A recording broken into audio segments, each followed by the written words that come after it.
The tavern's always open.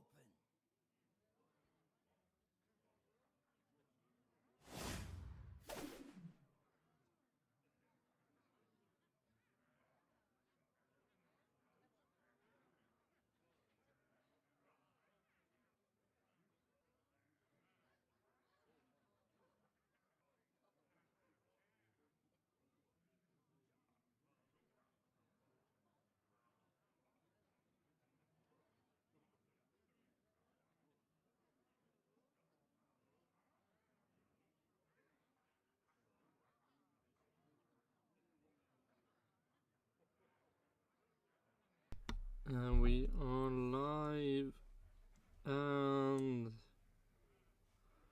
it's back with some Hearthstone. And we have also this. Fuck me! Why do I forget that? So annoying.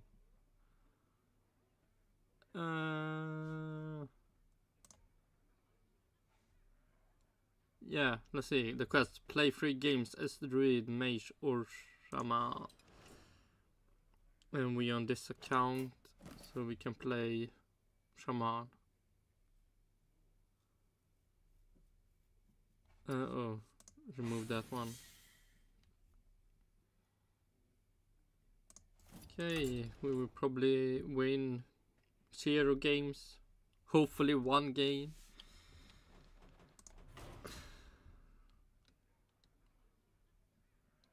But probably not. And while we are playing Hearthstone, we will have first we will have some Jolin Palmer. He will maybe bring up some interesting stuff, maybe not. Then I would say then the race and F1 Nation have done some podcasts that will be listened to. Maybe mostly when Hearthstone is playing, because man, sometimes doing the quest takes so long time. But yeah, we start a game and we'll see what Palmer have to say. Lando Norris was so quick in Miami. Why did this happen? Well, he was quick maybe in the race, but not in qualifying.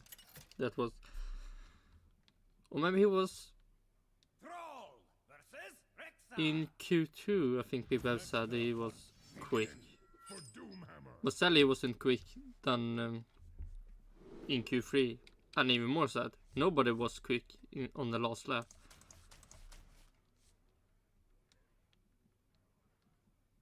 Yeah, we go with that. So hopefully he will get. Yep, here's the first game. So boring.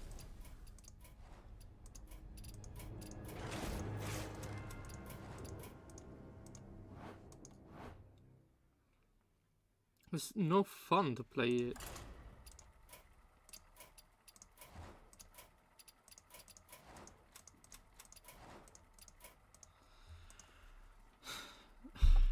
I mean, the future of Hearthstone.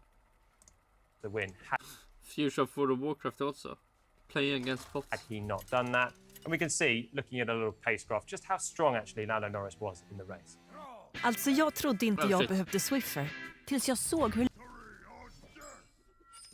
Yeah, go way out high.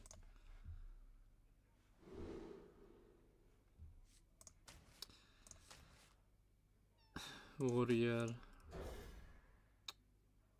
Fucking lame.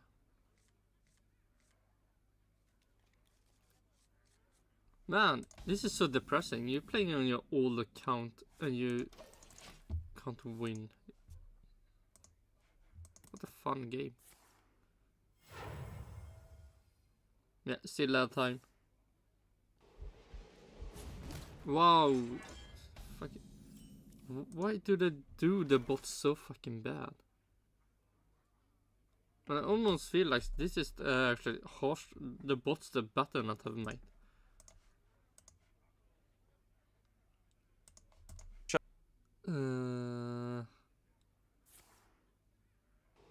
Wait. Where did you? So Piastri.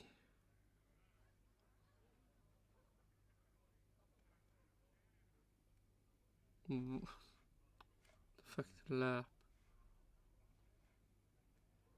Is this the pit stop or it must be? I wonder.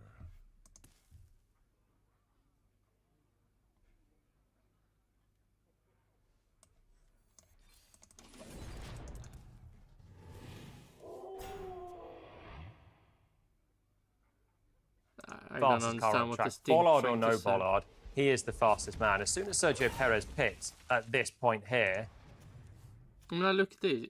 First you waste a bash, then you use a shield slam on a spirit wolf. Like, at least try to be good. Norris What if he didn't pit that early? What would happen then?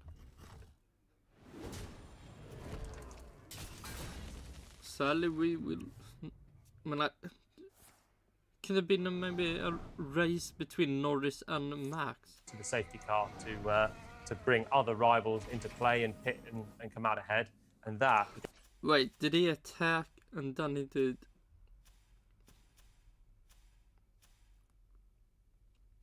Wait, what?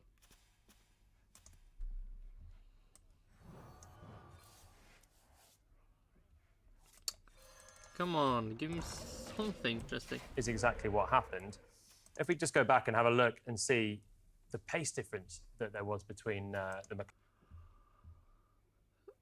Oh my god, the fuck do you say? It must be Norris and Verstappen. And also, every time I see this, they are so close, so it's like, can't you make them somewhat bigger so you can actually see how when someone is really good or someone really bad? I mean, you can see, but I want to. The fuck happened?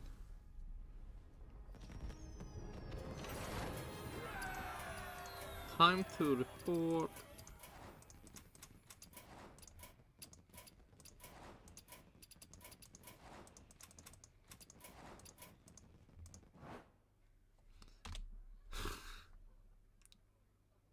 One more win and then we have unlocked this. How many days in our win? The 7th. So we can say either 7 times 3, 21 games have at least played. And of 21 games, 4 is wins.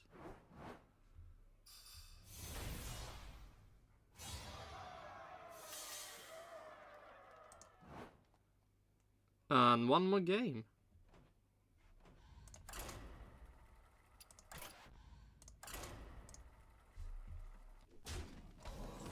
Yeah, now it's time for the F1 Nation.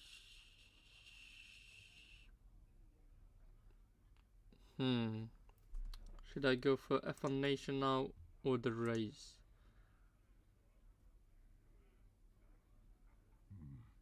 What to do? We keep going with F1 Nation.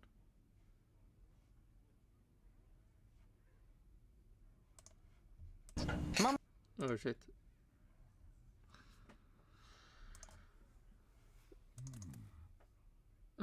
First we just need to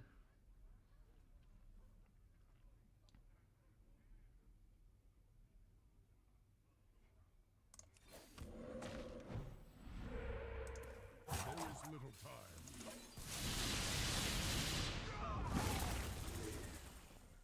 This is 4, yes, 4. Still some air time.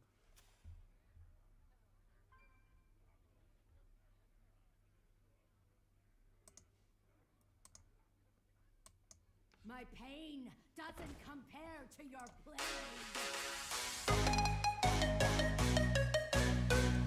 Formula One has a brand new winner. Yeah.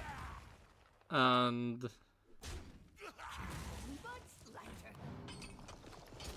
lighter. hopefully we get more. Maybe it will be really hard to get more this year, but sure. 15 times. Feels good. This is so boring. Is this a bot also?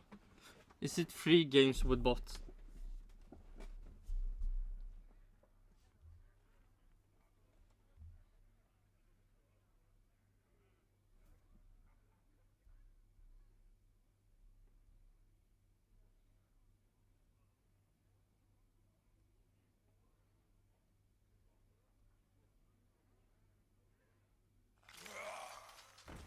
Yeah, and then we have that card.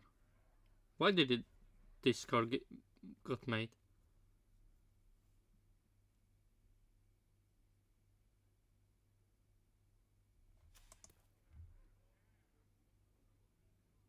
Is this the slowest bot playing ever?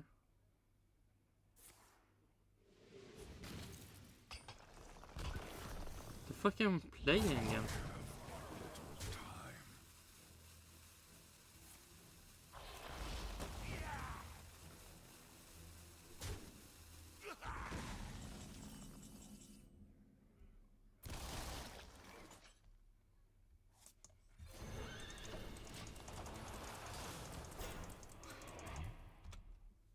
Yeah, back to fucking Times this. Lando Norris has stood on the podium, but never on the top step.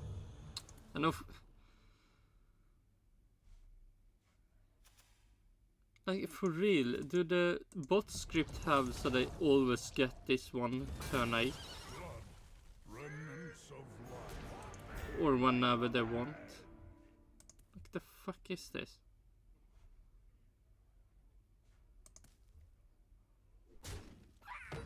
And also fucking well played. You used it on fucking discard.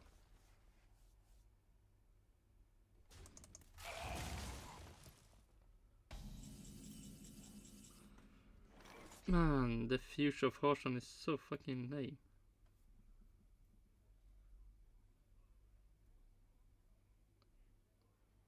Let's see.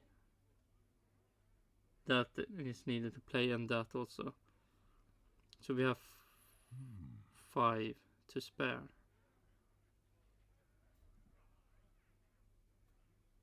And the only thing that will make me win this match really easy is... Oh shit. I should have full screen on the YouTube, but okay, let's see. Oh, if it would be taunt, does that matter? There is little time.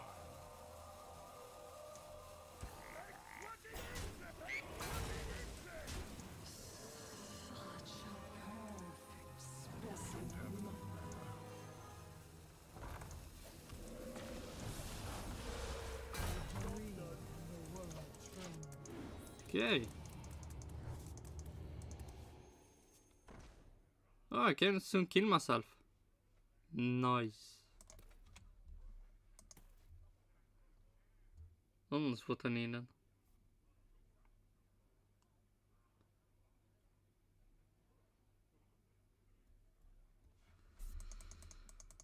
Come on, play faster, bot.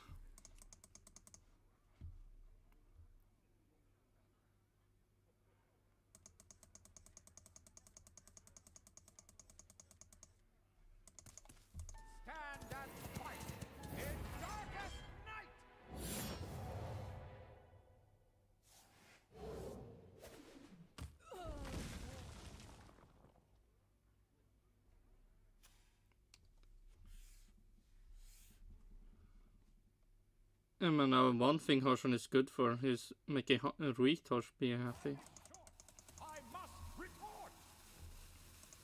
Oh, you need to report something.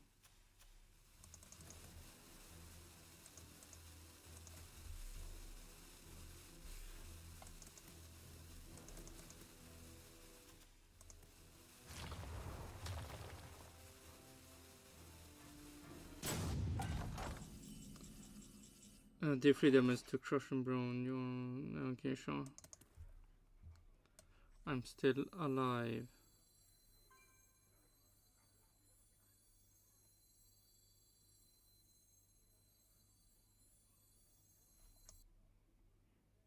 Eight, 16.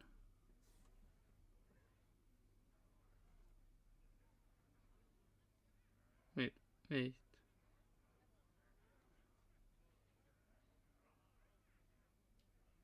Ton. So we can do 20.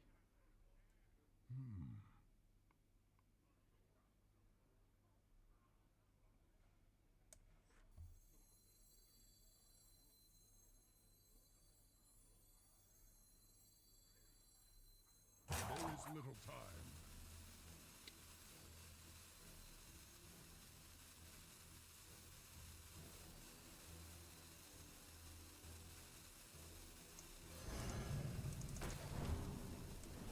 We are hoping for something.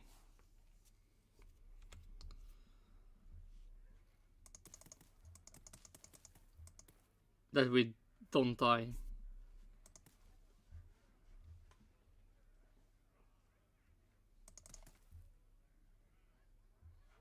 So maybe not a bot.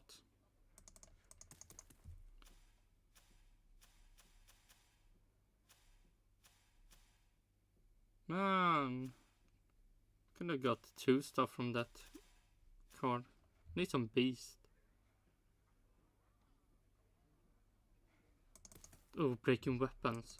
Man, I should shrink some cards.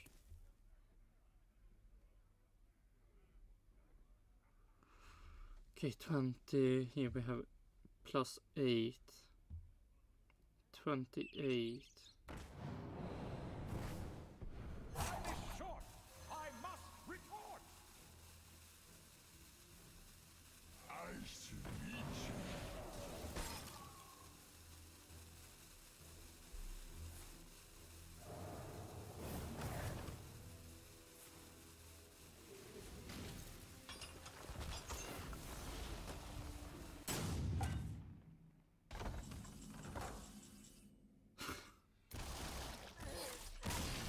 Yeah, sure. Nah, you get reported. Fucking disgusting.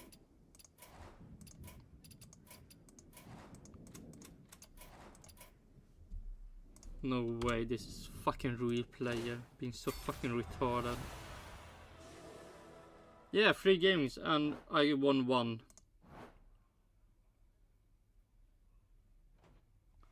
Still have... Where can I see that? Oh, here we have it. Go away. 1 more game I need to win. Maybe tomorrow I will succeed to win 1 more game. Oh, fuck me. This game is so bad.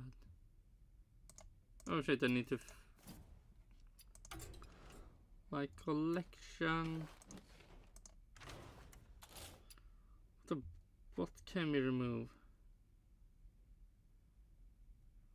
Because you can't have fun in Hearthstone.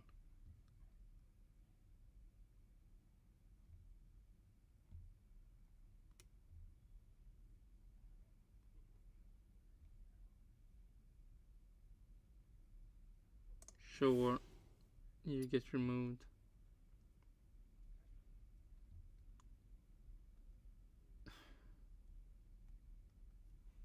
Maybe.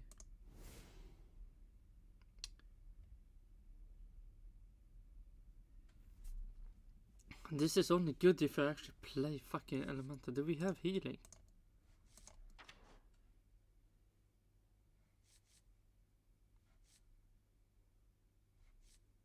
Fuck is this?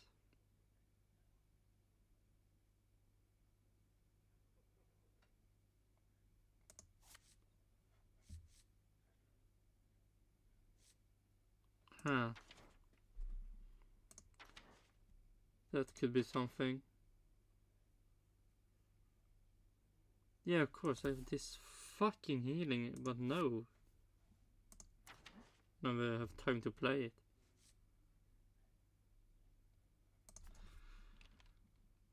Oh. No, something I should have. Where do we have that beast? What more should we remove? Yes.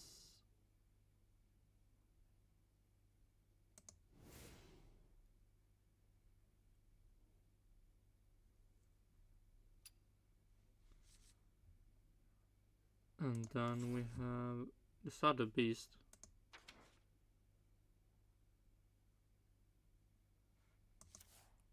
So disgusting thing. Forge.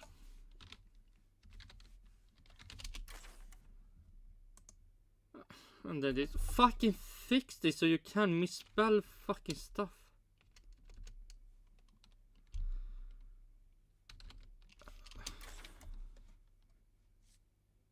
Fuck off. Okay, that's the only thing I have. Okay, and then we remove more high stuff. Yeah, remove. No, farming. Death.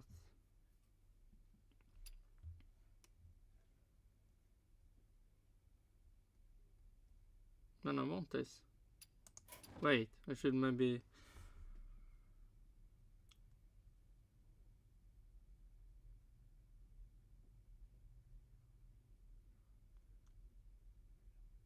This I should have the fun cards.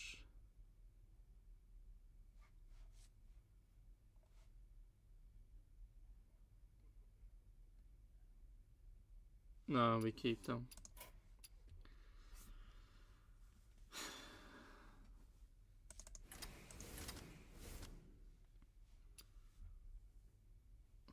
Big game hunter, should I keep it or remove it?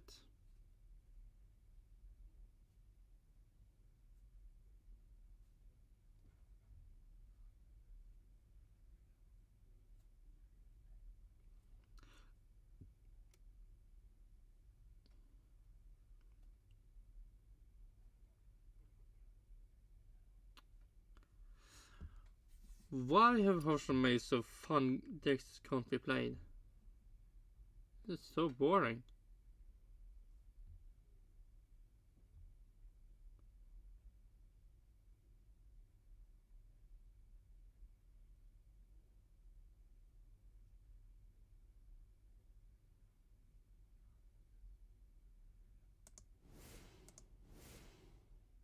Sure.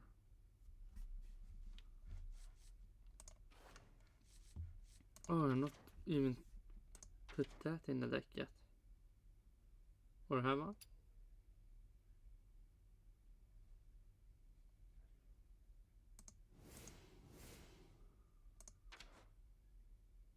Where do we have the...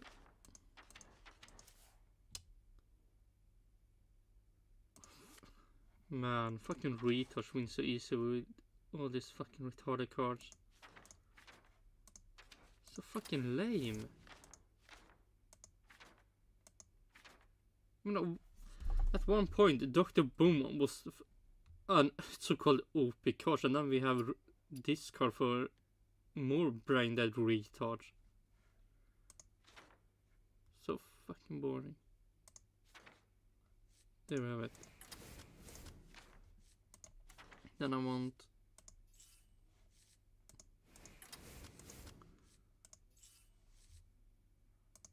then I wanna read... Go away. Shall we unlock your overload mana crystal to deal that much damage? What do we have for overload? We have 1.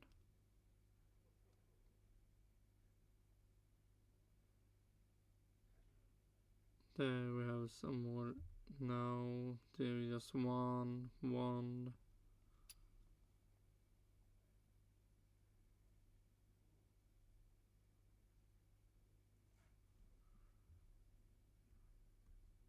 And should I remove that also?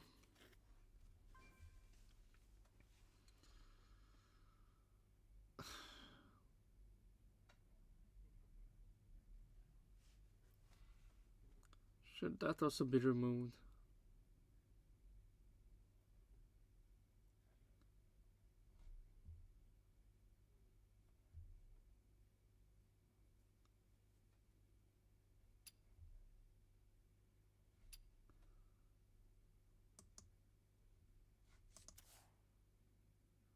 So I have 4 hexes, more or less.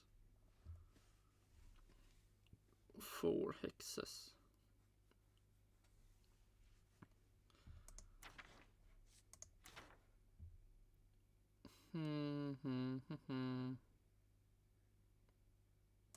No, we skip that car for now.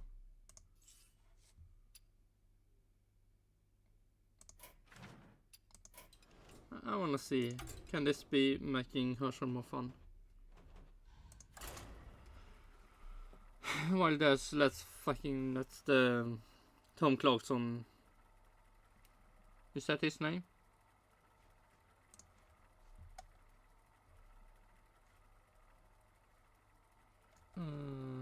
Who cares?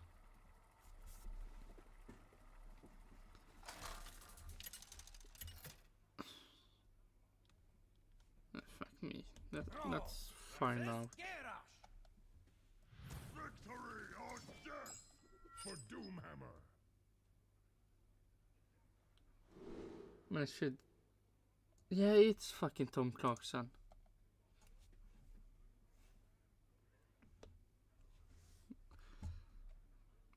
I actually on start. Nice. Let's see how far we can go with this. Until now, it's a landmark day for Lando. Yes. Oh my god. Can you be more hyped? Lando Norris wins for the first time in Formula One. It's victory in Miami for Norris and McLaren. The British driver's dream is realised.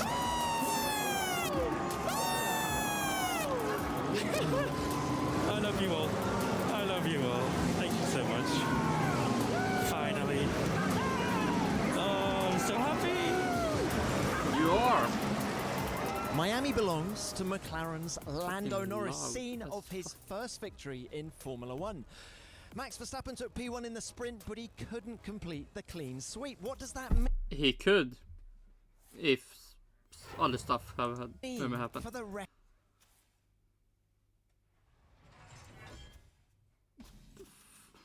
What?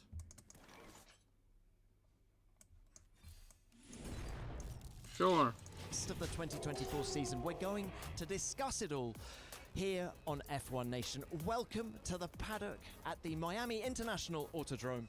We're inside the Hard Rock Stadium on the field usually used by the Miami Dolphins NFL team, and this weekend it was home to Formula One. I'm Tom Clarkson, and with me are Formula1.com editor Greg Stewart and presenter of the F1 Explains podcast, Christian Hugill. Guys, it has been a phenomenal weekend for McLaren, for Lando Norris, and I think for Formula One. Greg, what's your reaction? Absolutely, as you say, Tom, it's phenomenal. In the office when we were watching it, there were cheers. There's just such everyone is celebrating Norris win. I mean, probably Red Bull fans.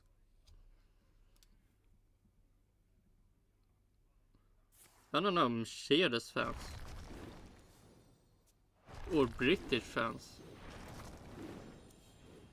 What the fuck is this?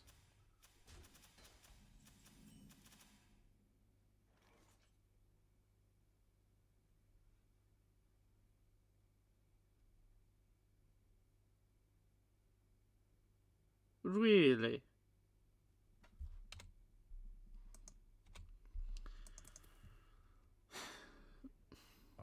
Nah, fuck this game. a great buzz around the whole paddock. Just no offense to Max Verstappen, but seeing somebody other than Max Verstappen win on merit has just been such a shot in the arm for the sport. Can they keep it going? That's the big question that we're all asking ourselves now. Probably not, but they can actually be close to it. Well, I Closer to what Mercedes will ever be. think we can see how much it means by the fact that when you guys were talking just then, one of the McLaren team came out of the door next to us and squeezed me so hard that it's definitely, I think, potentially injured my right rib. So you can see how much it means to You in the USA, you can sue him. them. These guys are celebrating all around us. So long, so many of these... Okay, we are playing as a fucking retarded bot again. Why the fuck do you play so many bots? Why is Bronze League the fucking have been place for waiting them? for a high point. You know, if you think of Bahrain only a couple of years ago, where they were practically the slowest car on the grid, and fuck to do you have have come this to this card way, still? as you say, Tom, they're winning on merit. That's how much it means to them. My ribs can currently feel how much it means to them. But Christian, let's just throw it back 12 months to this race. Lando was what, 17? 90 seconds behind the winner Max Verstappen, and yet he outpaced. Oh, nice. What do we lose? Yeah, the other one. Fuck, it's so Today. boring. I think you're always looking, aren't you, Tom, for proper signs of consistent progress when you're thinking who can take the fight to Red Bull. And almost no one else other than McLaren in that timescale you've mentioned have given us those indicators. You've seen the step forward. Not Ferrari. I mean, they did 2022. Starting bad 2023. Yeah, fuck my luck. Yeah, go face like a fucking retard. The fuck? Why do I still have them? I thought I removed them. Fuck did I remove instead? That sort of happened around Austria last year, where there was the big step forward, and they've continued to creep up and creep up and creep up, and other teams have had false dawn, and at the start of new seasons, Mercedes say, well, we think this might be Yeah, Mercedes, no, don't believe them. a year where they get closer. No. But McLaren have just edged closer and closer and closer, and in the media room that Greg mentioned earlier, we were talking about the McLaren upgrades, and it was like, this could... Then we have this fucking retarded car. You play like a retard and then you play that and you win. Oh, I hate this so much.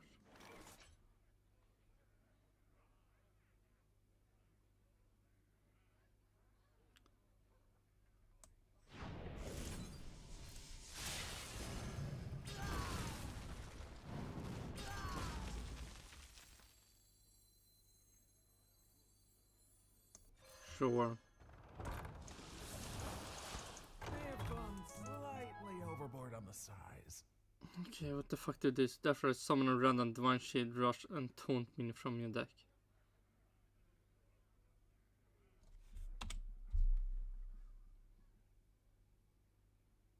Yeah. Why?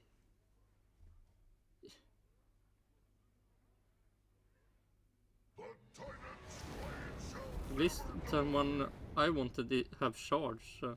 Yeah, and then we have this fucking bullshit. Could be it, you know, this could be the one. Is this the Fuck thing that could this. free us from the Max Fuck this dominance? And account. of course, listen, I like Max, we all like Max. Max has done a phenomenal job, but for the good of wanting a bit of a battle, you want there to be something else, and it felt like this could be it, you know, this upgrade package, it's the real deal. It does seem to be the real deal, and I felt as he crossed the line, you could almost hear the cheers of the crowd above the noise of the engine, and a sort of a wave, a Mexican wave, followed Lando on his slowdown lap. It's a feel-good victory, this one, isn't it?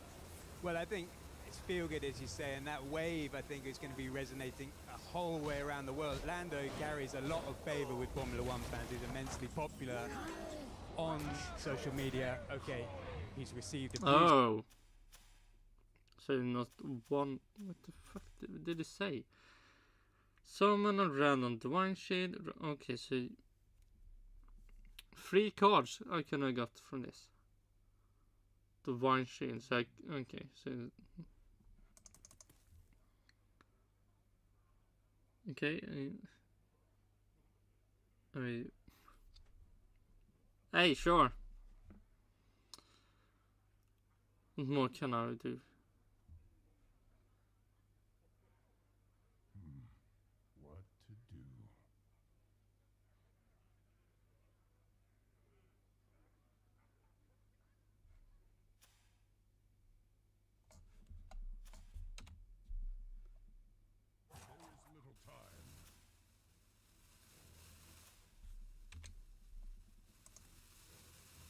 Wow. This spot fucked themselves so hard.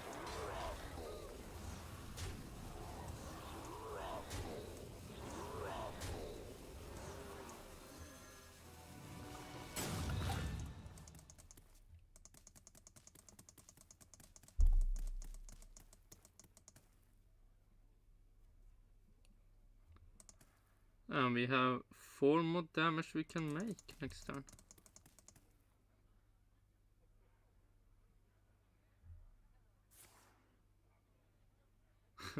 Brawl. That would be funny. Yeah, pick Brawl.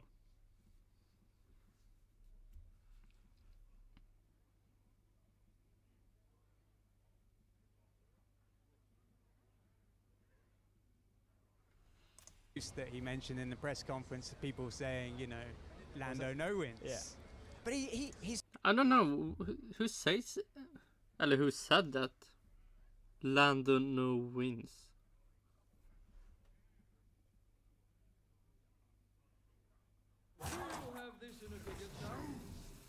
He's fueled by that. Oh, Brawl was fake.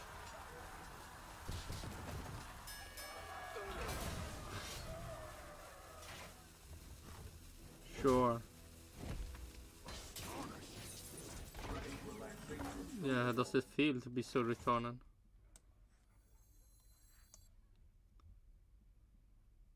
What should I do? What to do?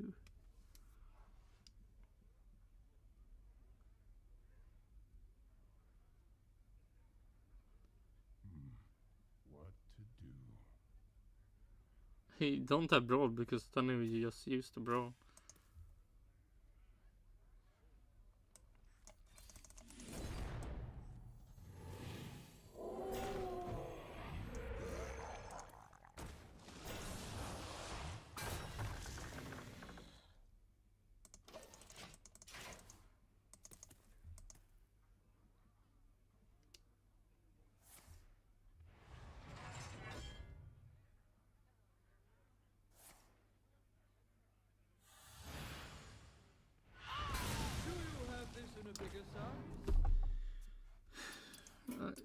Okay, sure.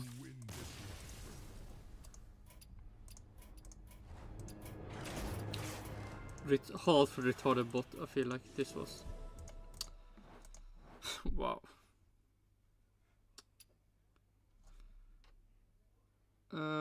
We go that one, then we change account to fuck this game. To the next fun account. Or more or less more fun account because you can actually play some fun stuff on that.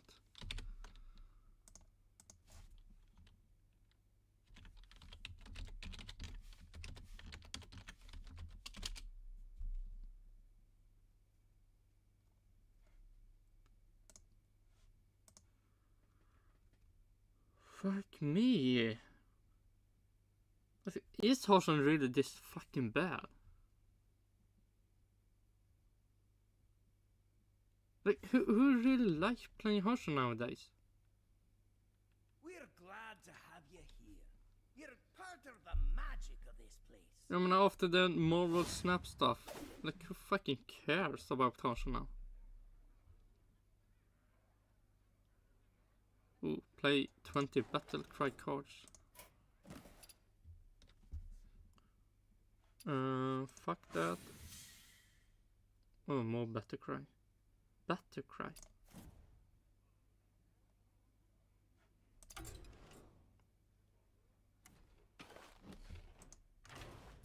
Battle cry.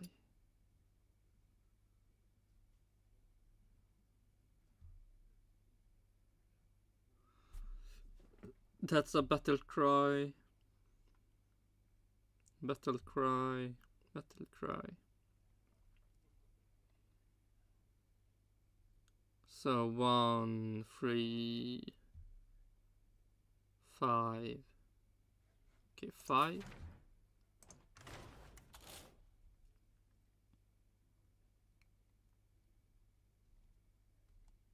And 2, 4, 6,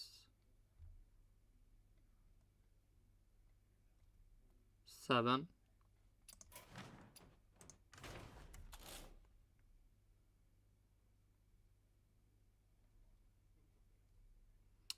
Two, 4,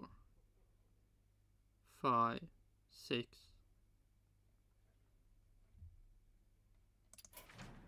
6. So Warlock is leading now.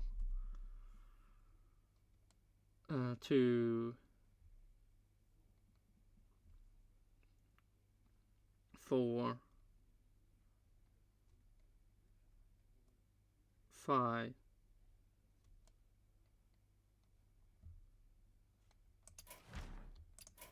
Okay, Warlock or Warrior. 62. Oh, Paladin. Fucked that up.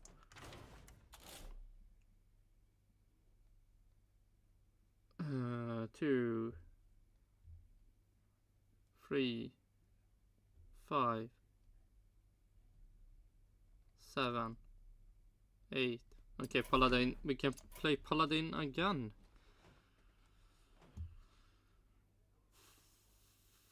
What the fuck? Rank 4? Go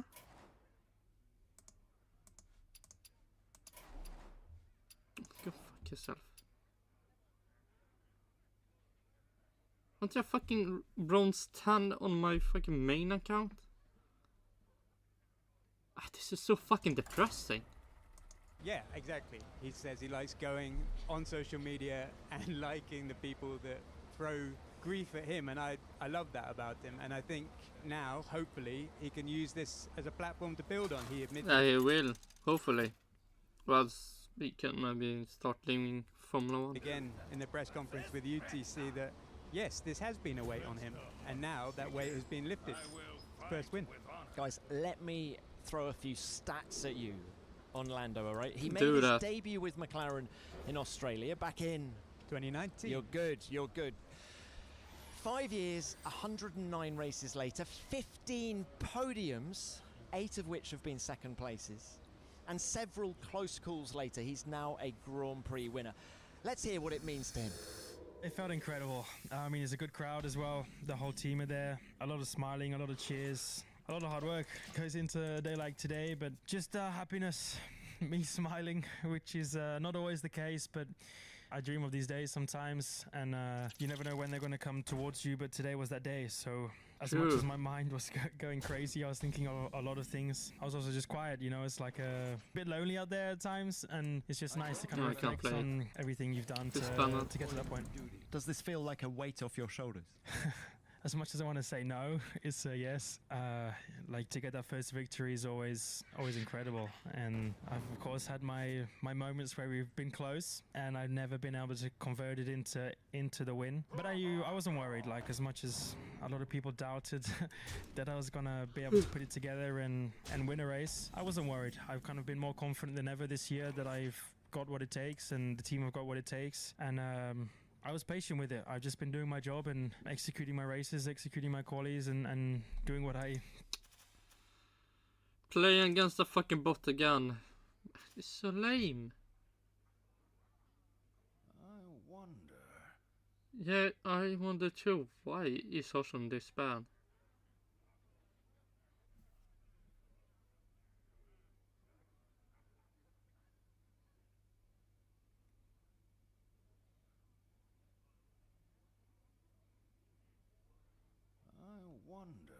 Yeah, you wonder. A good explorer comes prepared.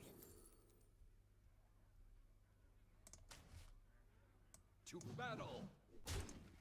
Couldn't do best, and I knew my time was coming. It's not often that I'm optimistic about things, but actually all weekend there's been something, you know, like already practice, qualies. We've been close, and we were very good on Friday, and there was kind of that spark, and we maybe lost it a little bit into Saturday, but today it definitely came back and turned into a little fire.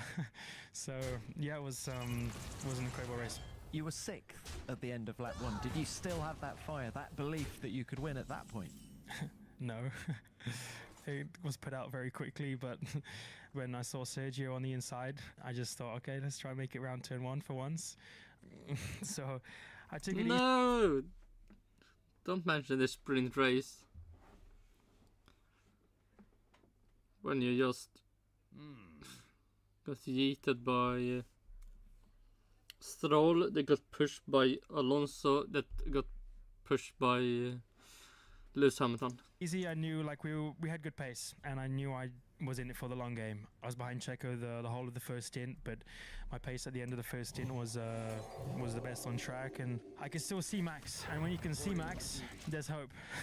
And it's not often that you can see Max on track. So I knew the whole time, even when I was back in sixth, that there could be opportunities, whether there was one safety car or something went my way. And I was very quick at the end of the first stint. I kept my head down. We kept pushing. Everyone boxed from ahead of me, and I could just use all the pace that I had, which was a lot of it, and being able to go so long on the tires, being able to have the pace I had, turned into that bit of luck, which I'll happily admit. There's sometimes you got to have a bit of luck on your side, and things have got to go your way, and I had that today. But I'll take it happily. And yeah, after the safety car, I could kind of just get my head down and push on, and I was confident I could take it from there. As you say, the car was genuinely quick today. You had a raft of upgrades on it this weekend. Do you believe that you can challenge for wins on a regular basis now? I mean, I said at the beginning of the year we could win races. A lot of people doubted what I could say, and I think they doubted that McLaren could win races. They doubted that I could win races, but I was confident. I knew that we had our time coming, so the team had done an amazing job. We weren't even into Q2 here last year. I never doubted the McLaren. I've doubted Mercedes for 3 years, and I've never been wrong with that.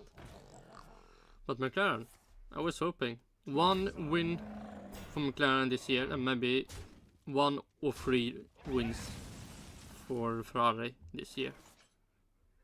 And we have Monaco and Baku still on the table that can make Leclerc, give Leclerc some wins this year.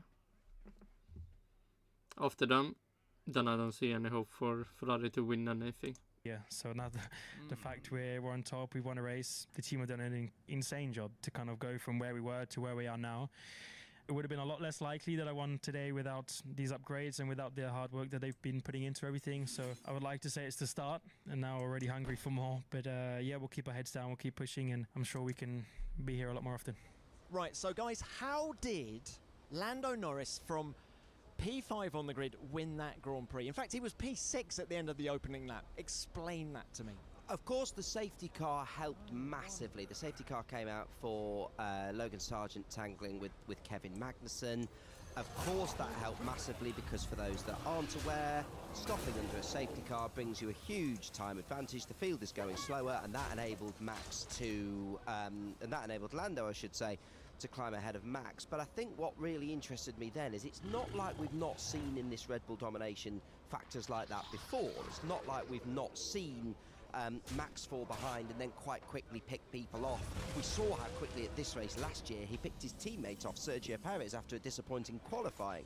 It was the fact that after that safety car and he got that advantage, he'd not only kept that advantage, he increased it. Now, that's obviously a sign of good pace in McLaren. Is it a sign of some damage picked up by Max Verstappen when he had an unfortunate collision with a bollard? Potentially. But I noticed in the post-race interviews, Max was quite keen not to diminish Lando's achievements and saying, listen, we've not been happy with the balance of the car all weekend, which is why I think there's even more genuine excitement in the paddock that this wasn't just a fluke victory. Max said Lando had got pace in that car. I think Christian, exactly. When Lando emerged and we had the safety car restart, and I was sort of gritting my teeth and thinking, well, this is the inevitable moment where Max picks him up with ease and pulls out 10, 13 seconds like we saw him do on Lewis Hamilton in the sprint back in China. And it wasn't. Lando just kept eking out the gap, and to the point where on the final lap, lap 57, I was thinking, Lando, you've got 7 seconds in hand, just go slow, bring it home, we don't want another Sochi. But all credit to Lando, did a phenomenal job, and I think any doubters that he did have would have been very silenced by that performance. I think Red Bull felt they had this coming all weekend. They weren't that happy with the car at any moment. I felt after Max took pole position, he wasn't that elated. He was almost surprised. He was so surprised. I've almost never seen a more negative. Yeah, he was. I mean, when you've seen people being faster than you and then they don't. You're surprised. pole position, because we heard him on team radio say, "Wow, really?" And then afterwards to hear someone describe the pole position winning car as terrible was quite something. I can't remember that for a long while. They've never been happy with the setup of the car. They've never been happy with the grip levels, getting it to stick to the track, which has been a consistent theme of previous Miami Grand Prix as well. It's sometimes not easy. Of course, this racetrack isn't used throughout the year with other series. There's not that much rubber laid down. He wasn't happy with the balance, with the grip of the car. And Lando had a couple of messy sessions where he wasn't quite able to properly bring everything out the car. So I don't think there was any surprise with Max that when Lando was given the opportunity, that happened to be the safety car, he was able to grab it with both hands, because Lando seemed to be far more comfortable in his car all weekend than Max was with his. It shows you how quick the Red Bull is, but need healing. You know, that was a victory on pace, and funny we should say that. Well, it really is, Christian, because we're joined now by team principal of McLaren, Andrea Stella, who is basking in the glory of his first win as the TP. Just how do you sum up everything that's gone on this afternoon? In fact, all weekend. Sum up the weekend. Obviously, we came here. The start maybe somewhat bad. The rest of the weekend really good. With a bit of a thrill around the fact that we had another upgrade, but when I say the thrill is also the nervousness, like is it gonna work? Is it gonna behave like we expect? So many question marks as usual. It's a sprint event. Actually, we started the session in P1 with a problem on Lando's car, so attacking it, which didn't have to do with the upgrades. But then we saw that the signs were very promising. Like we saw spells already in P1 and also in the sprint qualifying until we put the soft tires that the car. Yeah, one more. No, this is the first game, right? Oh no, I'm playing Battle Cries. But this is the first. Oh my god, 4 Battle Cries.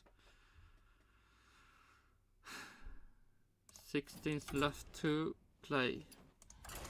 Car was quick, so there was kind of a growing excitement, I have to say, which we hid very well inside. So that was in a way how the weekend was unfolding, and we were really looking forward for some normal qualifying session. The qualifying kind of like we thought we would be quicker, but we also knew that we had set up the car for the race. We knew that the soft tires would be difficult for us. And then I have to say, once the race started and we saw Oscar overtaking a Ferrari, then, you know, and Lando said in the briefing, he said, when I saw Oscar overtaking a Ferrari, I said like, oh, thank you, Oscar, for proving this to me. And actually Lando got a bit of belief in himself thanks to seeing this. And then when the cars ahead of Lando pitted and Lando had free air, like we saw the lap times he was pulling off, we said, wow, we are quick today. And even without the safety car, we would have let Lando out for a long time. And I think we would have been an interesting final part of the race with the fresh, hot tires trying to make up some positions. So that wasn't a short summary, but it was the summary of what we went through this weekend. You've worked with so many drivers in your career, at Ferrari of course, and now at McLaren.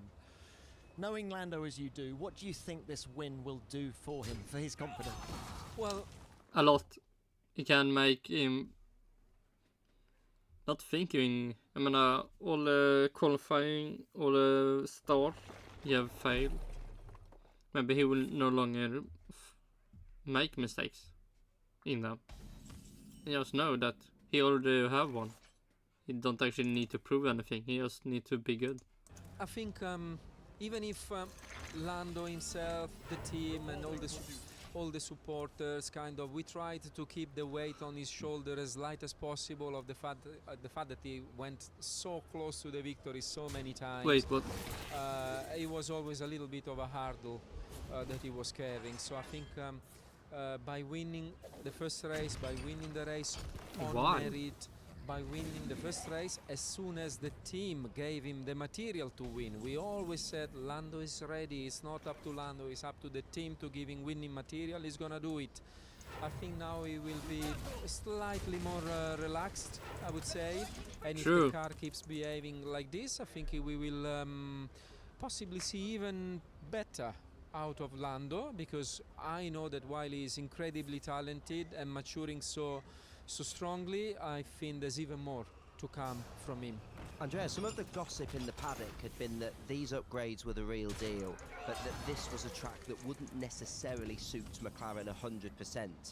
And he won the Grand Prix, so it doesn't suit you that badly at all, does it? Does that mean we can get excited about future McLaren Red Bull battles in the races to come? Because there's a lot of F1 fans out there who'd really like to see that. Of course, I like that there's fans believe in that, and we do believe as well that we are on a strong trajectory.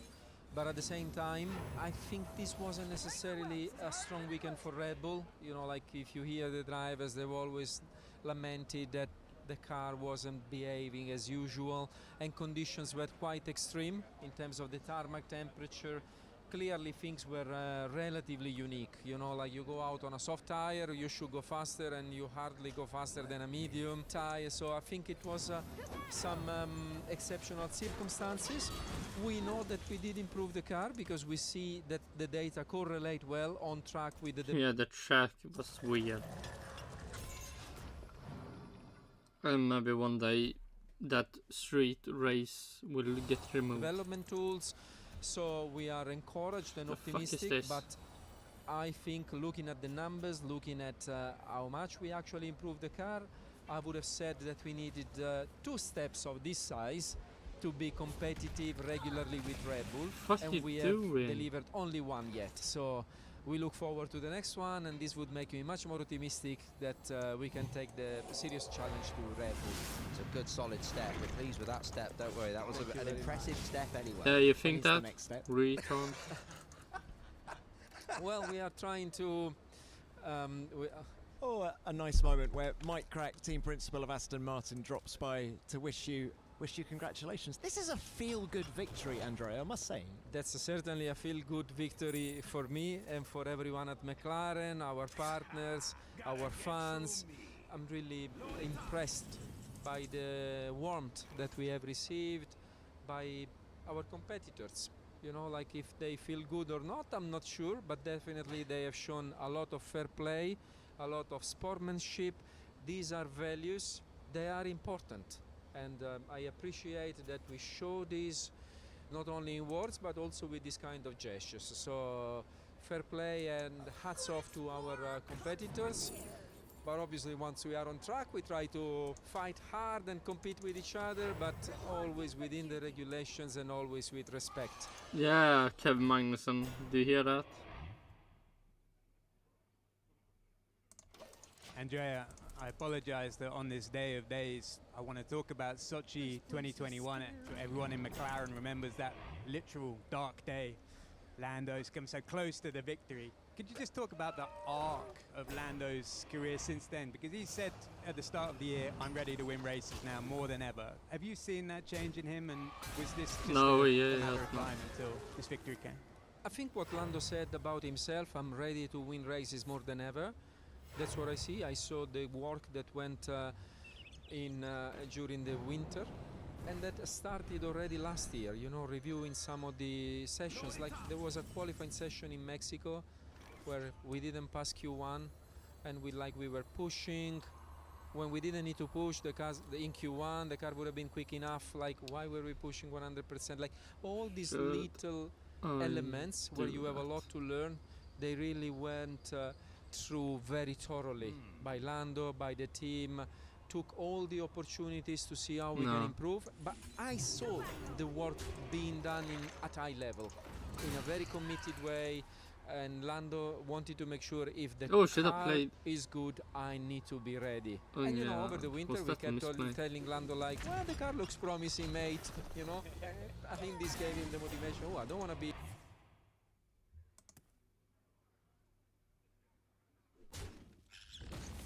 Maybe not a misplay.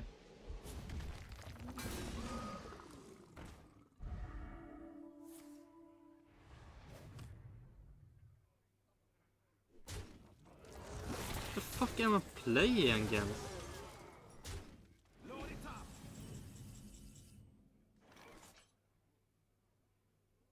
Okay, sure. The fuck am I playing? This is so weird.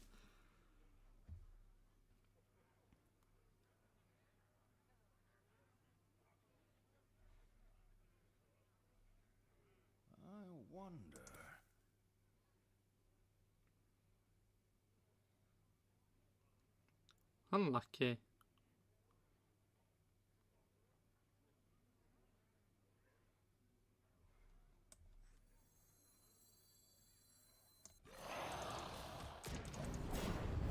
Reporting for duty.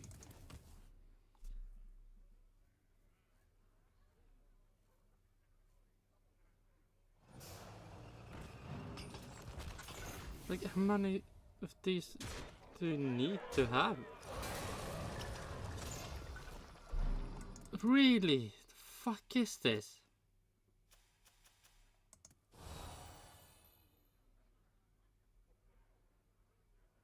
The fuck? Oh my god, help me.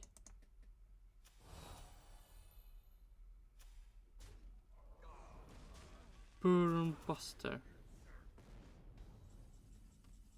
You're fucking kidding me.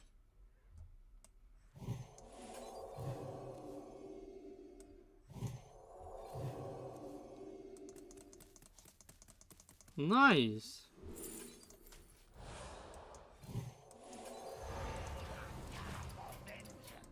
The victory is yours. Oh my god.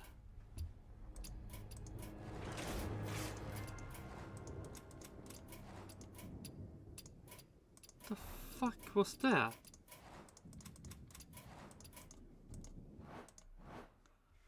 On the back foot, if the car is 14 ready, more. even because he knows that Oscar is getting ready very, very rapidly as well. And we knew Lando was winning material. It was up to us to give him the car to be able to do so, and at the first opportunity, he delivered. We go back to Russia, important learning as well, you know, along the same lines. You review, you understand how you have to improve. That one was very important for the team as well. I think the team picked out of the Russia more than what actually Lando picked out of that race, because the call should have come from the team to pit in Russia. So it was our responsibility in that case. We learned our lesson and we move forward. Well, as Nicky Lauda used to say. Oh my god. Why didn't the team pitted him? That win would have been so amazing. It would be so epic against also Lewis Hamilton. You learn more from the losses, don't you? Yeah, it's painful, it's tough, but it's true. Let's celebrate the wins. You go and enjoy yourself. You're not flying home tonight, are you? You're going to stay with Lando, with Zach. Glass of red? We're going to stay with the team this evening, celebrate and enjoy this moment. And the final thing I want to say is that this victory is for Gilles de Ferran. He's here, his helmet as a pin on my shirt. He's been with us, with the team. He was on the podium today. He was on the pit wall. Like, really strong presence. Gilles, this is for you. Lovely words. Andrea, thank you very much. Very well done to you and everybody at McLaren. What? Calling all entrepreneurs. Do you know what this No, go away. TikTok to take telling? Okay. Andrea said.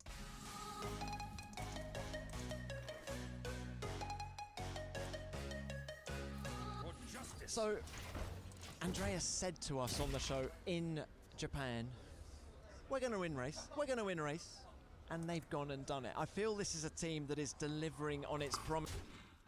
Yeah, they are, but what do Mercedes do? Like, Ferrari won, McLaren won. Aston Martin were maybe close to win 2023. Maybe Alonso could have done something in Monaco. But the only win Mercedes have is that weird race in Brazil when both the top teams were off. And I don't know why they won.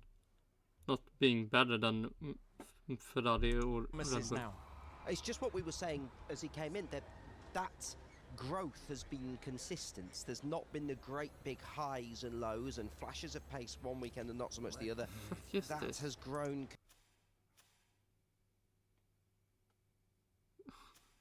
God damn it.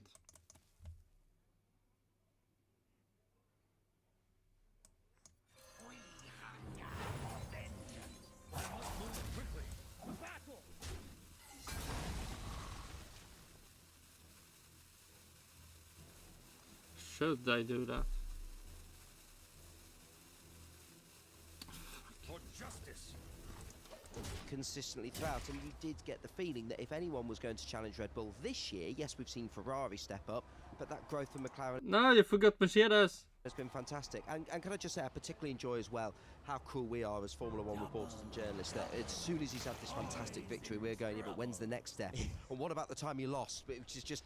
But do you know what, Christian? I think that's what he's thinking as well. Oh, of course it is. That is the way, It's the isn't nature of the it? beast, Yeah, isn't it? Of course it is.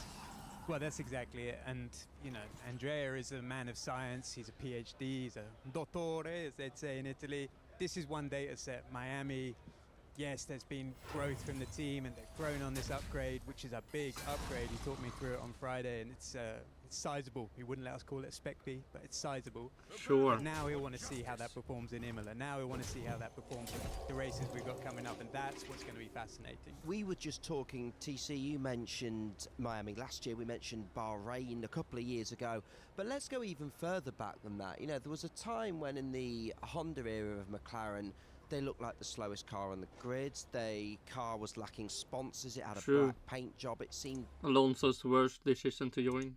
Really, really bleak. The more I reflect on this win, this sort of feels like the first proper McLaren-back victory. Yes, Daniel Ricciardo's win was one of those sort of outliers. That would be interesting. If McLaren start actually winning races. Do Mercedes want to have the car, or the engine in that car or not? That could be an interesting question. Is it more worth having your engine winning a race? Or is it more worth to not show that your own racing team is bad?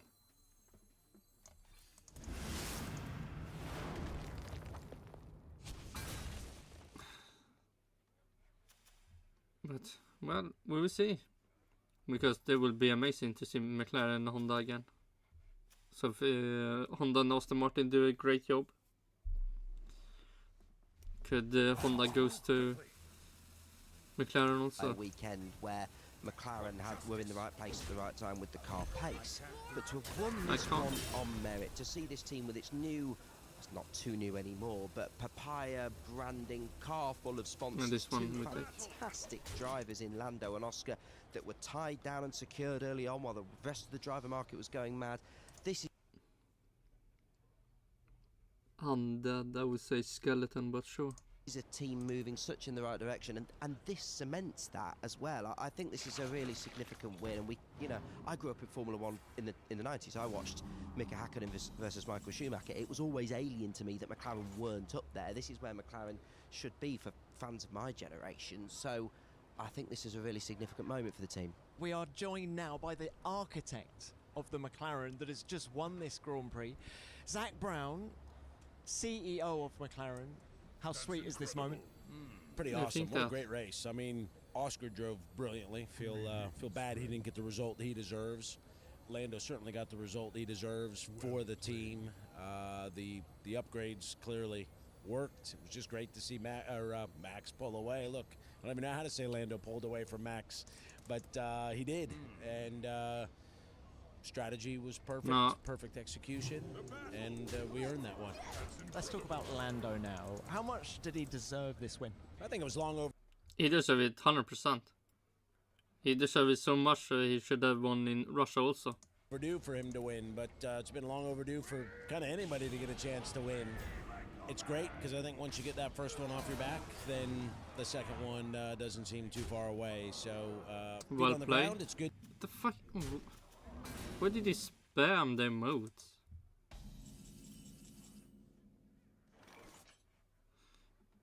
Just a friendly. Yep. Let's see. Well played. That's incredible. Let me. Yeah, we do it.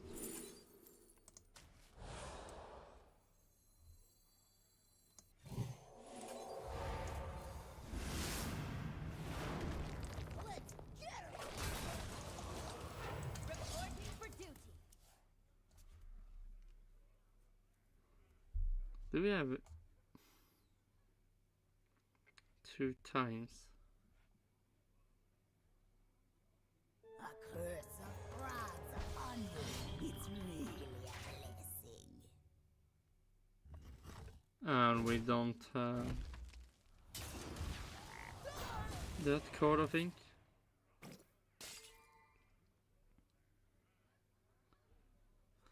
Yep. Good that we keep have been talking. quicker than Ferrari the last 2 races now, because that's who we're trying to catch in the championship, and just an awesome weekend. I mean, Zach, let's talk about what you think this win will do for Lando. He came close in Russia fuck 21. off. He's I now had it. done it. Do Oh you my think God. the sluice gates are going to open? Yeah, I think there's something about once the driver's won once, it's just the second and the third one come easier. You not have to try too hard. So who knows when that'll come, but getting the first one out of the way was important. And does this feel True. different to Monza in 2021? Okay, you won there, you got a 1-2, but the pace this weekend is what stood out. Yeah, I mean, our pace in Monza, you know, even though Max and Lewis tangled, they were behind us when they tangled. So I think we had the pace that weekend too. But given the level of dominance that Max has had to just beat him outright like that, you know, it's hard to have anything more special than your first win. But that was with Daniel. To have kind of, especially my background, my history with Lando, makes it feel special. And being in Florida. Jules de Ferrin was a very important part of our racing team. He was lived in Florida, so I would say it's a tie as to which one was more exciting. Definitely the 2 most exciting races of my life. You've been putting the jigsaw puzzle that is McLaren together since 2016 when you... Yeah, what the fuck did you do to Wolf and Mercedes? Oh my god.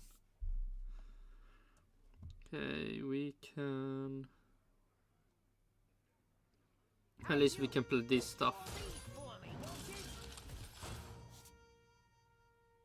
So we can...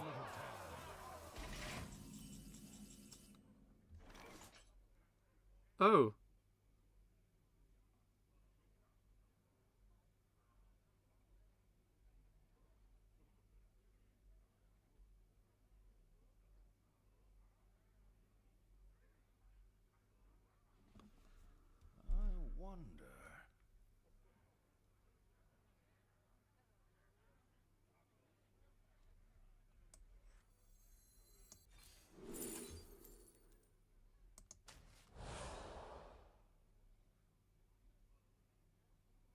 Man, almost perfect.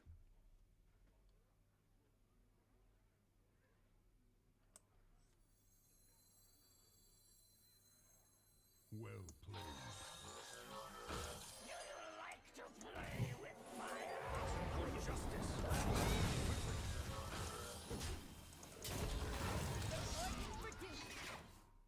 And still no Buttercry minion plate. Fits bad, man. When you join the team, is this confirmation that you've got everything you need now? Yeah, I think so. You know, what we have is a lot of work. Is it also confirmation that Toto Wolff will never get Mercedes back? And he should just leave. Sell the team and leave. And what more should they do?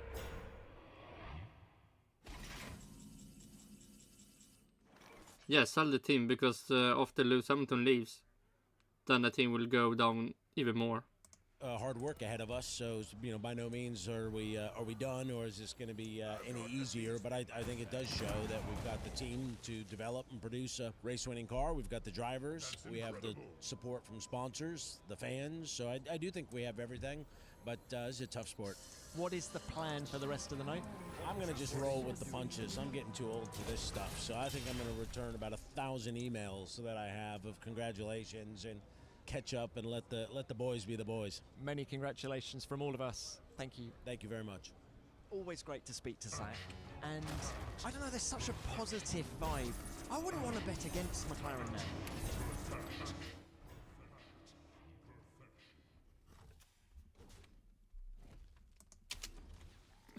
Fuck it. Like, for real, the fuck is this?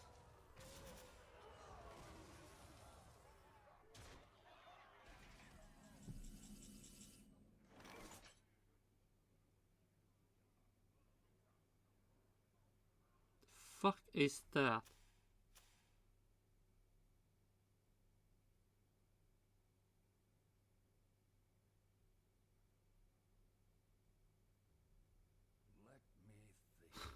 Yeah. Greetings, friend. I've got the beast in my sight. The victory is yours. Yeah, the spammer.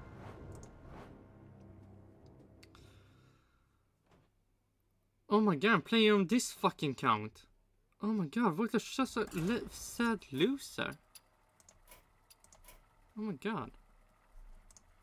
I think this upgrade is that good when both drivers have got it in Imola next week. What do you think? Well, that was the thing, TC. When the race started and Lando fell behind Sergio Perez, I was frustrated because Oscar was up there in P2 with the 50% upgraded car. He had less of the upgrades. And Lando was sort of hemmed in behind Sergio, and I was like, I want to see what that upgrade can do. And Imola will give us a really nice chance to see it. You know, it's a track that is used by the teams for testing, maybe not the ideal testing track like Barcelona, but it's going to be fascinating to watch. Sure. It will. Well, look, why don't we have a look at what's gone on behind Lando Norris here in Miami? And for the first time this season, it was a P2 for Max Verstappen. And here's what he had to say after the race. I mean, he had the DNF in Australia, so... when he wasn't able to catch Lando Norris. I'm very happy to be beaten by Lando today. He definitely deserved it. He was just miles faster at the end. So yeah, it's great. You know, winning your first race is always, I think, quite emotional, and it brings you back to, you know, all the days that you work towards Formula One, and then, you know, you dream of course, being on the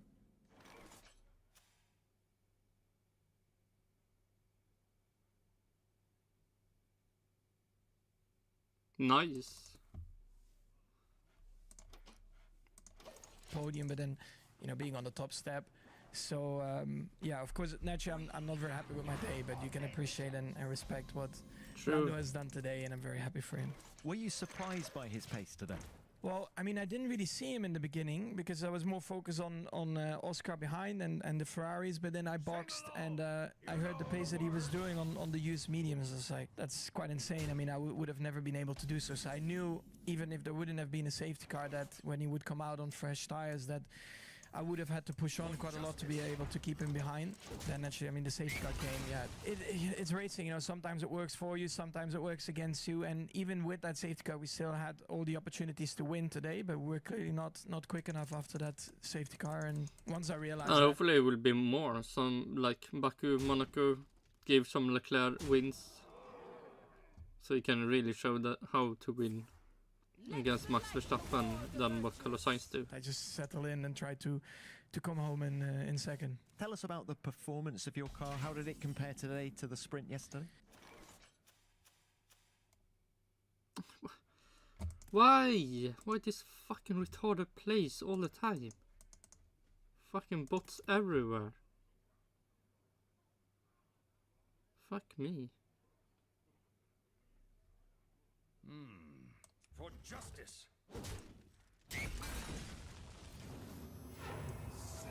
My pain doesn't compare to your plague.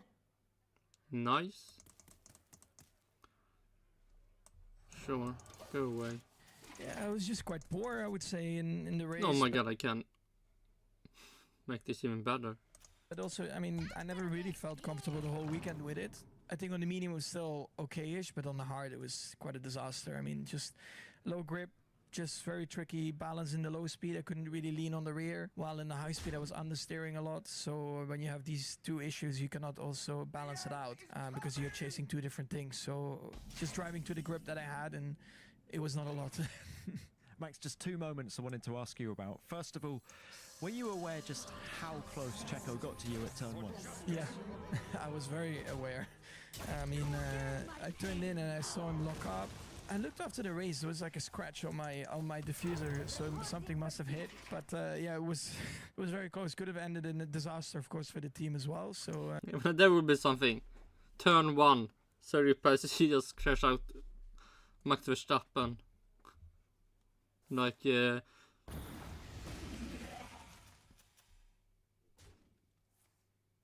Why?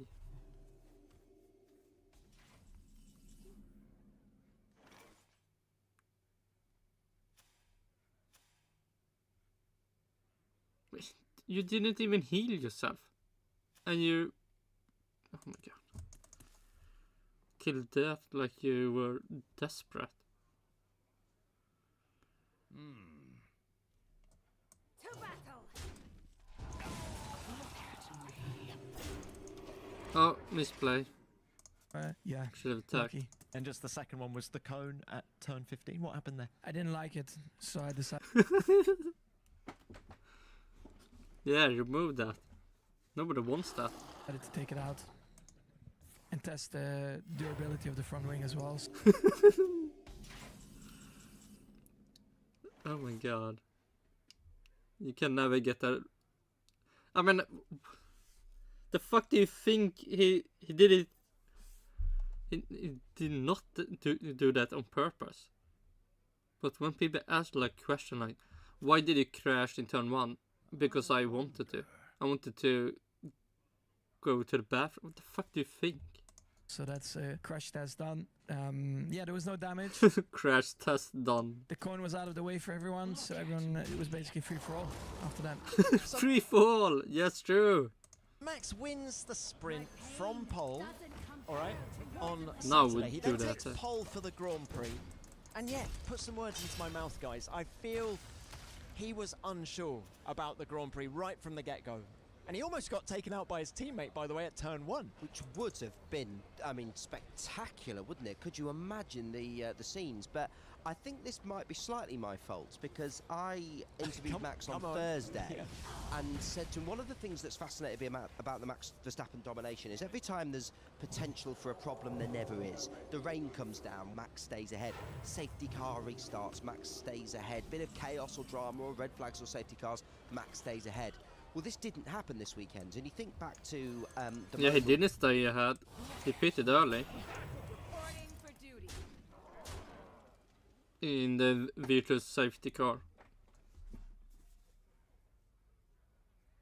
Oh yeah, after he hit the pole. So he did his own Virtus safety car to then pit in.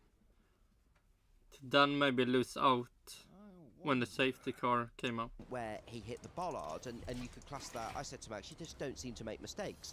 Well, he could class that as a mistake, but ultimately, this is probably the result of a man who's been complaining about his balance and clinging onto that car all weekend, that it finally gets away from him. And yes, his team have said that there was a bit of damage underneath the car on the underside after hitting the bollard. He might have escaped front wing damage, but there was aero damage underneath the car. But I think that shows, TC, that there were, you know, this victory isn't by accident. This victory is because McLaren were quickest on the day, so Red Bull were just never fully comfortable. If anything, that's something that slightly takes the excitement and the shine off this McLaren victory for me. Not much does, but it's just the fact that Max has never looked on it this weekend. And I know that's resulted in poles, it's resulted in wins, but that is the level he's operating at, whereby he can have off days, the car cannot be quite there, and he's still able to take poles and victories. This was not Red Bull's weekend. McLaren capitalized and they did a fantastic job. But what I really want to see is Max turn up at a race where the car is good, the car is sorted, and he can still be beaten by Oscar, or he can still be beaten by Lando. But I guess we're getting there because this is 2 weekends already this season in the relatively early stages with Australia and Miami, where Red Bull haven't looked fully comfortable, whereas last year they... Well, Australia was... The brakes was the biggest problem, not his driving. Or the car. No, well, the brakes on the car. They looked comfortable all the time with the exception of one Grand Prix. And even though, of course, Max retired from the race in Australia, there was still a thinking around that Carlos Sainz had the pace to win that race. So yeah, probably not. You know what Andrea said about the one step forward. There was some worries at pre-season testing. I was in Bahrain and it was like, oh, here we go again. In fact, it could be even worse. Well, actually, 2 Grand Prix already where Red Bull aren't too comfortable. So for the, I'm very keen not to diminish Max and Red Bull achievements, and there will be Red Bull fans that are loving the dominance. But for those who aren't loving the dominance, maybe that's a little bit of encouragement, should we say. You talked about the cone. turn The 15. dreaded cone. Like, when was the last time we saw Max Verstappen make a mistake like that? I'm racking my brain to I see. can't. They don't I mean, we're very talking. often. I think we're talking certainly many races, but years. And it's all I'm doing is proving. Let's see, mistake. In the race? I mean, he when he had the Sergio Perez fight in Saudi Arabia.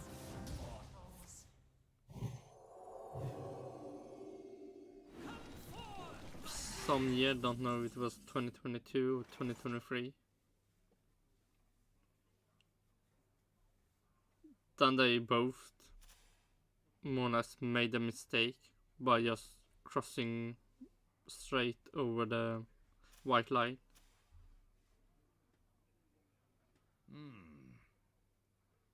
See, more happened. Mistakes.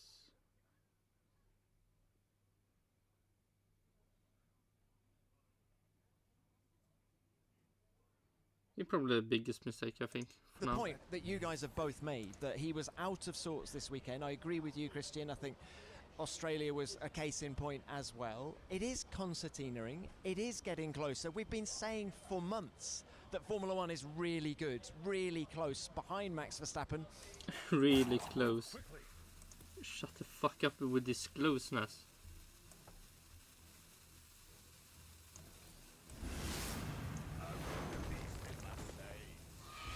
Yeah, will Haas win a race now because it's so close?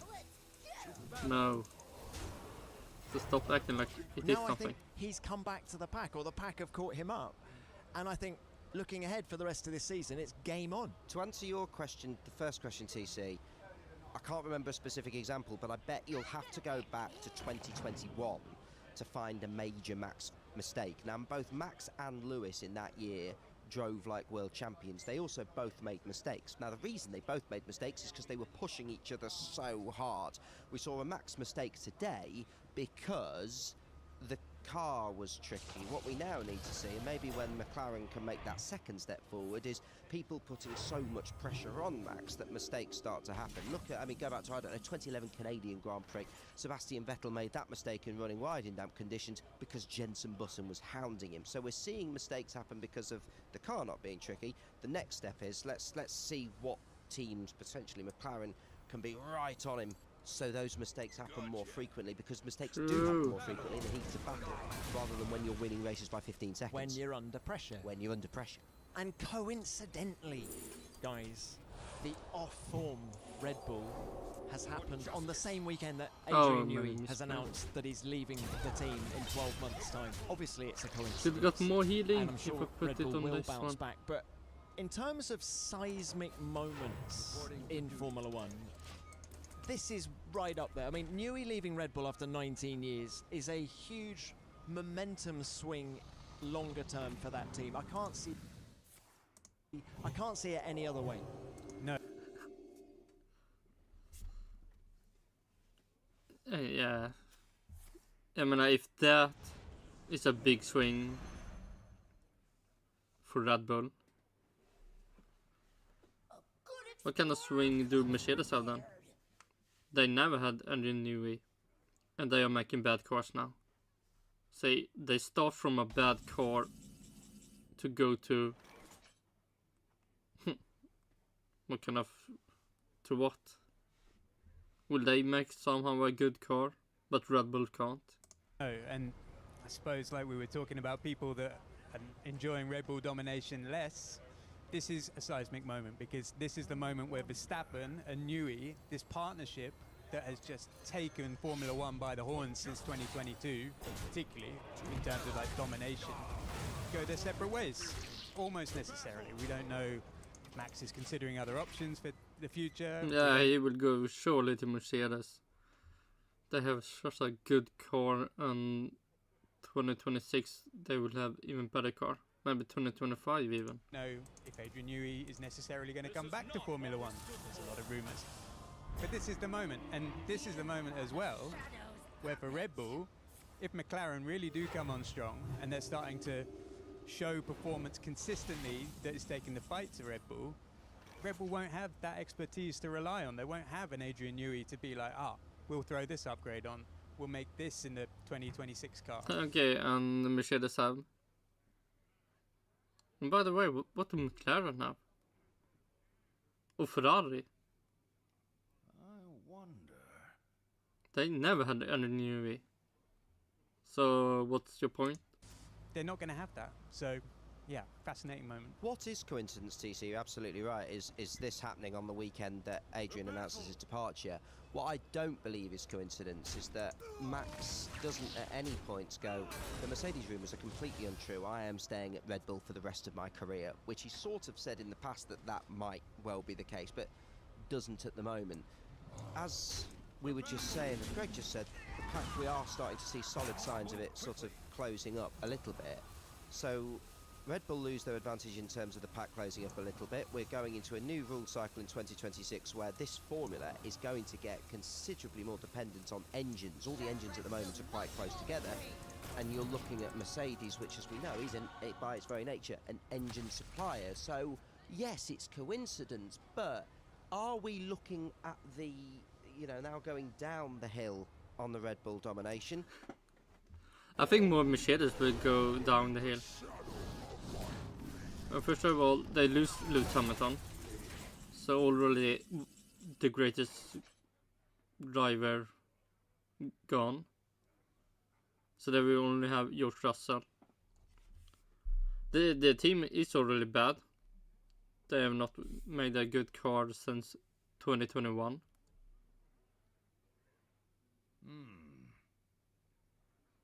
So I think Toto Wolff is just trying to find out everything to make people talk,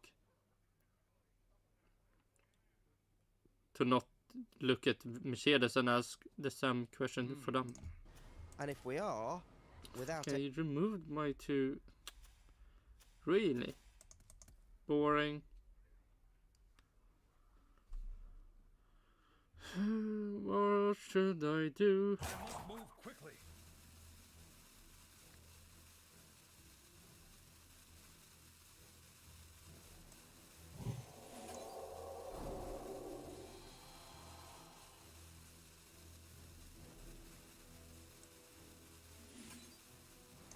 Sure.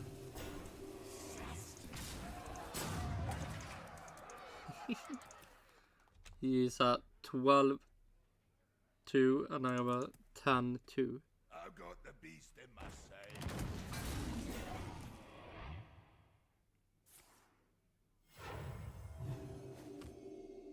Oh my god, then my concentration will be amazing.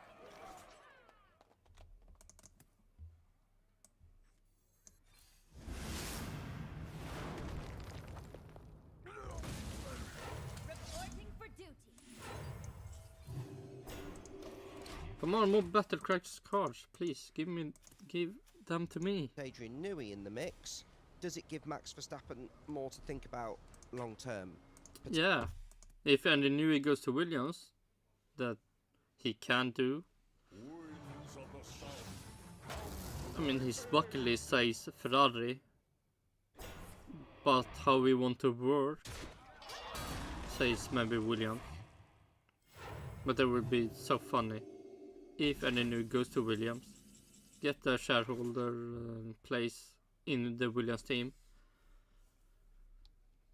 and that makes that Max want to leave Red Bull, go to Williams, and try and make it great again. Potentially, I think he could be stronger in coming out and go, I'm not going, I'm staying. Doesn't matter what Adrian does, doesn't matter about the disturbances, I'm staying. But he hasn't put the rumours quite to bed, so...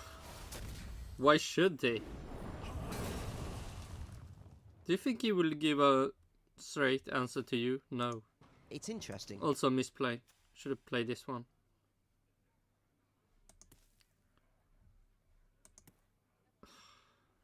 God damn it.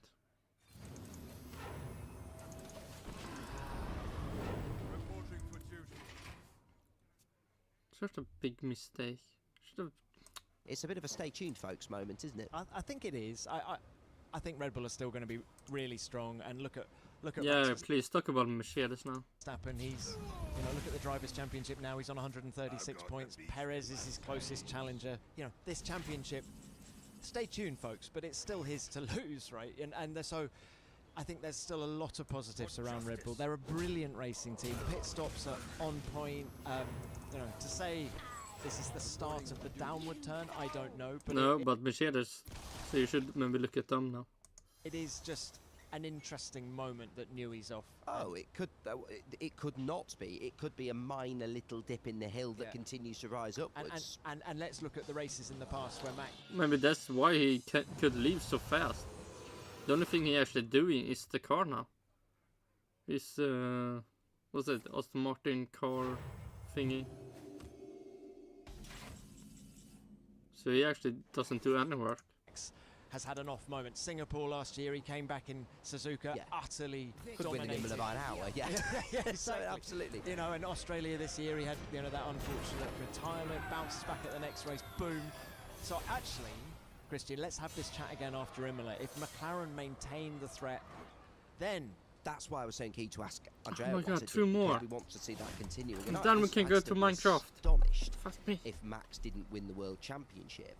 I just wonder this year. I just wonder if long term we might look back and think, the Red Bull because not only were Red Bull dominating, but it sort of looked like the gap was getting bigger and bigger and bigger. Yeah. Well, are we now starting to finally see the moments where it's not getting bigger anymore and it's falling? So I don't think Red Bull have anything to worry about short term, maybe not medium term, but long term.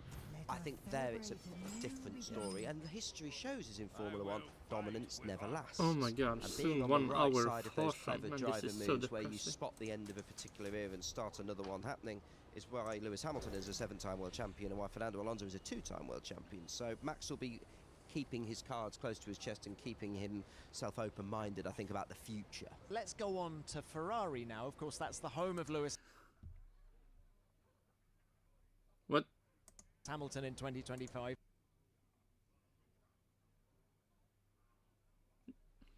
I get that, one way to start something about Ferrari. But man, what would they say about Mercedes? Would they say the same thing? Hamilton is leaving Mercedes. Toto Wolff have not made so the car is good yet. In 2025 they will probably still not have a good car. So will 2026 be a good car for Mercedes?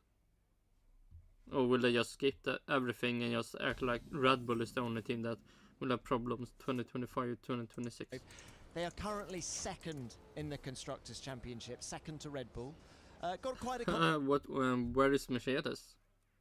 On 4th place behind McLaren. Comfortable lead over McLaren still, who are P3. Do you think they're going to be feeling... Are you ready for the gag? Are they going to be feeling a little blue? Get it? I enjoyed that, TC. Excellent. Given where they started, and in fact, of course, they've come home 3rd and 4th. Do you think they're going to be a little bit disappointed? Yeah, I really wanted to see both drivers just kick on in this race, and it didn't really materialise at any point. The threat, Oscar was quickly past Charles. Charles wasn't then able to fight back. That would be something. If Charles Leclerc have waited by pitting and pitted when because Sainz could have done that. But some of them waited with pitted and then pitted under the safety car behind Norris, and then it was a fight between them.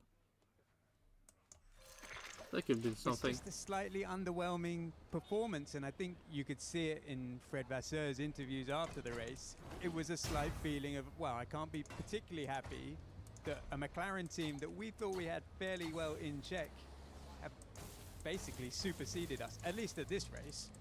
And so that dynamic that it's between Red Bull and Ferrari this year has now been upset, and Ferrari, for all their lovely paint jobs, they weren't quite at the races today with the top guys. This is what Charles Leclerc said about all this in the press conference after the race. If we compare ourselves to Max this weekend, let's see, Ferrari 3 and 5th. It would have been 4, but Carlos Sainz can't He drive like Kevin Magnussen. So 5th. And China they were 4th and 5th. Japan 3rd and 4th. Australia 1 and 2. Saudi Arabia 3rd and 7th with Oliver Behrman. And Bahrain 3 and 4. I mean they are up there. Jag menar Imola could be a good race for them. It's been a positive weekend. However, we can if not McLaren is even better there also. Not completely ignore Lando, and Lando in SQ2 I remember he did a lap where I was like, okay, they are extremely quick. Then for some reason, and as Lando said, I think they weren't as special on Saturday for some reason, but today they were really strong. So I'm just really happy for Lando. You know, as much as we all want to beat each other and to come out on top, it's always emotional to see so many emotions on one of your competitors. We have all grown up together. I mean, Max and myself were on the category above, but you always keep an eye on the younger categories. And I remember looking at Lando when he was in KF3, and we all had this same dream of being a Formula 1 driver one day. And then once you achieve that, you want obviously the first win. And I remember my first win, and it is a very special moment. So I told him already he needs to enjoy as much as possible. First Leclerc win. When did that happen? Charles Leclerc. First win.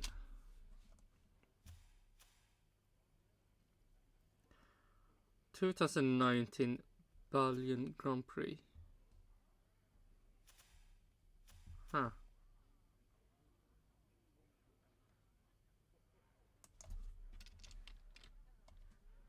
Max was like really early.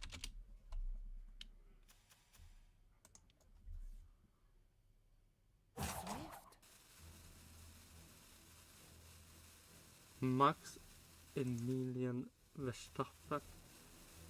That's an interesting name.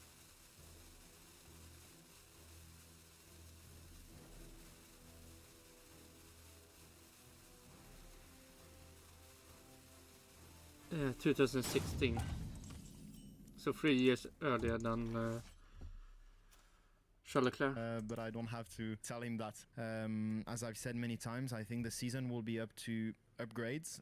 We have ours coming very soon, and that will define a little bit the rest of the season for us. So we've got to work hard, and hopefully those upgrades will be as good as theirs, and will help us to do a significant step forward. Can you just give us a date? When are those upgrades coming? Is it for Imola? It's soon. Soon. What will happen? Okay, Imola is the Monaco. So hopefully it's for Imola, so they can test it, and then on Monaco he can have a really great race car, so he can get pole position and then win, and then he can actually have a fun day in Monaco.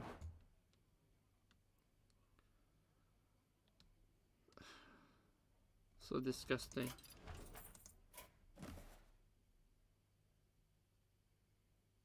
Oh, new quest. Play 12 beats.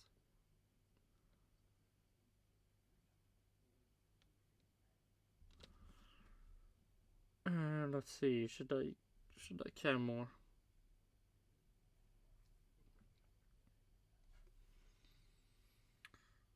$20 minutes. Now we go to fucking Minecraft now.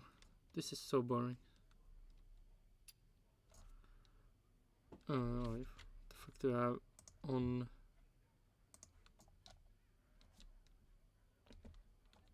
And while I get Minecraft up, I think it's really interesting Charles says that, because last year We never really knew who was the second quickest team. And Oh shit! There's something I want to look first. Fuck me. Okay, let's see. Frozen Throne. Man, the good old days. No, probably not. My good old gods, this is more the good old days. Then happened Boomsday. Rumble. Rise of Shadow.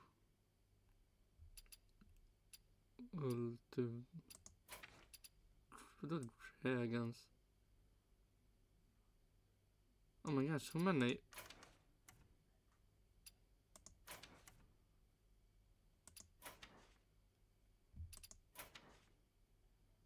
Lich King.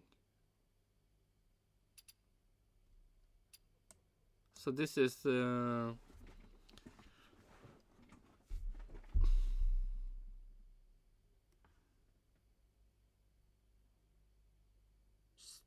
Dragon expansion in World of Warcraft.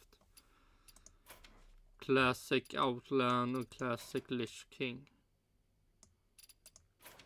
What the fuck is Festival?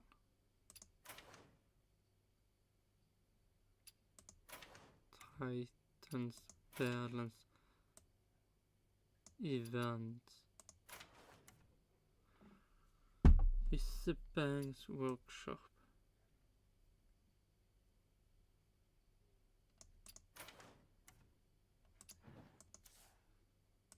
Oh, it is. Oh, let's see. Warrior.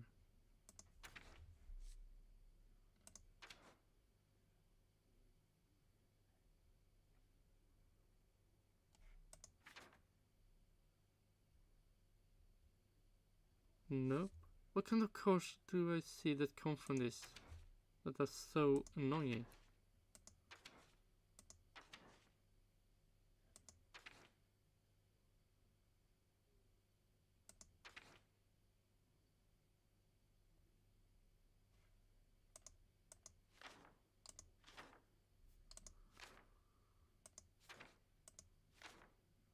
Nope.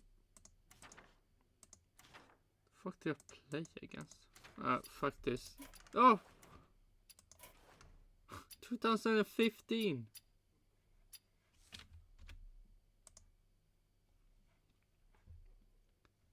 What did happen 2015 in Hearthstone?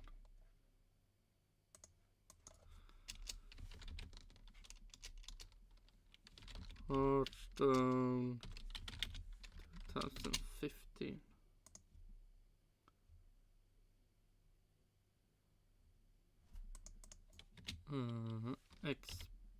Expansion.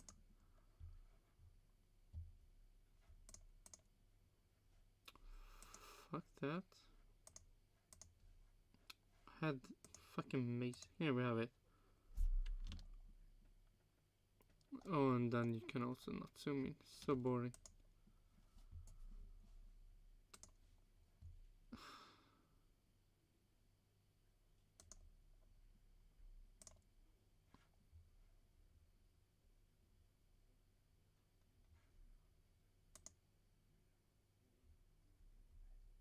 Where should I place this one?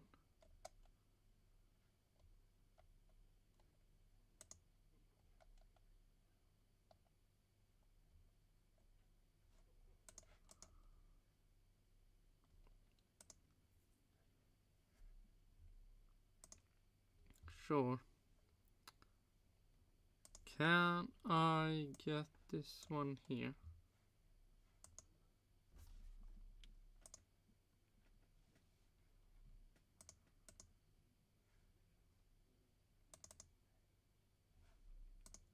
Oh, let's see. Can I?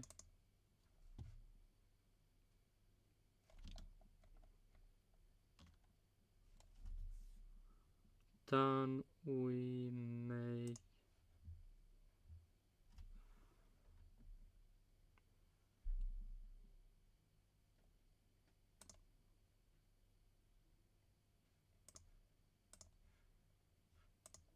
Here we have it. So 2015.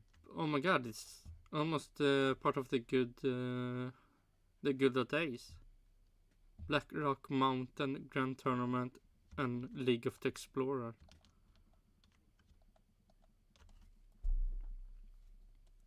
Now here we have the good stuff. Then we have the maybe questionable stuff. Okay, this happened. And then he just, no, fuck this.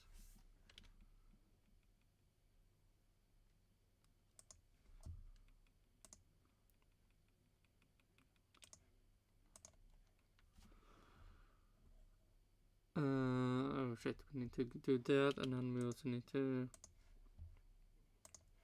Now we can go away from Haas. Quit this shit game. And then we can go to Minecraft. And continue. We have 549 fishes collected.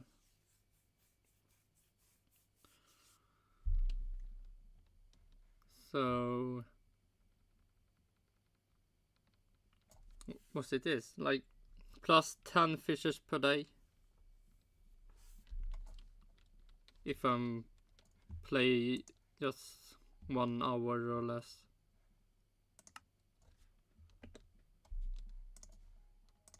So more Minecraft, less Hearthstone, more Minecraft is better for me. More Hearthstone and less Minecraft, that's depressing. So many cats always. Yeah, back to fucking F1 Nation. It felt to me that Lewis Hamilton having such a good year was what helped Mercedes get second in the Constructors' title. This year, it really felt like, okay, we've got Ferrari as the second quickest team, and we know who's second quickest this year. So this weekend, the question now is, well, actually are McLaren the second quickest team? Actually, can McLaren's upgrades mean that they can become the first quickest team and catch Red Bull? And if there's more Ferrari upgrades coming, well, where are they going to fit? Are they going to be able to pick yeah, up and what do Mercedes have? Nothing, right? another race win, or are they just going to be looking to get ahead of McLaren? It feels a bit closer between the three, and it's nice to know who isn't the second quickest team. I think this battle between what seems to be Ferrari who is and McLaren will be a really interesting storyline for the rest of this season. And as for my opinion as to which one will ultimately be second quickest, I've got absolutely... Oh, wait, third. Who's fourth? No idea. It feels like such a long season. It's so upgrade dependent, isn't it? I think the intra-team battle at Ferrari is going to be really interesting because at the start of the season, Carlos Sainz seemed to have the advantage over Charles Leclerc, yet this... He had just good qualifying. Stop pretending that Carlos Sainz even needs weekend. Something. It was back advantage Leclerc, and actually I thought he was really impressive this weekend because remember he did one lap in FP1. Yeah, and Carlos Sainz had the whole practice and still couldn't beat Leclerc. Straight into sprint qualifying and lined up second on the grid. He was just on it from the moment he got to this racetrack, spin in FP1 aside, and that showed a level of confidence that we haven't seen from him in recent races. It did. It's the slightly John like agony of Charles in FP1 where he spun in the first few laps and so limited on practice. But same way as Jean Alesi, big Jean Alesi fan here, he was magic after that, and what he did after that I thought was incredibly impressive, and Charles is capable of those really high performances that are just staggering. One more fish for the collection. Really looking further back, it was a more positive weekend for Mercedes. Both cars into Q3 and a double points finish. First time in a while we've seen Hamilton ahead of Russell, and Hamilton really getting his elbows out in both races, the sprint in particular with Kevin Magnussen. But so while he was enjoying his racing, what do we make of Mercedes this weekend? Let's see. Will they talk like with Red Bull? The team is going down. Lewis Hamilton is leaving. Could that make more people leave Mercedes? Should Toto Wolff sell the team now, while the team is somewhat maybe worth a lot of money until 2025 will make them worth less?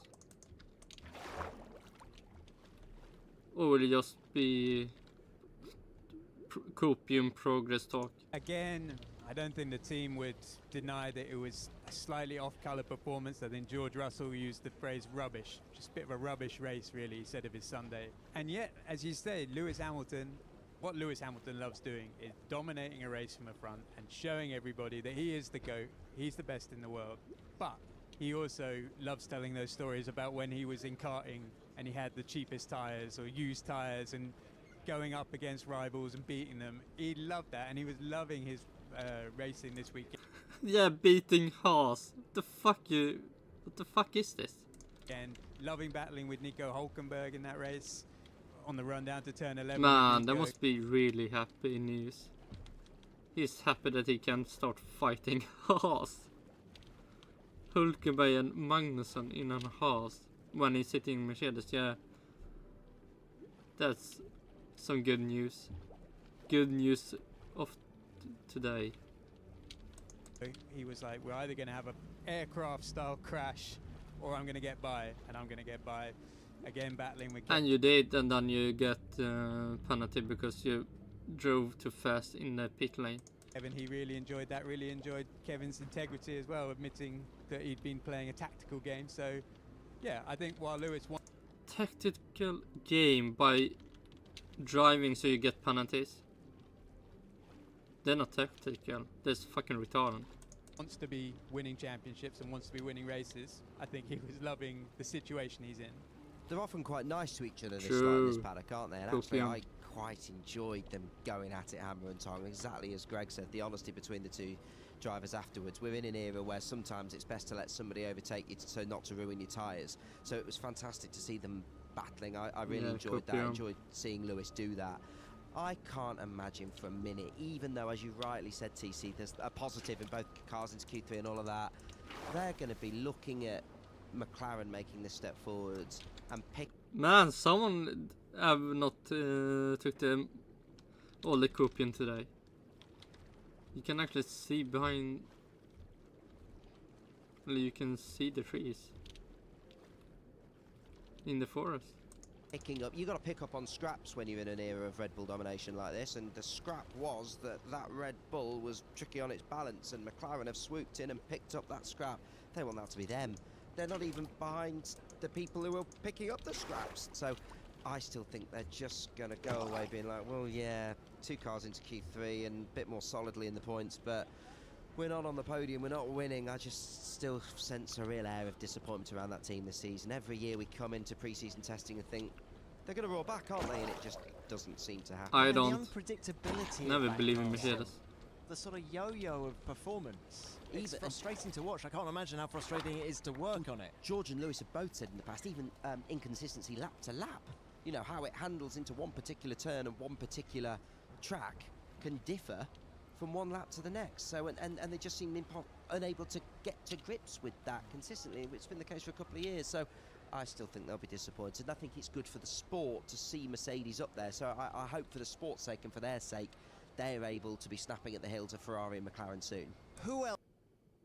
The fuck do you say?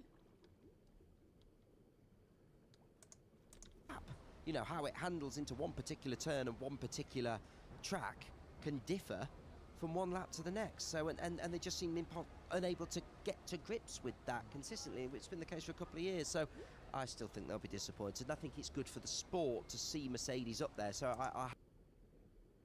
It is good for the sport and Mercedes are bad. It's bad for the sport that Williams aren't good. Hope for the sport's sake and for their sake, they're able to be snapping at the heels of Ferrari. Okay, someone that wants to take copium, but still doesn't do it. Like, who cares about who? I mean, if you ask the people, who do you rather want to see up there? Mercedes, Ferrari, McLaren, or Williams? Yeah, of course, everyone would pick Mercedes. McLaren soon. Who else stood out for you this weekend? We've discussed the top team. I mean, wouldn't it be more fun to see Williams up there? Or McLaren? Or for every Ferrari fan to see Ferrari up there again. No, of course, Mercedes. How can life go on in the Formula 1 if Mercedes isn't up there again? And then Lewis Hamilton is leaving. Why are you coping about Mercedes too? I mean, who wants to pick up the baton Coping and about talk about Ferrari, then. VCARB, all right? Yuki Tsunoda comes home 7th in the Grand Prix. Daniel Ricciardo does that 4th place in the sprint. It's a team that is punching. It's punching, isn't it? Punching above its weight. It is. At times. It's No been such a trident. strange weekend for all the drivers, I think. But Daniel's performance in sprint qualifying and then the sprint holding on to that P4 was stunning. Then he qualifies P18, starts the race P20 because he's carrying penalty through. But then Yuki Tsunoda saves the day with a really, really impressive drive to take the P7, matching his best performance of the year. He's given 12 Oh wait, the fuck.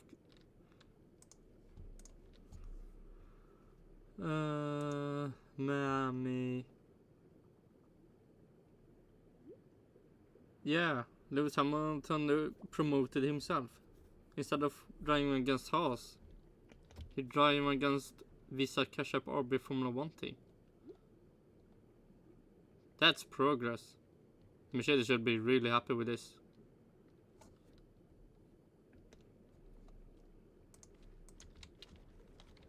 points.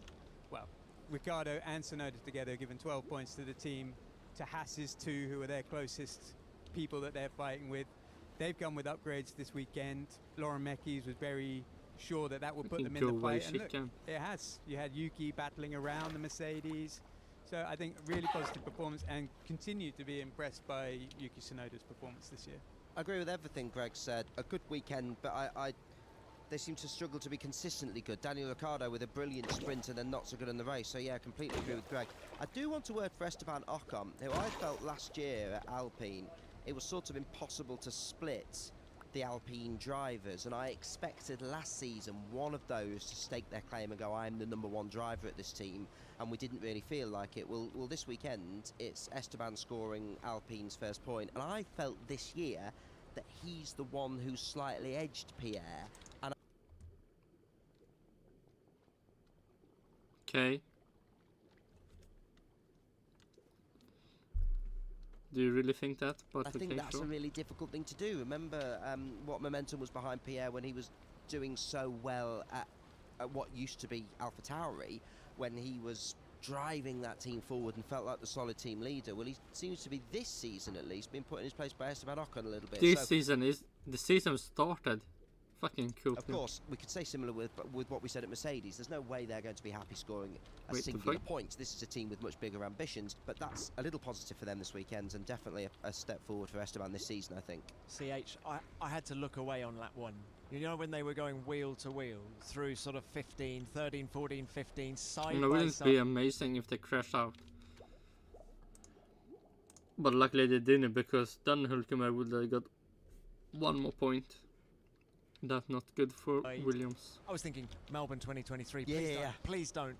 To be fair to them, they didn't. No, they they gave didn't. each other just enough racing room. Which I think, considering actually when those two were signed for the team, broadly speaking, they have actually behaved. Because that one in Australia was, I thought, even a slightly unfortunate incident where it was just after a red flag restart, wasn't it? If I remembered that right, so it was all a bit chaotic. So, yeah, but I am impressed with Esteban. It's not like Pierre's far behind looking at the race times, but that's a bit of light at the end of the tunnel, isn't it, for Alpine? And actually, they've really turned around that performance. You know, the car at the opening race was overweight. It had too much drag. It was, I mean, it was the dog of the paddock. Whereas now, they brought it here. Both cars are now on the weight limit of 798 kilos. Yeah, so the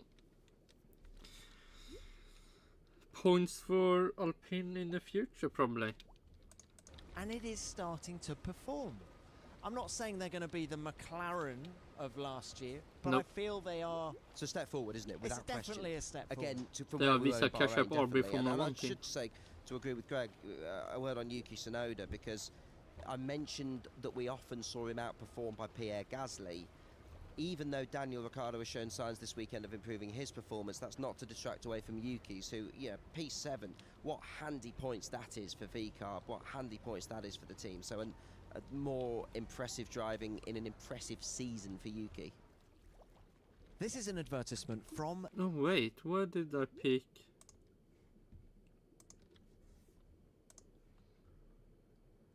Formula 2. Do I have the cardio above? You could know that. Yes, I have. Oh, maybe I should. This one, then we change that. This one. This is my Formula 1 prediction. Red Bull racing in the top with Max Verstappen, and then I really hope Charles Leclerc and Lando Norris, that we fight each other. But I mean, maybe we should stop the game. Then we Scuderia, Ferrari and McLaren, Mercedes.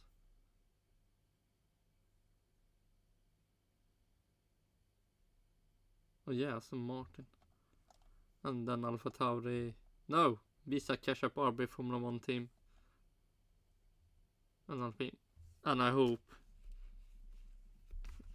Williams and Alfa Romeo can score some great points so they can overtake Haas, because man, Haas doesn't deserve all the points they get. All thanks to Nico Hülkenberg. I mean, now when Nico Hülkenberg leaves Haas, Kevin Magnussen will probably never score points for him. And also Pierre Gasly over Esteban Ocon.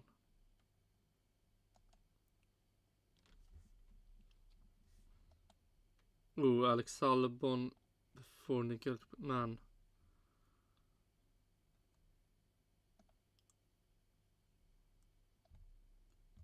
Who could think that Haas would be so good? Oh shit, I own Leon Lawson and Nick de Vries also.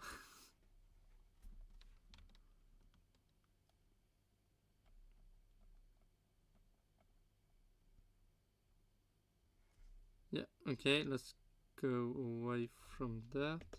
Back to the fucking nation Better podcast. help. We've all got things that weigh us down. Oh shit. Go away at time. The best.com round 2 victories, extending Grand Prix weekend in Miami, but it was also round 2 of F1 Academy. And Abby Pulling dominated this round. She converted 2 pole positions into 2 race victories, extending her lead at the top of the standings to 34 points. And I caught up with her after race 2.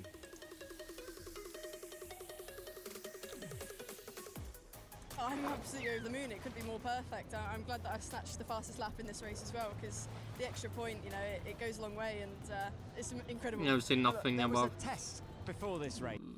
The girls' Formula 1 stuff. What were your expectations coming in? Did you think you'd dominate to the way that you have? I definitely didn't think I'd dominate, no, not at all. The test did go very well, so we knew we had the pace there, but Zandvoort is a completely different track, and it was different conditions to where we are now. So yeah, it wasn't expected, but I think you don't want to set your expectations high. You need to kind of keep grounded, you know, be realistic, and it ended up being kind of unrealistic now I think about it, what's happened this weekend. And Abby, you are now the hunted, right? The crosshairs are on you. You're the one that everyone is now chasing. Just how confident are you going forward? I think Barcelona's the next race, isn't it? Yeah, we actually struggled a little bit in Barcelona pre-season testing, but we've developed the car a bit since then, and you know, our tyre deg didn't seem too bad in that one. We managed to tyre pretty well, so hopefully it translates there. But me and the team will just keep working, doing what we're doing. It seems to be working, and yeah, I just can't stop thinking about my family. I wish they were here right now to be here, and I can give them a cuddle. If my dad's listening, love you, Dad. What about Barcelona being a proper racetrack rather than a street track? Because you've done Jeddah, you've then been here in Miami, where the walls are very close. Does it require a slightly different approach when you go to Barcelona? I mean, I absolutely love the street circuit, so I'm glad we've got a few of them on the calendar this year. But yeah, Barcelona is very different. It's a different tarmac. It's much cleaner. There's less dust.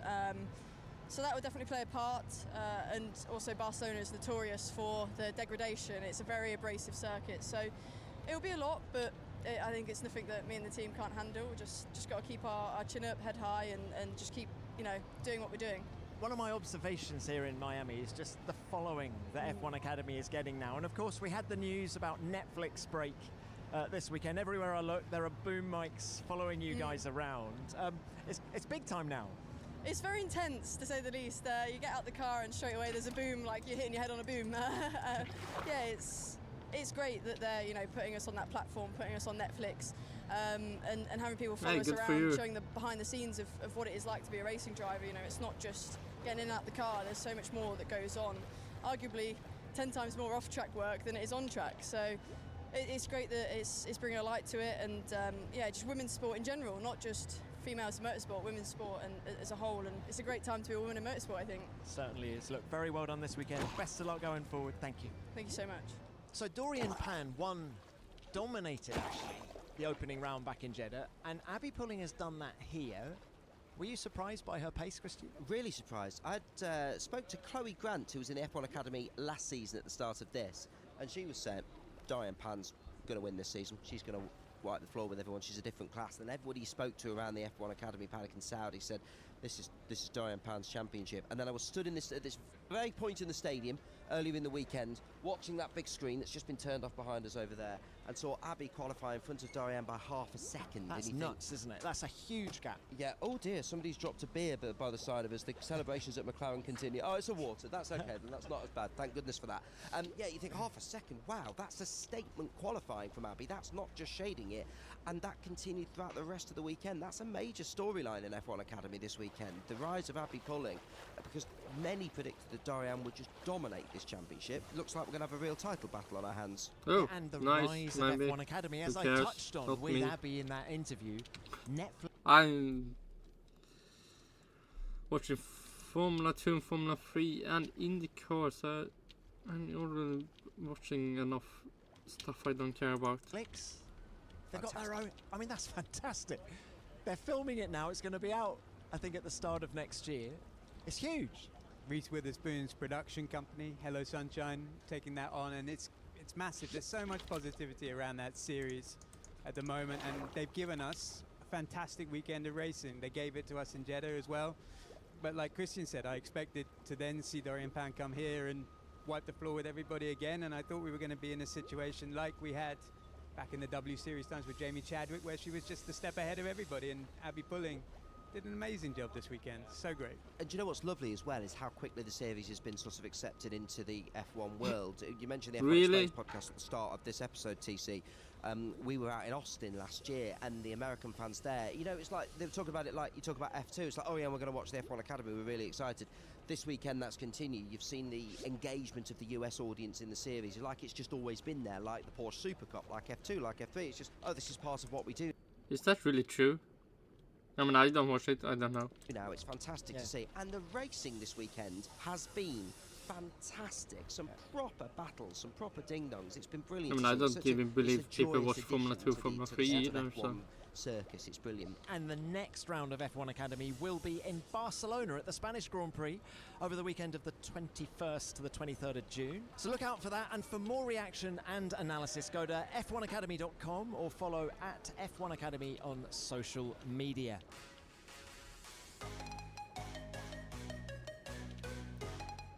So the top 10 looks like this. Lando Norris wins his first race in Formula 1 to become the 21st British winner in the sport's history. Max Verstappen is second and Charles Leclerc third. Now, after Sainz's 5-second post-race penalty for causing a collision, he drops to fifth behind Sergio Perez. Then Hamilton is sixth and Tsunoda is seventh, ending a strong weekend for VCARB. Russell is eighth, Alonso is ninth, and Ocon scores his and Alpine's first point of the season in 10th. In the Drivers' Championship, Max Verstappen on 136 points is now 33 clear of his teammate Checo Perez at the top of the table. Charles Leclerc is third on 98, with Norris and Sainz now tied on 83. Piastri is sixth on 41 and Russell is seventh on 37. Then come Alonso 8th, Hamilton 9th, and Tsunoda jumping into the top 10 for the first time this year on 14 points. Wait, top 10?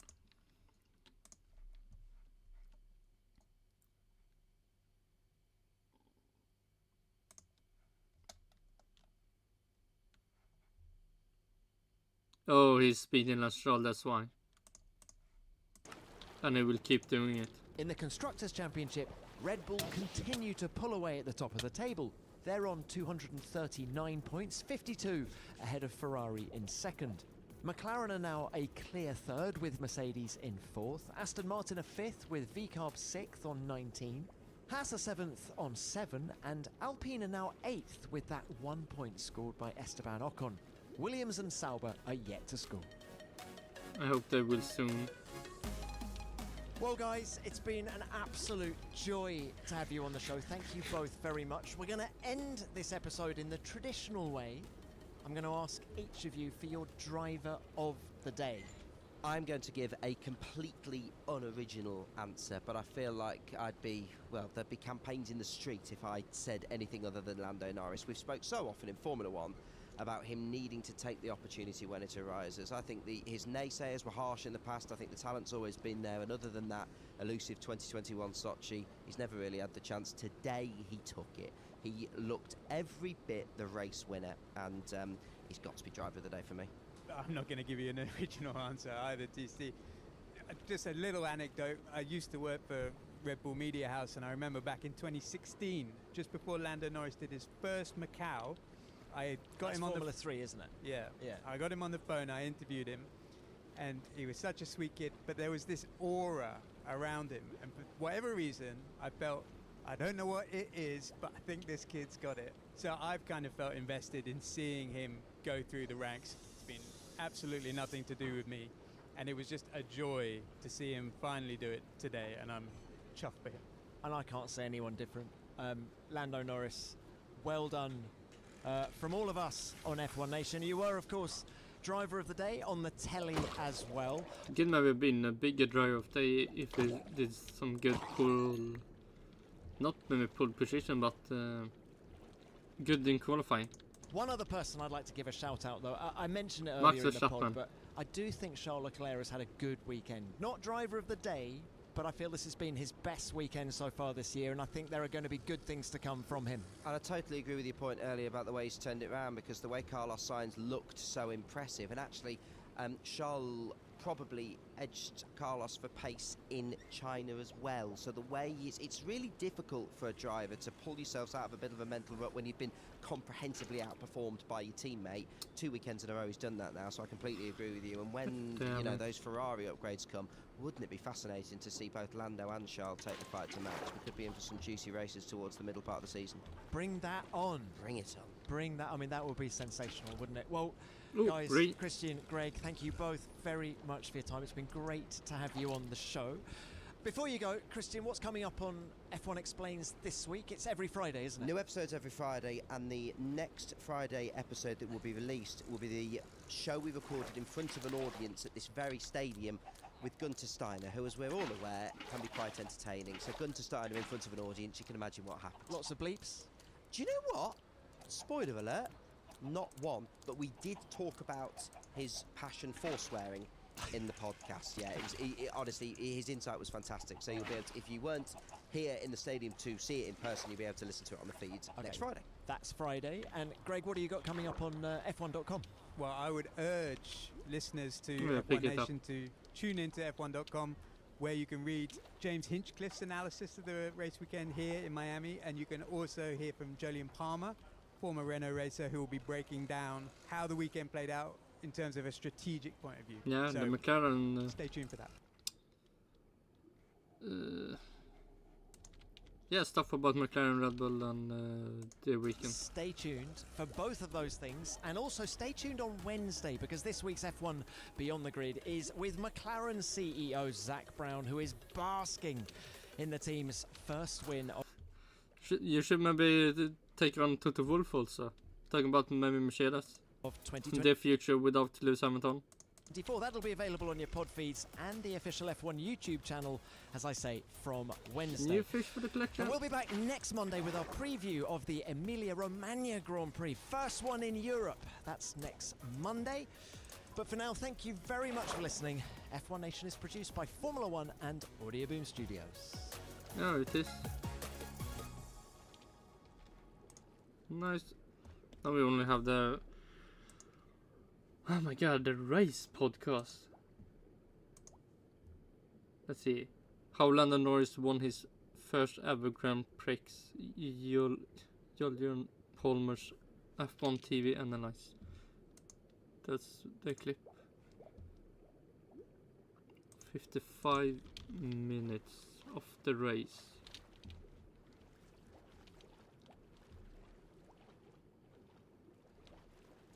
Sure, this will be fun. The Athletic. Oh, it should soon go down.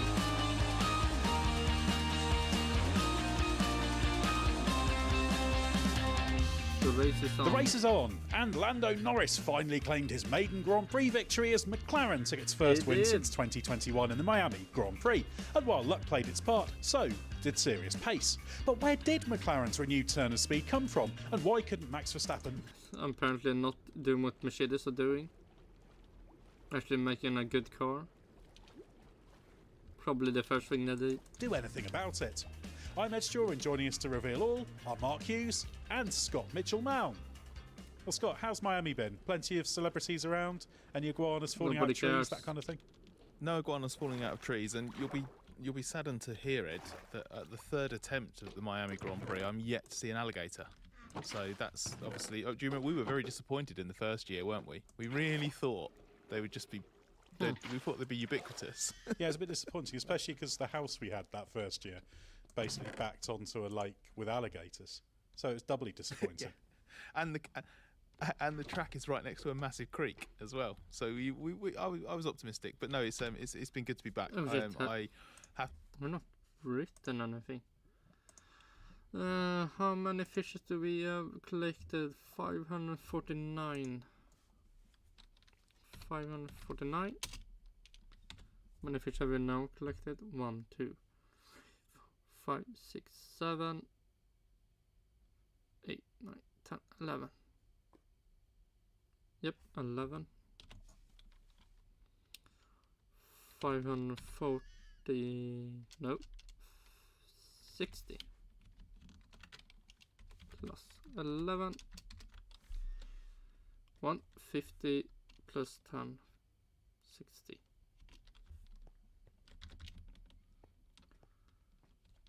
40 more, and then we have 600, and then just 2,100 left to get.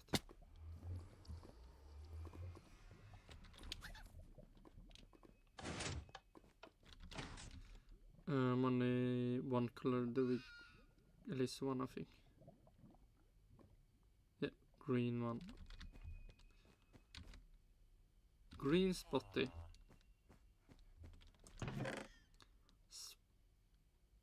Spotty.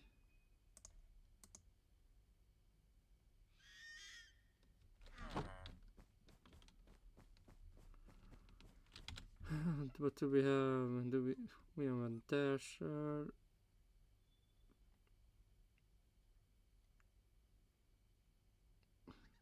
Free dasher. Sunstreak. Oh, blockfish.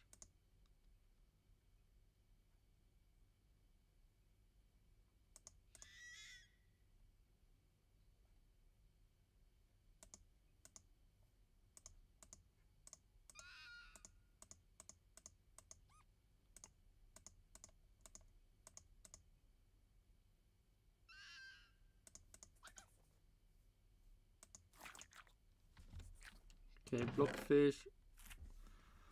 Purple and brown.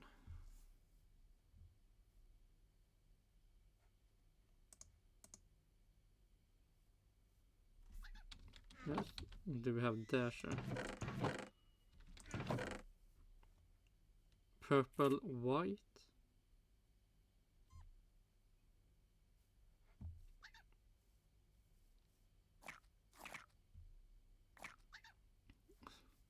There we have the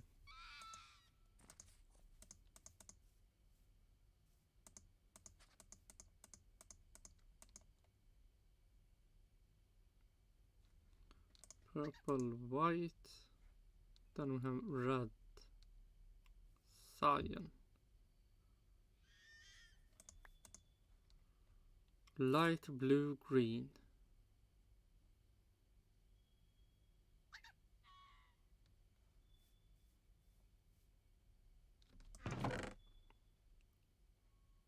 Light blue, they were light blue.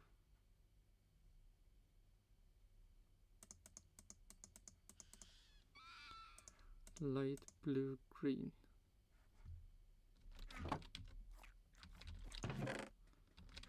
The Lewis Hamilton fish, glitter, orange, lime.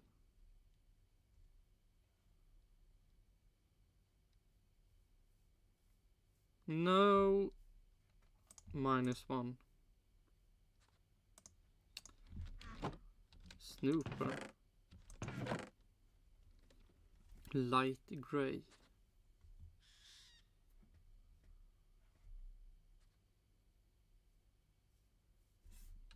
No. Light grey. Here we have light grey. Light grey green. Lime.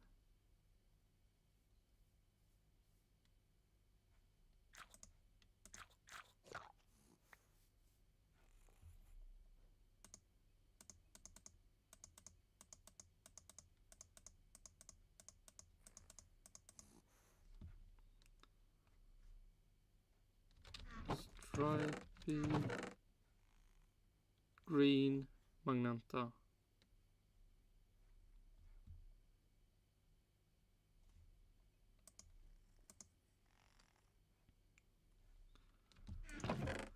Purple cyan.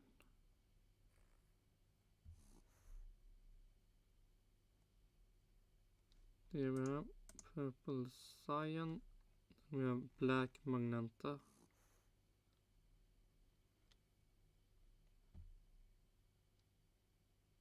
Oh, nice. Just -1.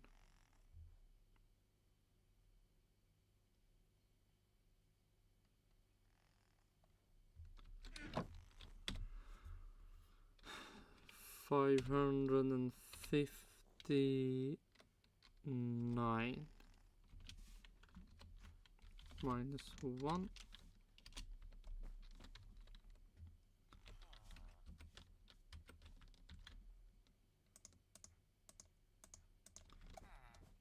Then after the stream I need to collect a lot of more iron. To admit, Oh. I think I said this before, years 1 to 2 the race improved massively here, and the experience improved massively.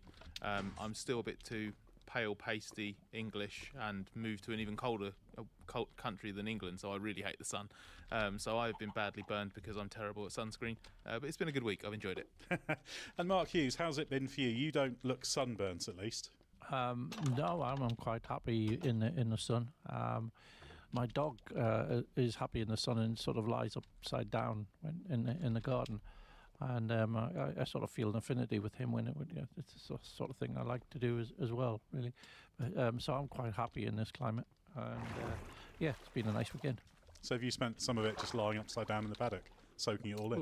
Well, there wasn't really time, but given a bit more time and a few fewer tasks, yeah, I'd maybe try that. Excellent. Well, that's something to try next time with a less task-heavy weekend. But there's plenty of tasks to get through on this podcast because it was a pretty busy Miami Grand Prix weekend. So let's get on with it. And Mark, can you just explain how it all played out for Norris and McLaren, and perhaps weigh up how much of this win was good fortune and how much was good performance?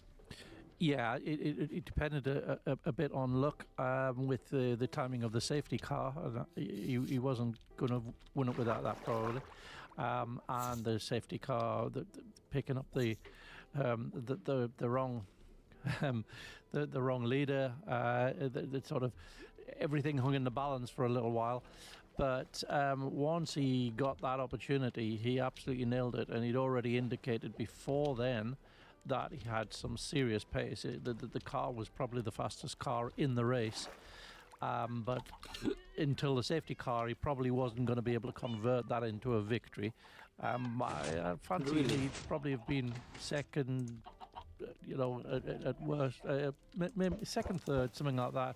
But clearly the fastest car in the race, just out of position, and so he'd qualified 5th, and but had gone down to 6th at the start. Oh because shit, I have a lot of fire. avoiding the melee that Sergio Perez's late braking had caused a bit of chaos, and so he was out of position, so it didn't look anything particularly, the prospects didn't look all that outstanding, but throughout the weekend the updated McLaren, it looked incredibly quick in just flashes, but everybody was in and out of phase with their performance all weekend.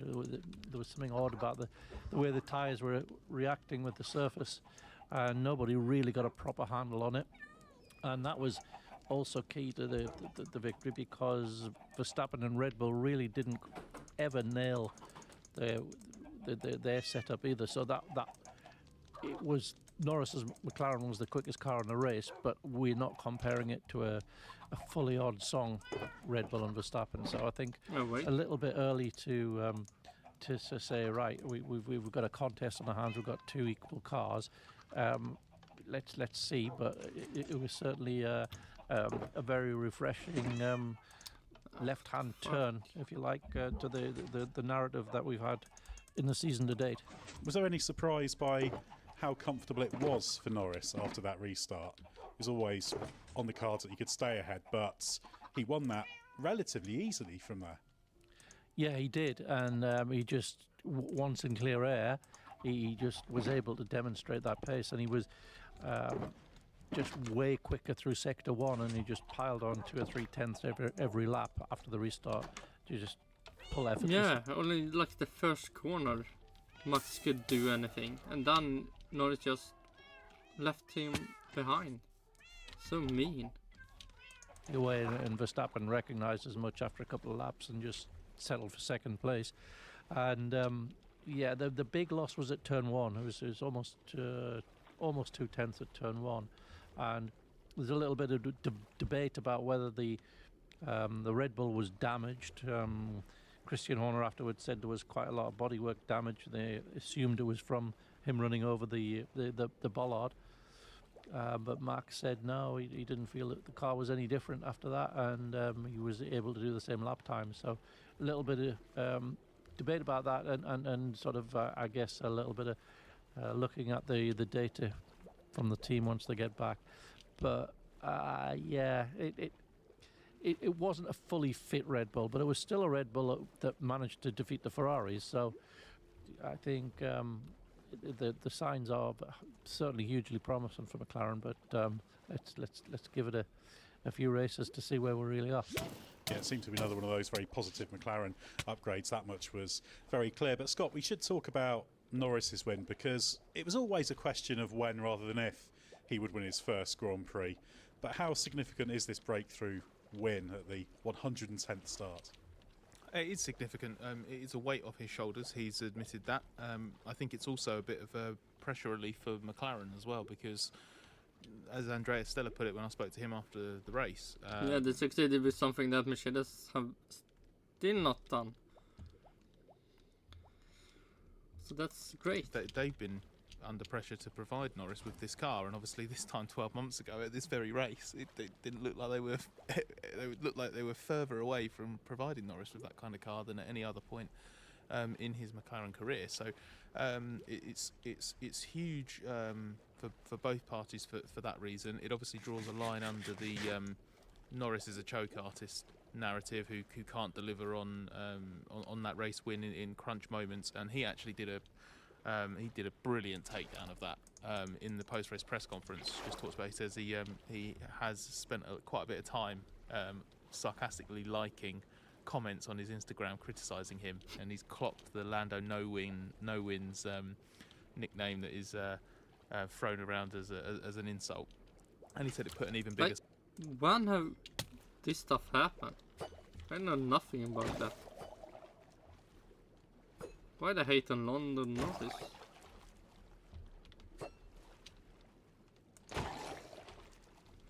Still not Trident.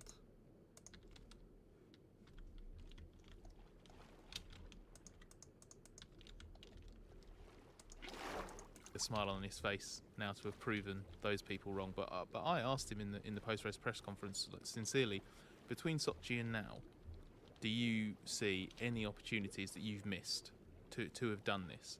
And the one he picks out is the Qatar sprint race. That's the only thing he feels where he let any kind of victory slip. He knows that he's missed out on poles. He knows that he's probably cost himself a podium here and there. So he hasn't been perfect since Sochi. He's not saying that. We're not saying that. But I don't think he's ever thrown away a golden opportunity to win a Grand Prix. And actually, if 7 Grand Prix over the last 12 months had gone just fractionally different and Verstappen had got tripped up, Norris would be a race winner. Looked like already. a red one. So yeah, if you just trace it all back to Sochi and the great misunderstanding of why that race unravelled, which I did ask Stella about this evening, that was a turning point. That was. I mean, that's, man. It would be some. His first win, and then Silverstone could be Leclerc's win for Leclerc. Then you would have Ricciardo in Monza. It would be some beautiful, colorful year. But no, these 2 races went to Lewis Hamilton. There was a point at which Norris proved he could win a Grand Prix. McLaren learned what it took to win a Grand Prix in that period, because obviously it had scored victory with Daniel Ricciardo the previous race at Monza, but showed it didn't quite come easy. Since then, they've just been waiting for the opportunity for all the stars to align and do the job. McLaren has produced the car. McLaren nailed it today. They got a little bit lucky. Norris was excellent. It was fully deserved. And of course, the first win as team principal for Andrea Stella. He's won plenty of races in various engineering roles, but obviously, Mark, Andrea Stella's been hugely influential at that team. And while it's probably most significant for a Norris first win, also the first win for an Andrea Stella team feels quite important, because he's always been convincing, but he's just increasingly convincing in his leadership of that team with every step. Yeah, and Yeah. And is Toto Wolff also there? Do we see anything improvement that Toto Wolff will bring? So Mercedes will be good again. Everything he says, you can follow the logic, and it fits in with the philosophy. And I get the feeling that it's not going to be the last win that he oversees there. And he's very good, not just technically, but also with people. And I think he has got everything sort of aligning very, very well. I think he's going to turn out to be one of the real top team principals in the sports history. Not Toto Wolff? Yeah, he's a great communicator, very compelling speaker, and very convincing in the way he lays out his arguments. Just really impressive character. He's very sincere, and he has an idea of the right way to do things as well. It actually cropped up in a very different way over the weekend when he effectively called for Kevin Magnussen to be banned for unsportsmanlike behaviour. He has a firm belief in doing things the right way, and the reason I bring that up is because I don't know if either of you two saw, but they dedicated the win to Gilles de Ferran, because it's the first win since obviously he passed away. First win for McLaren.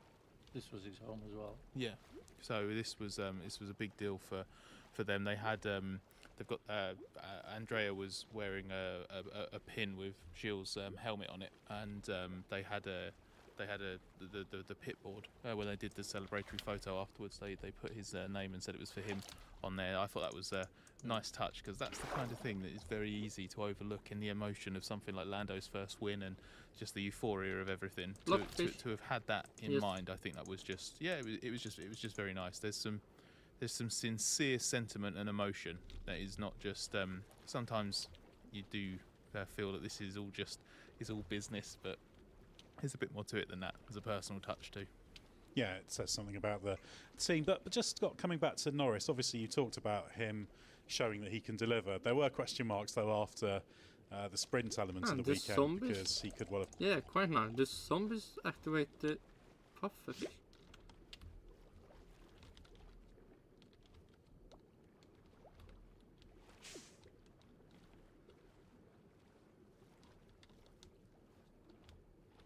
Come on, zombie. Swim faster. And the question is yes.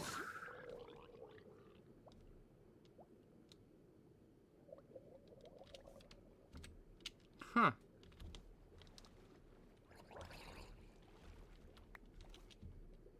How did that happen?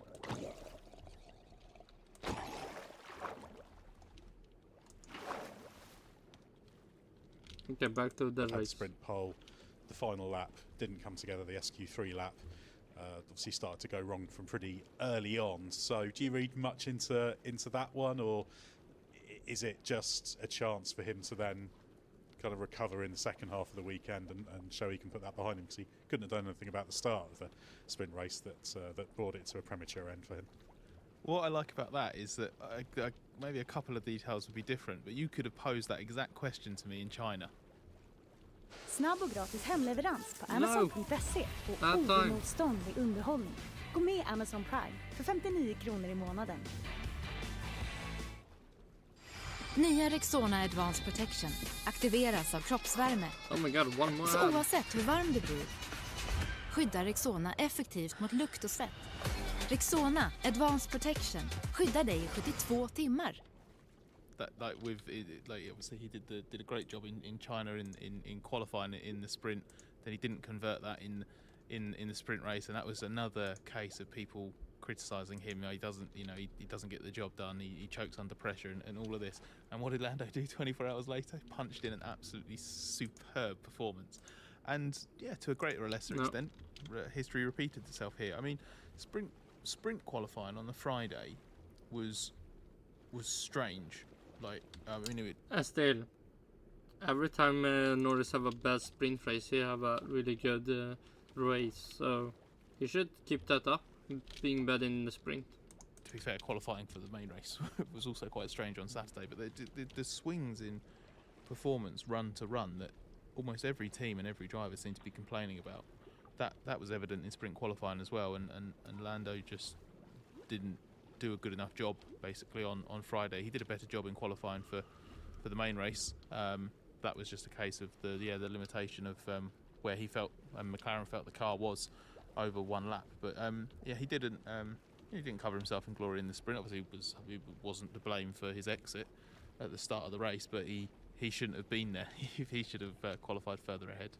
And a quick word, Mark, for Oscar Piastri. Obviously he had a partial upgrade, but certainly not the full upgrade, and had a fairly fraught race in the end with that contact with Carlos Sainz, ultimately ruining it for him.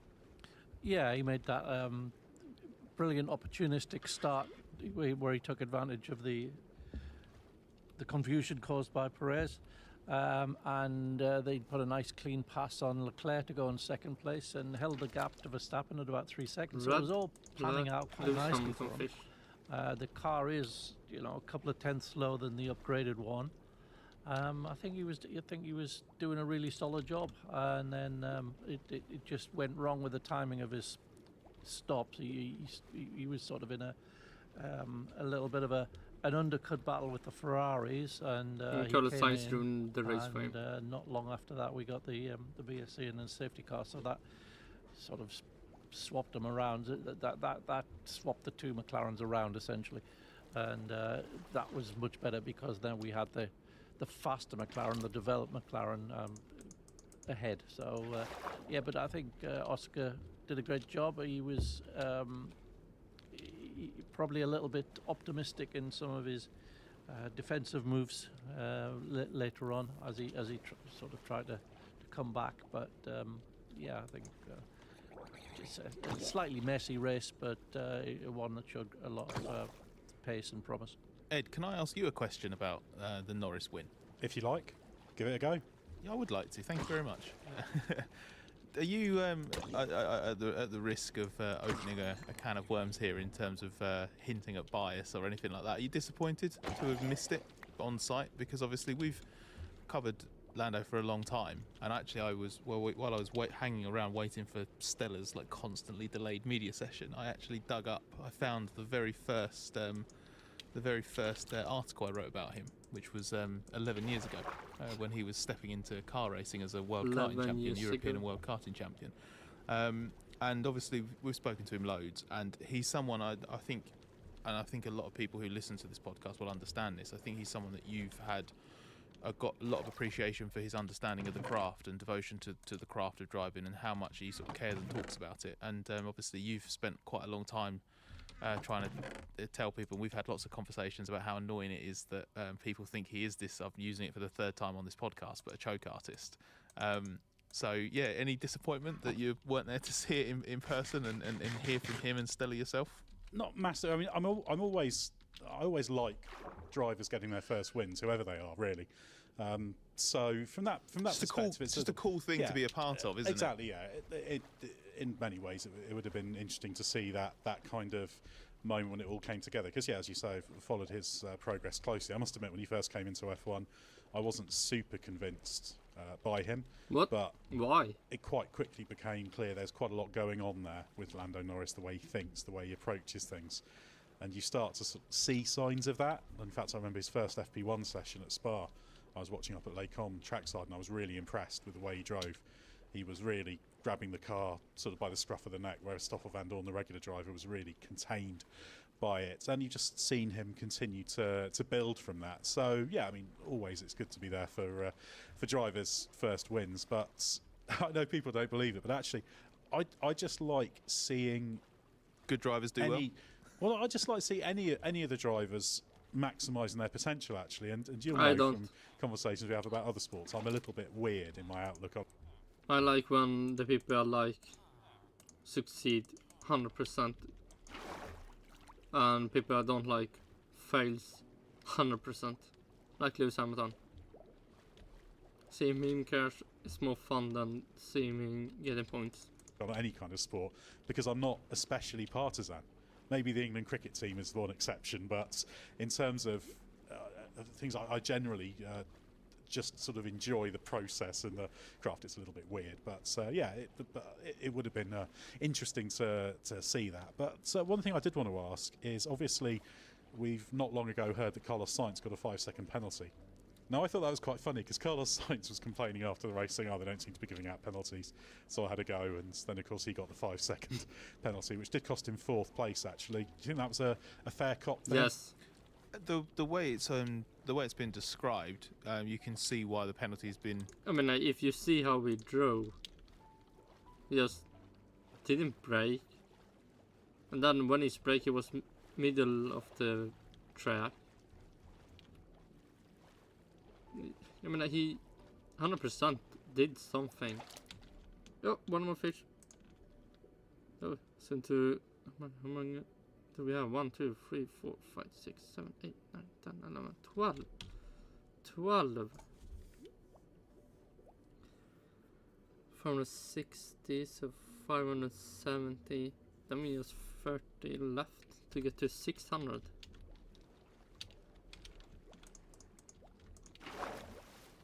Yeah, but his move was so weird.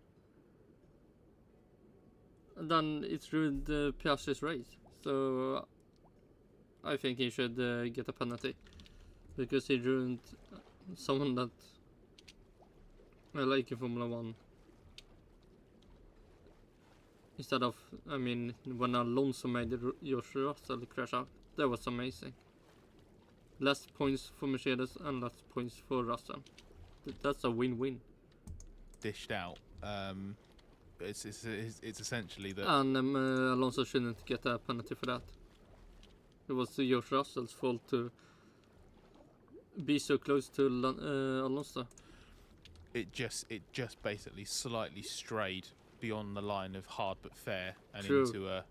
And Kym Magnussen should get a race ban for his driving against Lewis Hamilton. Causing a collision, basically. And I was quite interested that the stewards applied some leniency, because it should have been a 10-second penalty and 2 points on his licence, I think. But they admitted they halved it on both counts, mitigating circumstances being it was a very small error. I'll be honest, if we're going to do that, I'd rather that just gets let go. I don't. We've talked about so much on the podcast, haven't we? How many penalties there are and whether there should be. But if you're gonna apply that logic, I'd like to see that stuff go. What was funny is actually when we were doing Stella's post race, as I said, I mean, all the penalties Magnussen I got, they do nothing either. Should they not get penalties then? Fucking retard. Delayed post-race debrief. Sainz actually interrupted it briefly right at the very end because he wanted to congratulate Stella before he left the circuit, and Stella was it was brilliant timing. Stella was literally being asked when Sainz interrupted about Piastri's race and the contact with Sainz. So it was superb timing, but then Stella, to his credit, basically said he thinks it was pretty much a racing incident. Yeah, well, it looked like that sort of thing, but yeah, well, the stewarding is a whole debate. Yeah, and Kevin Magnussen does. Yeah, we have no racing incident. There we have someone that actually trying to ruin everyone's race in Formula 1. We go on for hours about that and probably will at a later date. We always could. Exactly. Mark, we should briefly mention Sergio Perez, because obviously he made himself a little bit unpopular at the start of the race, showing he hadn't... Popular. He made the greatest move ever. Didn't hit... I think maybe he touched Max Verstappen somewhat. Or not. But he didn't make any contact. Lewis Hamilton did a lot of contact in the start of the first lap in the sprint Learned race. from Lewis Hamilton's sprint race start by steaming up the inside at the first corner. So close to taking out Max Verstappen. Yeah, it was like very, very close to a complete disaster for the Red Bull team. They could have been wiped out within seconds of the start, the whole team. But yeah, he got... I mean, the headlines and the blogs from just Verstappen, they will probably never end after something like that. they got away with it.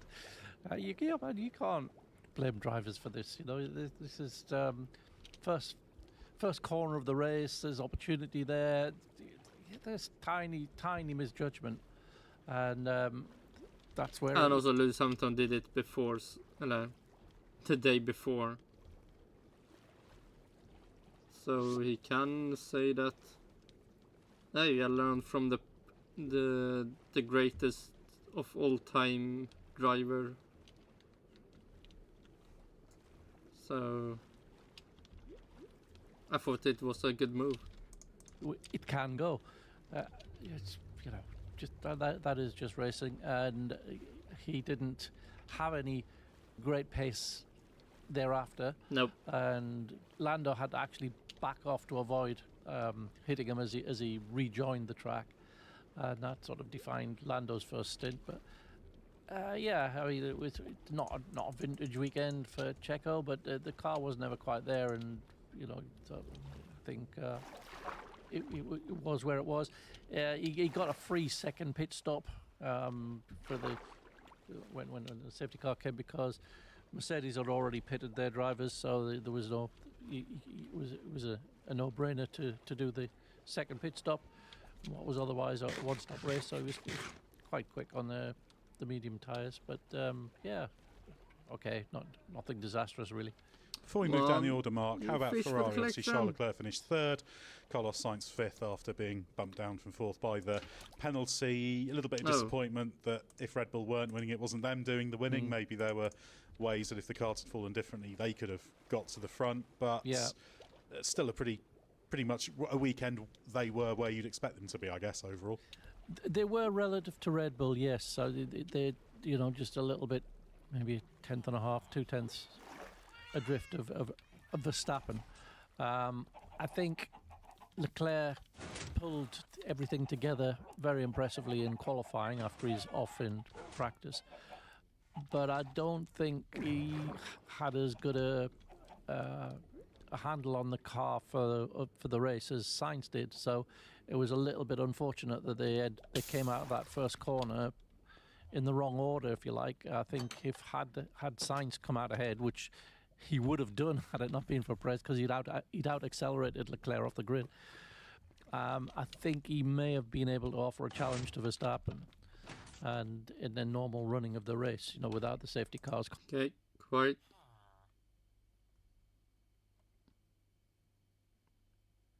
Nope, no. One qualifications. Oh shit! Need to count. 1, 2, 3, 4, 5, 6, 7, 8, 9, 10, 11, 12, 13. 13. Then we have 500 and 70, 12. 13, 1, 60 plus 10, 70 plus 2. 572 plus 13. Okay, do we have any Betty? We have some blockfish. Brine also. Nope, no Betty. Blockfish. Oh, Lewis Hamilton fish. Cyan and black. Cyan and no black.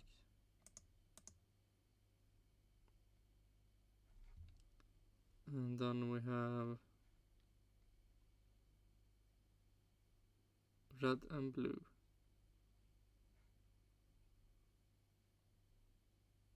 Okay, -1. Red and blue.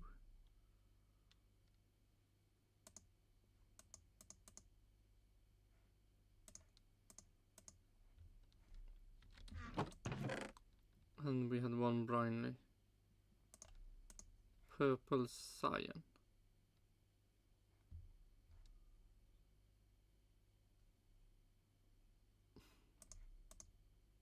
-2.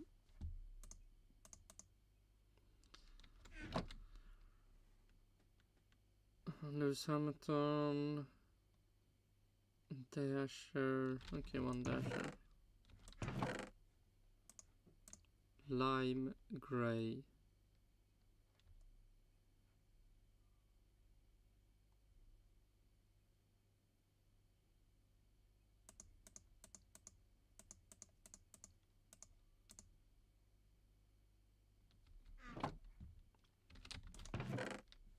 Lewis Hamilton. Red and black.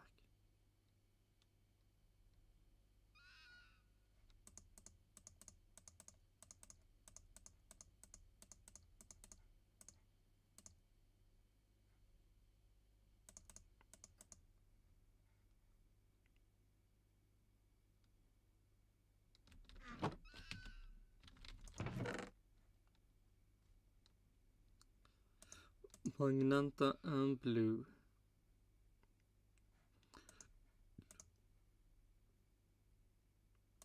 God damn it. -3. Okay, what do we have? Oh, one more brightly. Purple light blue.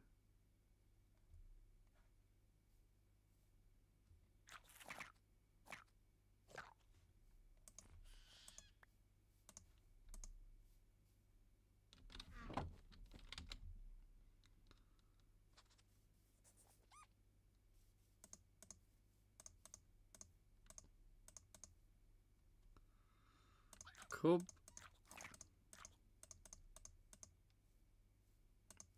Sunstreak, sunstreak, sunstreak, okay.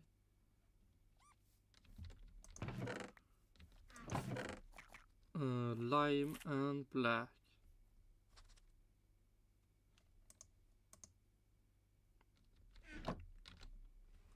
Then we have spotty.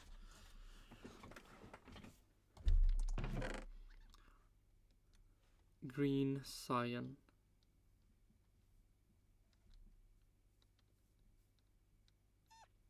Nice.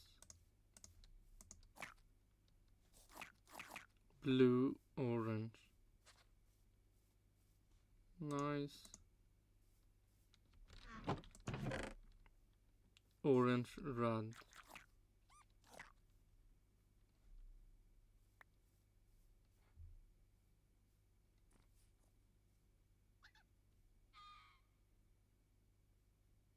There we have the orange.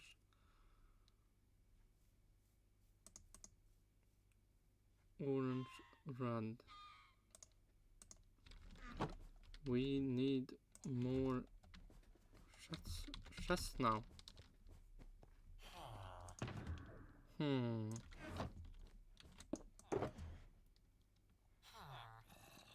Nothing here.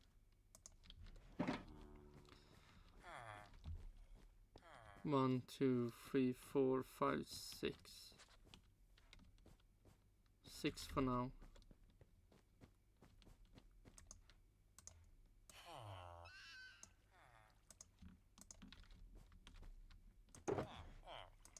One more 4.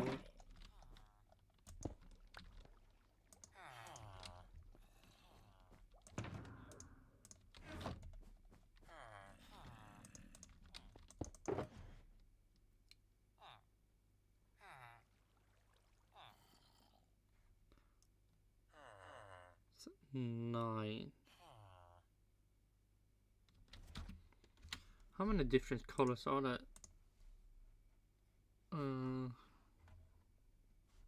Oh shit.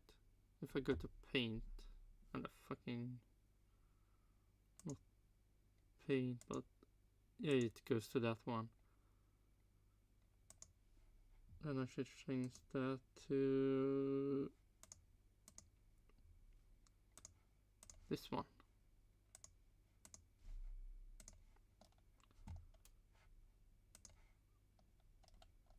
How many different colors do we have?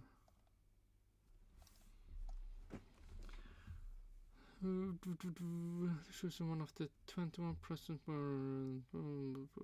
true.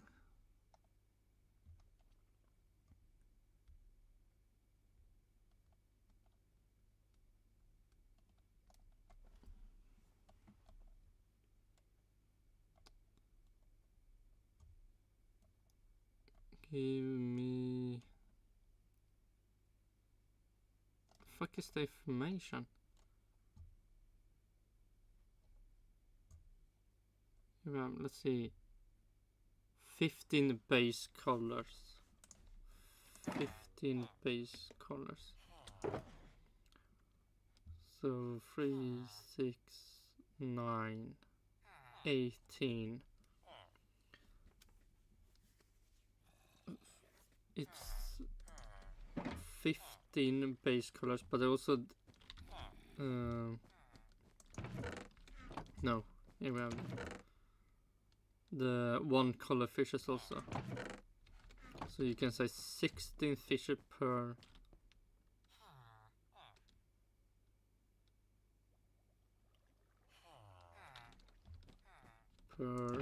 if I do like every fish with the light blue. Oh shit.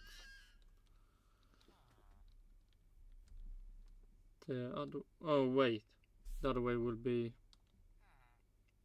doesn't matter. Everyone we start with light blue will be in one shotgun box.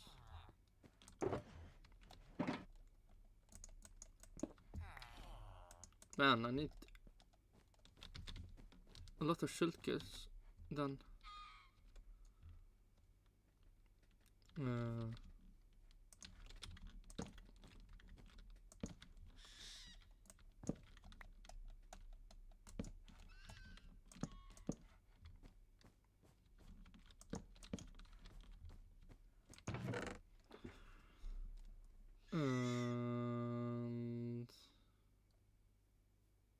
we should remove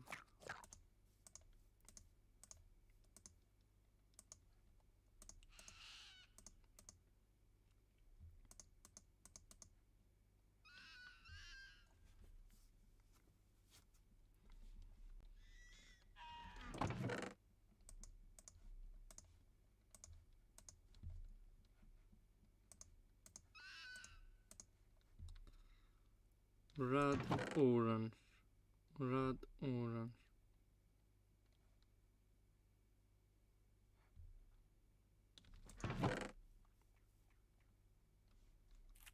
Nope. Lime.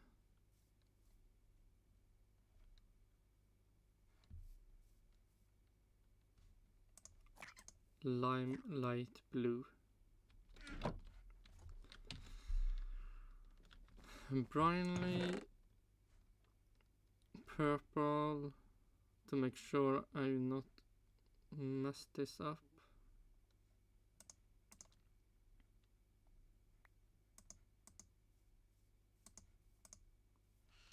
And we have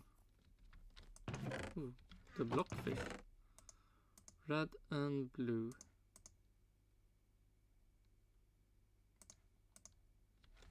And we have Magnanta.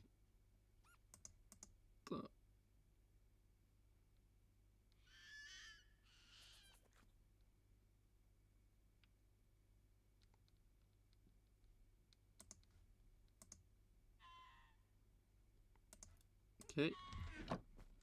-3. 569. -3.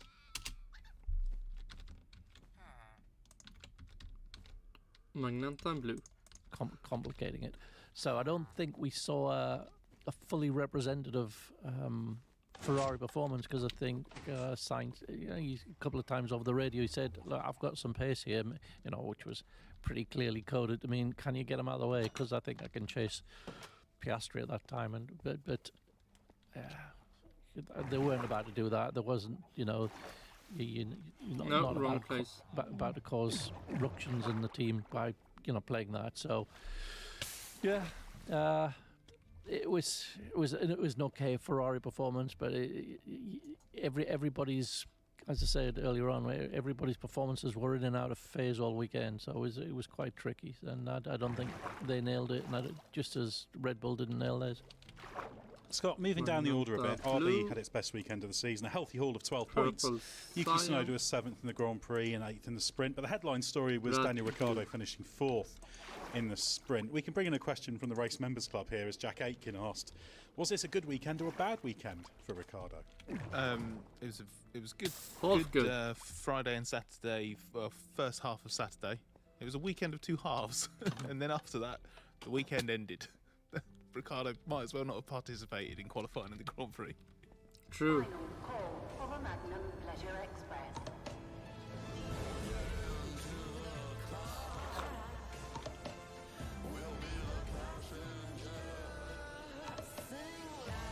Wherever pleasure takes you. Magnum, euphoria, wonder and chill. Magnum, true to pleasure. Euphoria looked good. För de stökiga. För de klumpiga. Och för alla som inte är rädda för lite smuts. Via är tuff mot fläckar. Och tvättar effektivt redan vid 30 grader. Via. Var tuff mot fläckar. Yeah, he was the extreme case study of how everybody's performance was in and out. He really was extraordinary grid position for the sprint qualifying, and then just great sprint race, and then bad qualifying for the race, and then bad race. Mediocre for the rest of the weekend, and no particular obvious reason why he was either quick or slow. The enigma continues. Yeah, it was one of those where once he got the grid position in sprint qualifying, you had every confidence he was then going to convert that, and he was very quick all through sprint qualifying. Just seemed to all be working. We've talked about this before. Daniel admits it. He doesn't have that kind of detailed grasp of why things are working for him, why things aren't working for him, what he likes to do, how to do it, that kind of thing. He's open about this. He's just much more of a sort of seat of the pants kind of driver, improvising, dealing with what he's got. So when it's going good, it's going great, and when it's going bad, it then trails away like it did. Like he was and remains baffled by why he had no pace in qualifying, and then once God, almost like when he was in McLaren. One race was, you can say, really good for him. The rest of the season, really bad. Nothing went good there. At that poor grid position, he was basically just going to run around at the back, because he had the grid penalty as well from China. So he was just always going to run around at the back of that race. It was never really going to be anything he could do from there. And that car is basically it's quick enough that once it's got good track position, it can convert that track position. But it's not so much quicker than the midfield cars that he can then either of them could just blitz through from the back of the grid. So True. Ricciardo had that benefit in the sprint, and then Tsunoda had that benefit in the race. And Tsunoda was excellent in the Grand Prix. I think it was he proved that China was an aberration in terms of a down weekend for him. Yuki continues to be really, really effective, and yeah, it was a great weekend for RB. For the team, it was a complete weekend. For the drivers, they just shared the glory. So jury's very much still out on Daniel Ricciardo. Obviously, he's got that new chassis as of China, and some positive signs, but yeah, wasn't a complete weekend from his perspective. Mark, should we move on to Mercedes, because as ever we've got to talk about their struggles. Lewis Hamilton was 6th in the Grand Prix. Finally we get to Mercedes. How far have they fallen? George Russell 8th. Hamilton, of course, was in the wars in the sprint, and even within the fact that there were quite a lot of swings with the tyres and that kind of thing, Mercedes seemed particularly prone to that, because even when it's steady for everyone else, they find ways to fluctuate. So I guess it stands to reason that they'll be even more prone to such fluctuations.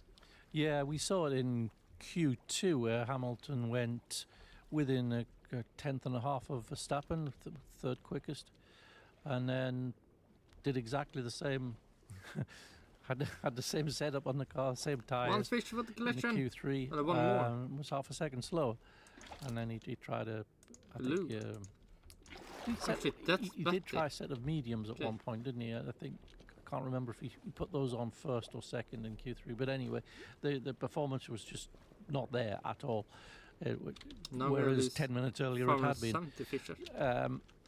It was never any real prospect of it sort of doing anything to the cars ahead of it on the grid. It was in about its natural grid position with I mean, they're driving like they are the new Alpine. They can maybe be up there in the points, but nothing more.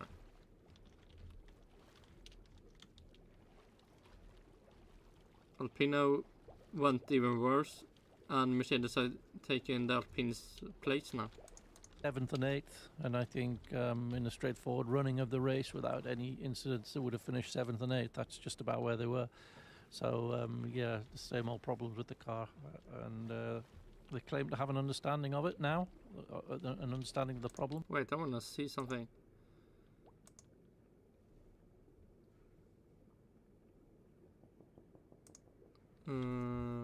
Let's see.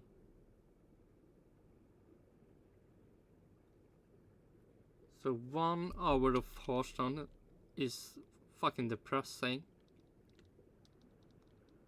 And 2 hours and 25 minutes of just swimming around collecting fishes is more fun. They say something about horse run. And that they're flat out making a lot of new parts. But it's a familiar song, so we'll have to see how it goes. Yeah, I think it's very, very much wait and see with Mercedes, because there's been so many full storms and understanding built, etc., etc. We need to see some fairly clear signs of progress there. Scott, let's move on to Aston Martin now, because it's a real struggle for them. Grabbed more headlines, to be honest, for brushes with stewards than anything on track. Any justification for the complaints, or just covering up their disappointing performance? Oh shit, is this Alonso?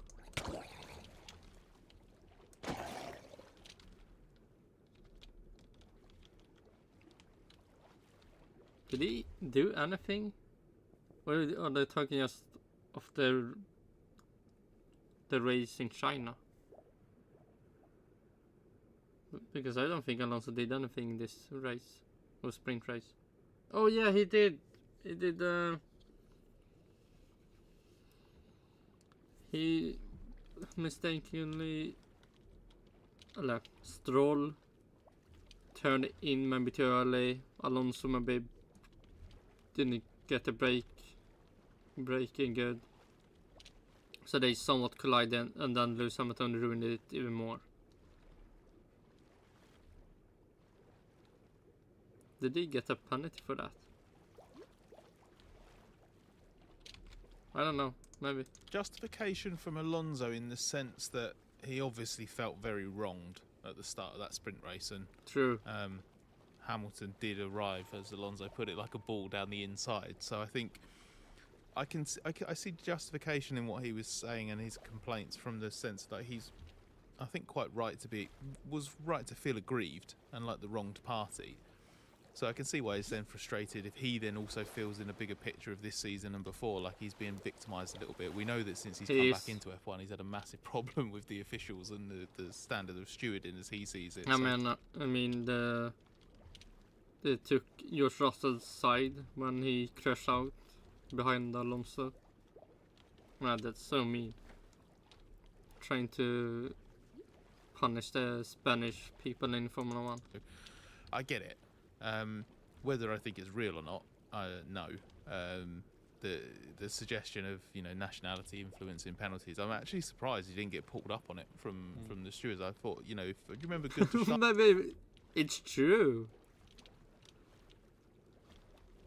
Maybe they're trying to hide the fact he said it, so nobody will believe it, or believe in him.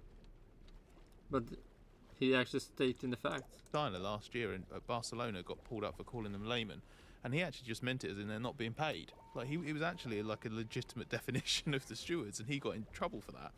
And Alonso's basically implied that they're letting nationality.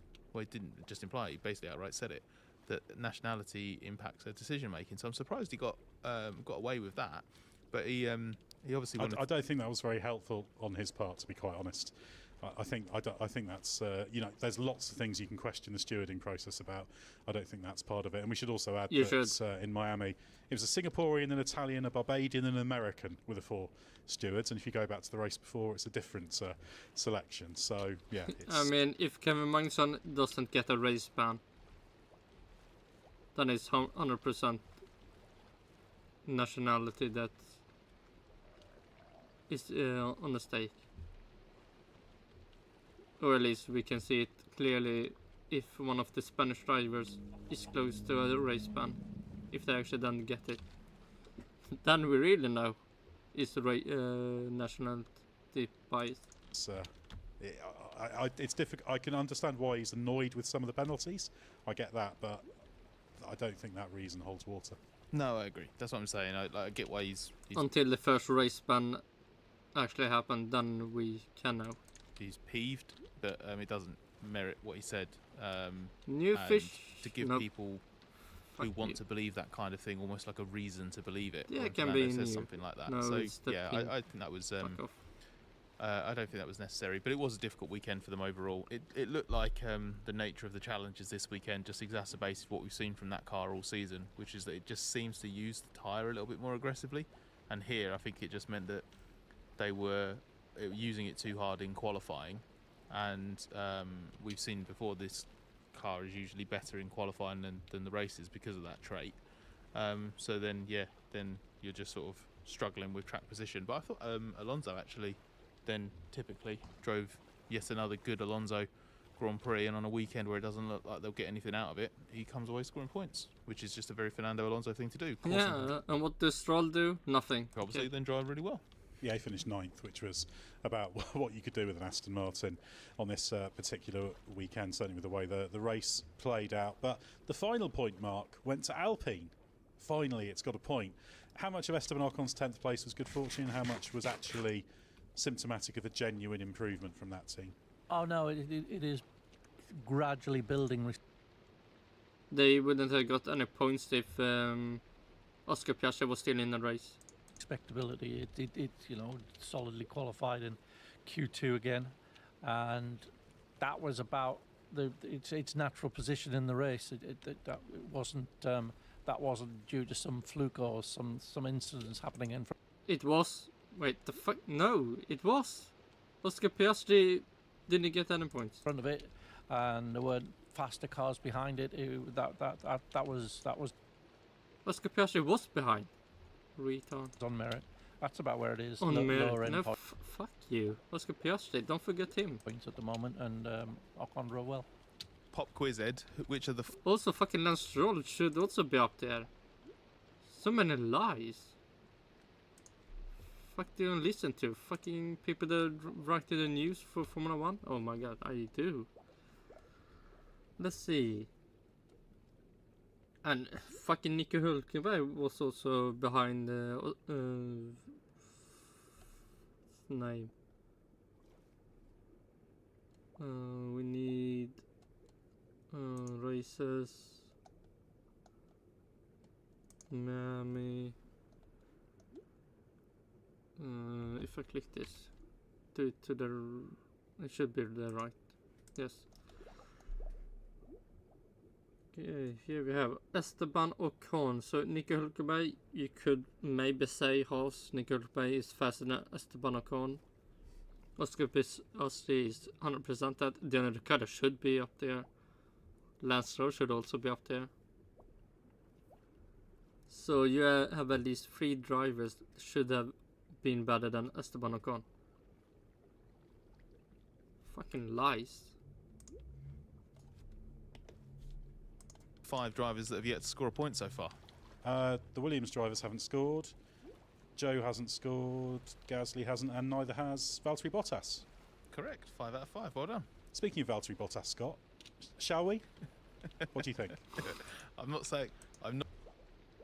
I didn't know that the Stake F1 team Kicksubber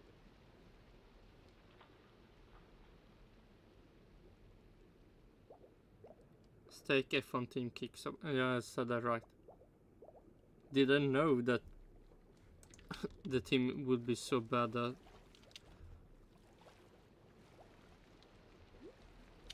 so they could have so they could use this for every race. Not saying I said that to tee this up, but sometimes things line up nicely, so yes, we should. Well, let's head there And right here we now. hear it. Welcome to Valtteri Bottas Sympathy Corner. Right, Scott, can you explain why we're here in Valtteri Bottas Sympathy Corner? Every race weekend we need to go here. Yet again.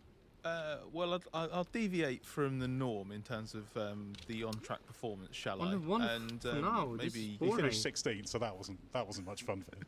We'll cast our minds back, respectively, to was it Thursday afternoon in Miami when I messaged you and said, well, at least we've got an early contender for Valtteri Bottas Sympathy Corner this week, because he basically got annoyed by his own team coming into the weekend.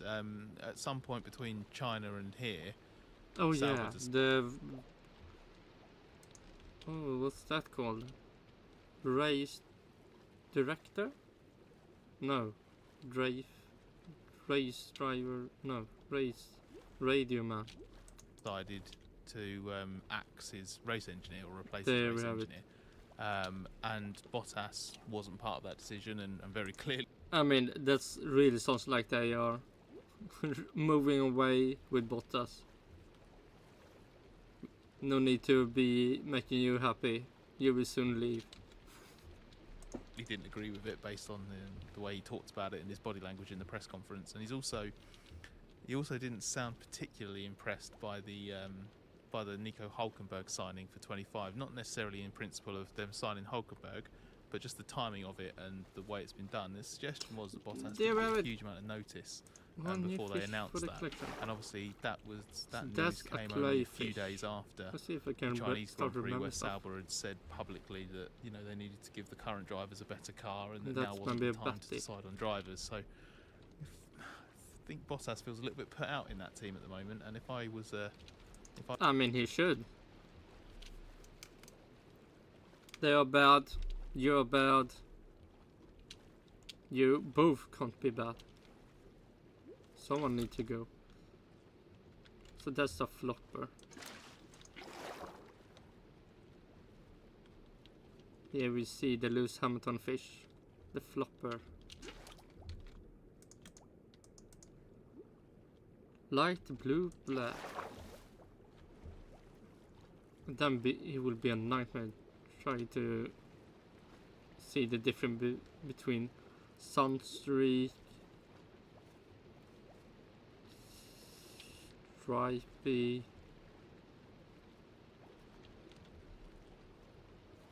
Snooper, Spotter. man, the names are so close. If I were a betting man, I would Everyone suggest that stop, he will not but be unless- there next season. I think it's still possible, but I feel like he is lower down the team's list than he wants to be, and I think they might have just rubbed him up the wrong way and made him not want to stay there anyway. Yeah, I think that's the distinction. I think. I mean, after the fucking sponsors Stake and Kick, like who the fuck want to be part of that team after that? Also, the name is Stake F1 Team Kick Sauber. I mean, when Audi comes in, will it be Stake F1 Team Kicks Audi? It's so stupid name. And it's 100% just to get money, nothing else. I mean, it would be so nice to see when Audi actually come in and actually make a real proper name with the team. Before this weekend, he would have his preference would be to remain there, and I think now his preference is to go somewhere else. Yeah, which is probably good because I think he was only really in contention as an emergency spare if they didn't get their other drivers set. So yeah, interesting to see where Bottas starts pushing for. Obviously, his management have been talking. Where could Bottas go? What teams do we have? So we have Williams, Haas. That could be something. Kevin Magnussen leave, and then can Bottas join Haas Ferrari. Because Alpha Tauri, Visa Cash App RB Formula 1 team will not be open. Not Austin, probably not Mercedes. And McLaren, Scuderia, Ferrari, Red Bull Racing will probably not also be on the market. Maybe Alpine also. So, and he's already in Stake F1 team Kick Sauber. So Williams or Haas. Or probably no team. Is probably the most likely one. If they doesn't remove Kevin Magnussen, then Haas is open for him.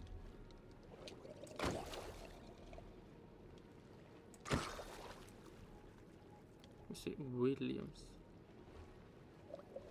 No, that could maybe.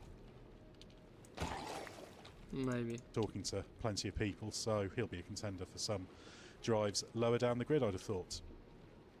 Snabb och gratis hemleverans på Amazon.se och oemotståndlig underhållning. Gå med i Amazon Prime för 59 kronor i månaden. No. When you move your body, you move your mind. Asics. Sound mind, sound body. Free now. As always, we've dedicated the final part of the podcast to questions from the Race Members Club. And remember, if you'd like to join, you can click the link in the episode description or head to our website and click on Go Ad Free. Because an ad-free environment is one of the many benefits of the Members Club. You can also sign up to our members podcasts via Apple Podcasts. Mark, first question to you from Jacobus VDL, who says, very happy to see Norris and McLaren win, but what is it about this rule set or tyres that mean if a car is running at the front, it can run more quickly, even than apparently quicker cars behind? The tyres are very delicate, and if you get in, the dirty air, then you start up on our engine, the tyres, and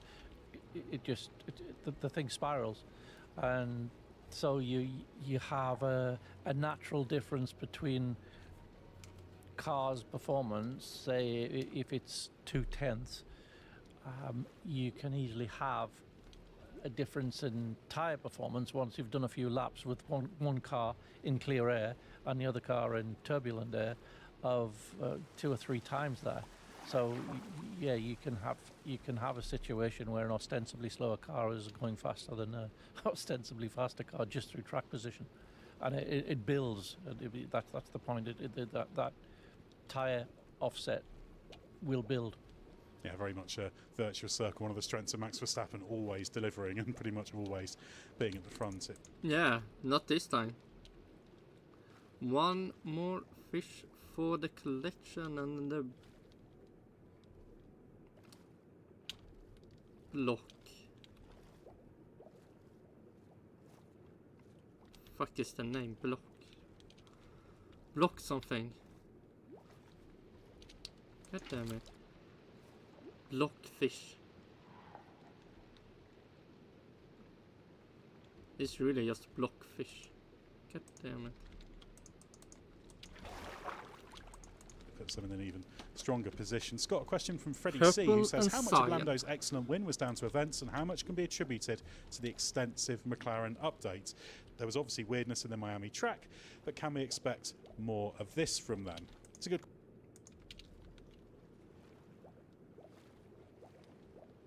I would say we would see more good stuff from McLaren.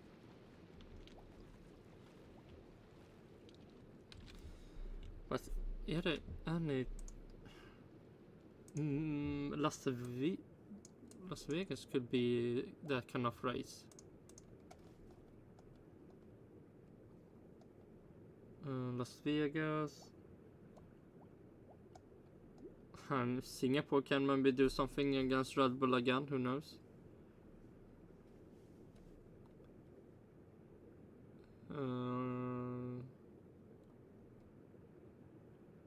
Maybe 2 more races could do something similar track-wise. But McLaren being good, that can happen on every race. Question this one, Scott, because we haven't talked so much in detail about the upgrade and future prospects, I guess. Yeah, I was going to say I'll focus more on the update part of Freddie's question, as I think the first part was nicely covered by Mark's in-depth explanation of how things played out earlier on. The update was, as Freddie describes it, extensive. It was basically tip to tail on the car and also a bit underneath as well as on top. Yep, So front wing, front suspension, brake ducts, side pod inlet, engine cover, bit about the rear suspension as well, and rear wing, I think, beam wing. Beam wing. So yeah, nearly got it all. That was gave it a good go. Maybe next time. So it was a lot. It was less about specifically things like the slow speed corner weakness, which we've talked about a lot before, and that is a long-term project. This was part of it, but it's going to be a year-long thing, chipping away at it, and then hopefully the 25 car addresses that. Is essentially adding more load, but being a bit more of more downforce, more aerodynamic efficiency, and that did play a part in the performance here. Not it wasn't transformative. I don't think this circuit gets the absolute maximum out of a package like this. It was less than the Austria and Singapore upgrades last season in terms of what it brought. The upgrades last season improved the McLaren performance by about a second, which I think was maybe about 4 or 5 tenths across each of the Austria and Singapore ones, and a little bit. Nobody has, maybe it will be, oh shit. Wait the fuck. 36.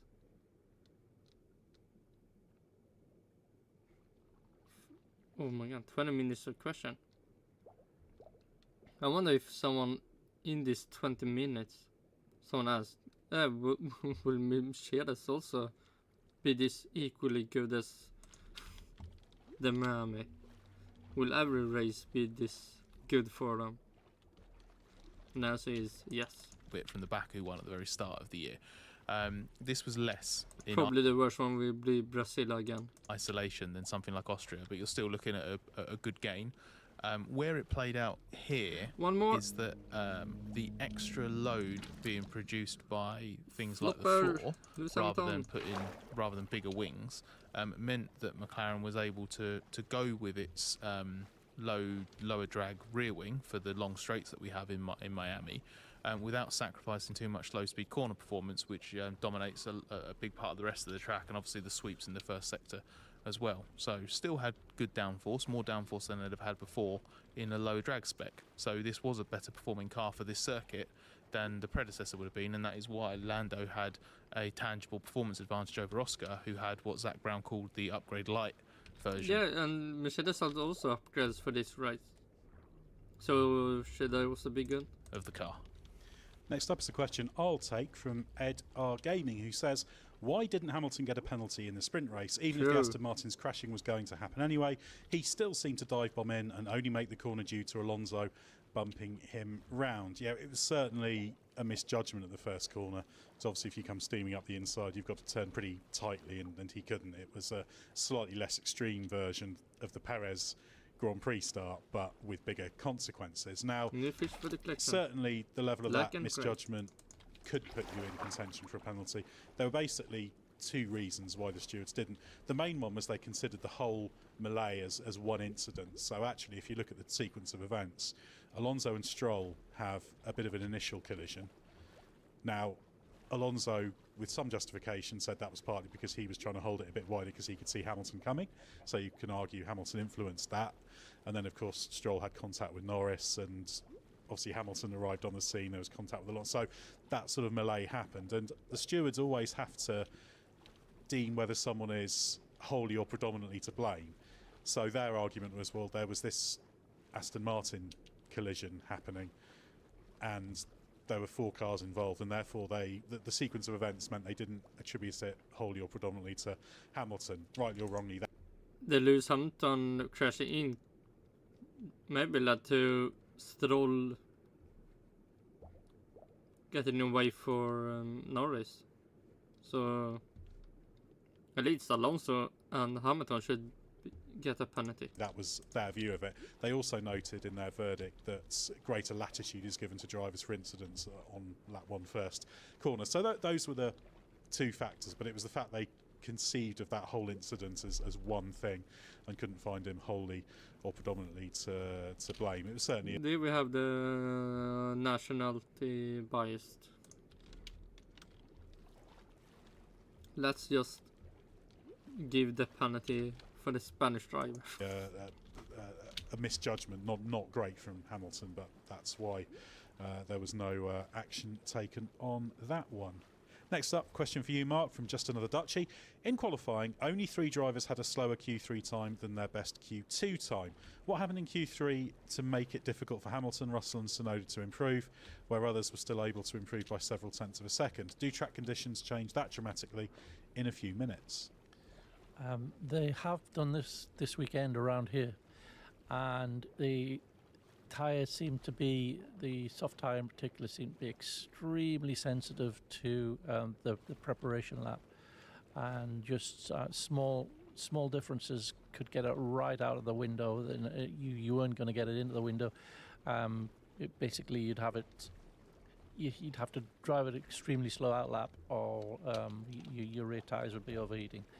And I think it's just that. It's just if you get it in the window, you're going to be a lot quicker than someone who's not got it in the window. And sometimes that's not merit. It just happens to be where you are placed in traffic as you come out down in that pit lane queue, and how quickly the other car in front of you has to go to prepare its tyres, because each car is different and how they need to prepare the tyres. So a little bit of randomness and a little bit of judgment, but that's what it's about. And Scott, next up a question for you from Yap Rater, who says, where does the limit lie between unsportsmanlike and sportsmanlike behaviour? Oh my god. Just ban Kevin Magnussen, and then we have no problems with Formula 1. It's the exact definition. Also, the question of questions, pizza with or pizza without pineapple. I'll do the second bit because that's the easy one. I don't object on philosophical grounds to pineapple on pizza, although it wouldn't be my first choice. So I'm very neutral when it comes to that one. First of all, why is pineapple the biggest problem? And the second one,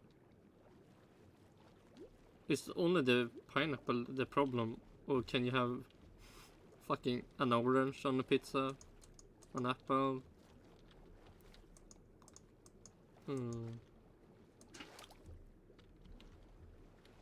Banana. Oh, one more fish for the collection. No, why is the pineapple stuff such a big problem? And also, does this also just come from America, or why? No, you're wrong. Pizza without pineapple. Pineapple belongs on tacos al pastor, not on pizza. The fuck is... what? No. Talking about... so that can get in the bin. I should have known you to bring tacos into this. Do you want to take the easy bit of the question, which obviously connects to a certain Kevin Magnussen? Oh, it does, yeah. The one limit more is, fish for the collection. It's difficult. It's the difficulty? Just fuck him. Give him a race ban. take his license off and say, no, you can't be in Formula 1 anymore. Your driving is fucking... Grosjean can't be in Formula 1, but Kevin Magnussen, no, fuck that. You should leave. Difficult to define, actually, and it's not something I think you can codify. You can. It's kind of a gut feeling, and everybody I think will judge it slightly differently. For retards, maybe it's hard to define anything.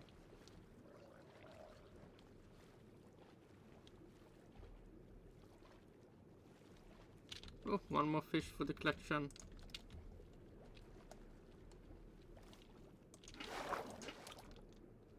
Grey and yellow.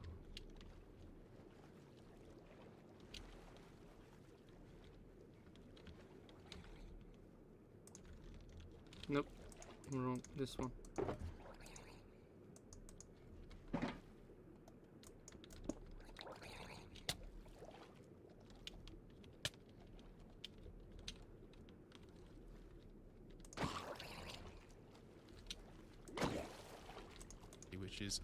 Which is why it's awkward. The I tell you where the limit doesn't lie. The limit doesn't lie in backing up a car under, backing up other cars under the safety car so that you can double stack at a pit stop. Because if you remember, in Canada last year, Norris got a penalty for unsportsmanlike behaviour, and what Norris did in Canada last year was nowhere near as egregious as Magnussen's driving in the sprint. So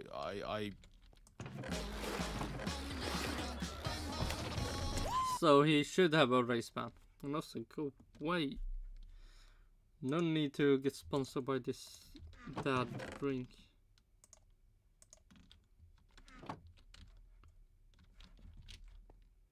Three more fishers we can collect. And one more ad. I mean, if that Norris did was bad, Kevin Magnussen should 100% have a race ban now. Knew at the time in the sprint, so I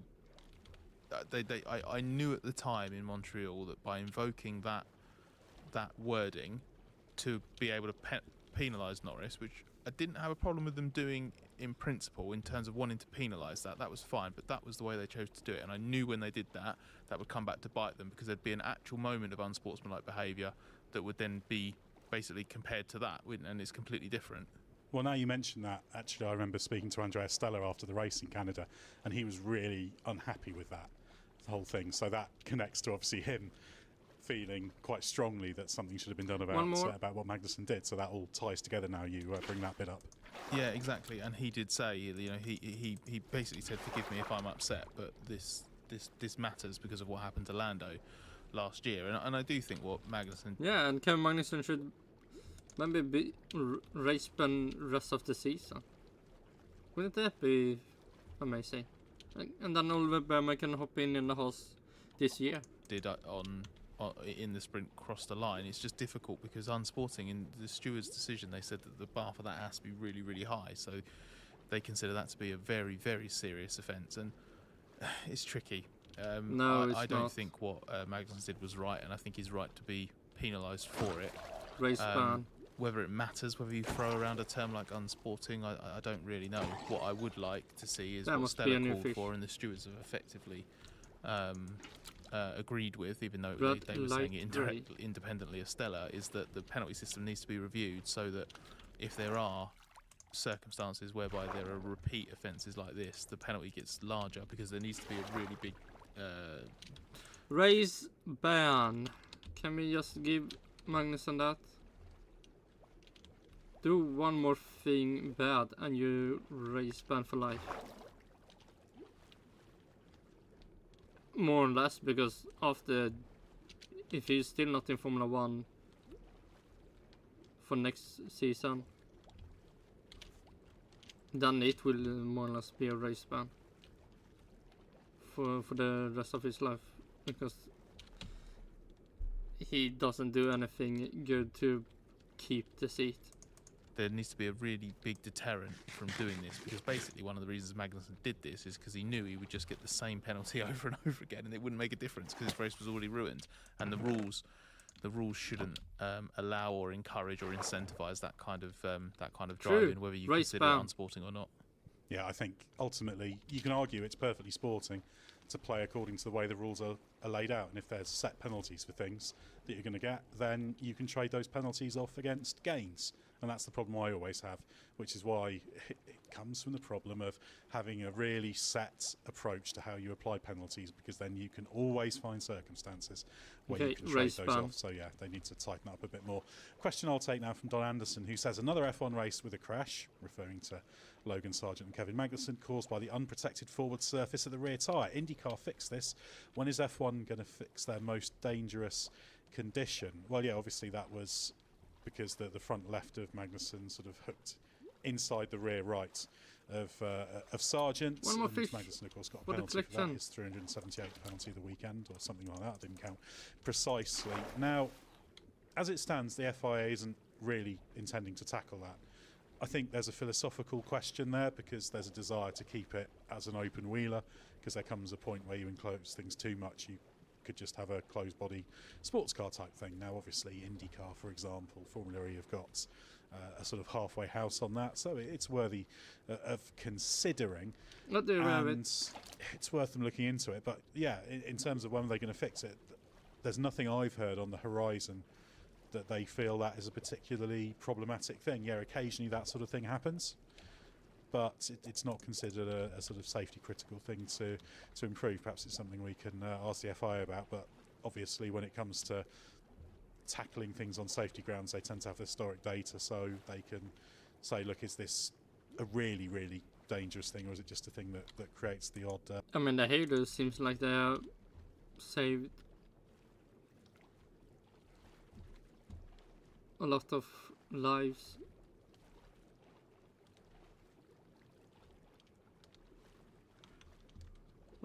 But until a really unlucky crash can maybe happen.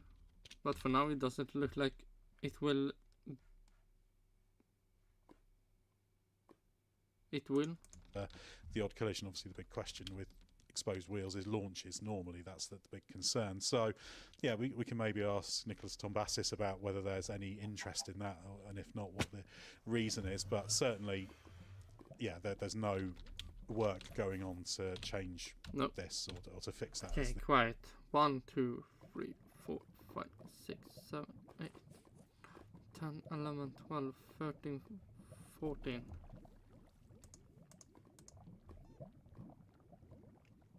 Yep, 14. 583.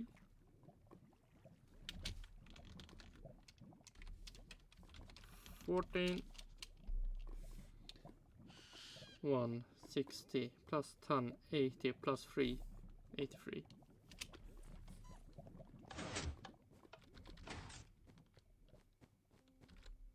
One colored fishes.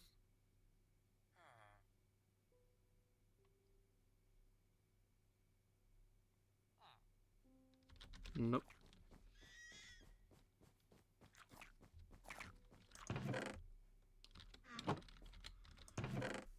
Okay, Betty, blue, pink. Nice. And we have my clash face, orange, green.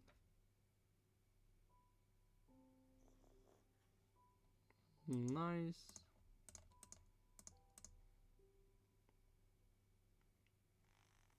Orange, green, and more Betty. Oh my god, so many. The fuck did we have? Green, white.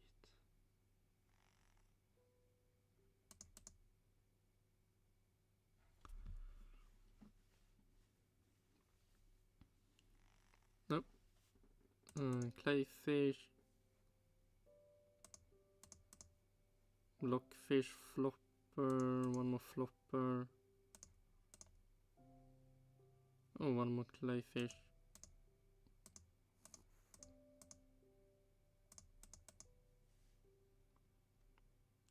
We have one cob.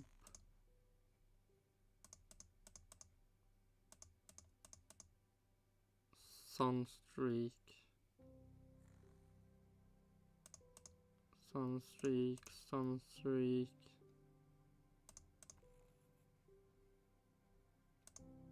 Then we have Stripey.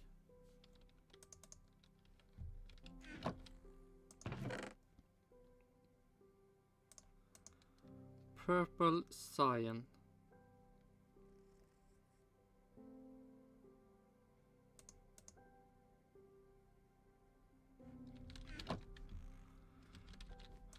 Clayfish, brown lime.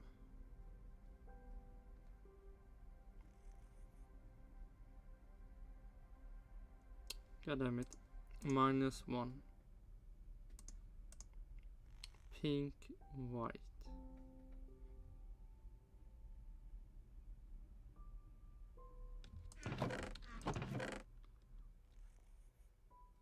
There we have pink. Pink, white. Dasher. No Dasher. Lewis Hamilton. We have 2 of light blue, black.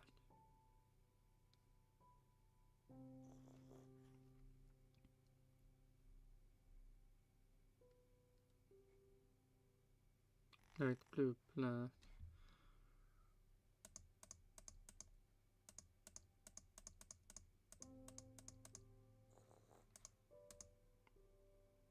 No.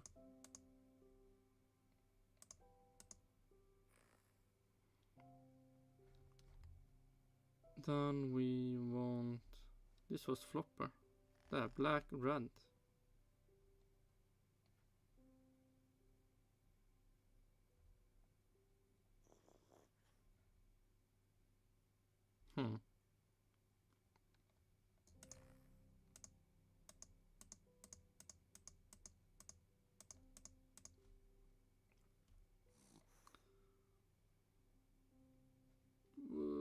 Where did I place you? Black, red. There we have it.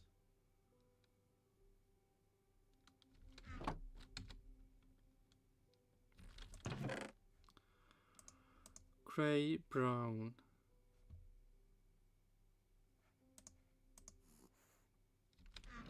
Gray, brown. Then we have Bob, red, light gray.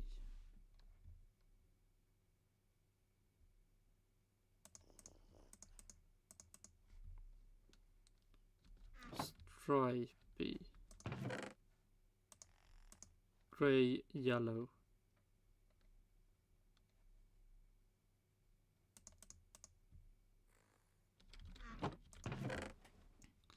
Black and gray.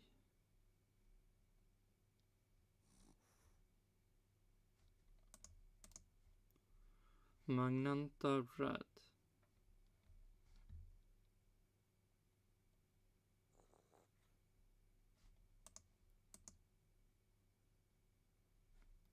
Then orange, red.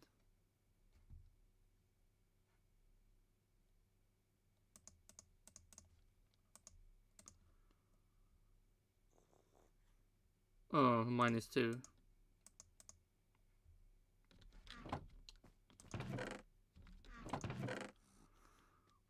Brown, lime. Yeah, just to be safe, yes. That was, and then we go back to this, and fuck me, what was it? There we have it.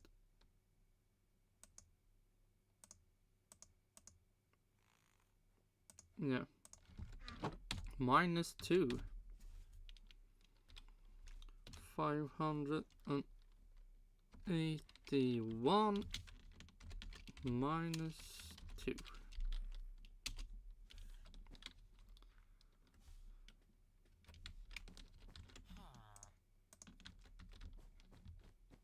Back to the race. It's 10 minutes left. as the question put it. Mark, a question from Liam Robinson, who says, how much downforce did Verstappen lose in his contact with the bollard, and did it have a tangible effect on his performance? We had a similar question from Mark Malipard. I mean, you alluded to it, and it seemed a bit inconclusive. There was something, though. There was some damage. There was definitely bodywork damage in the rear corner, and Horner estimated that it would be significant in terms of aero load, but they hadn't looked at it at that point. Verstappen seemed to doubt that. He said there was some damage, but maybe it had been there before the bollard, because he didn't feel the car was any different after the bollard incident, and he said he was doing the same times, which when you look, he was. So a little bit inconclusive at the moment. That's something that we'll typically find out when we get to the next race and ask them what they found.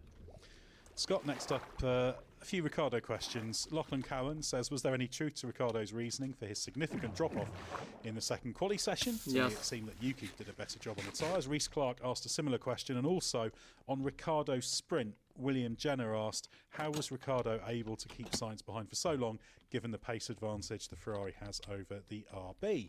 Well, on that final point about keeping Sainz behind, it's a bit like what Mark was explaining earlier, just the nature of this circuit combined with the nature of these tyres and this car means that if you have good pace, which the RB in Ricciardo's hands did have versus a quicker car, which did have better pace in clear air, you can pick your moments basically to basically strategise your defence, and Ricciardo was able to make sure that he had just enough in hand over Sainz behind. I think the Ferraris were also a little bit slow on the straights this weekend, which meant that Sainz wasn't quite as potent behind him, and also obviously because it was a sprint, it was over a stint rather than if that had been a Grand Prix, then eventually the pace difference would have shown and Sainz would have got clear.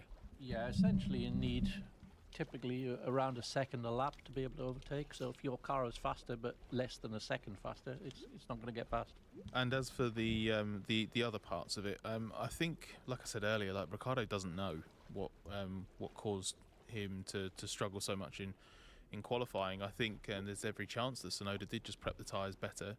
Tsunoda said that his engineer was actually happy with the tyre temps as they saw them in the moment in qualifying, but obviously that reference could have changed because temperatures were fluctuating and the track surface and conditions were changing. So I just think I think he ended up on the wrong side of that sort of razor edge in terms of getting the tyres in the right window. And we've said before, like Ricciardo admits it, sometimes he's not a details man. He's a bigger picture driver.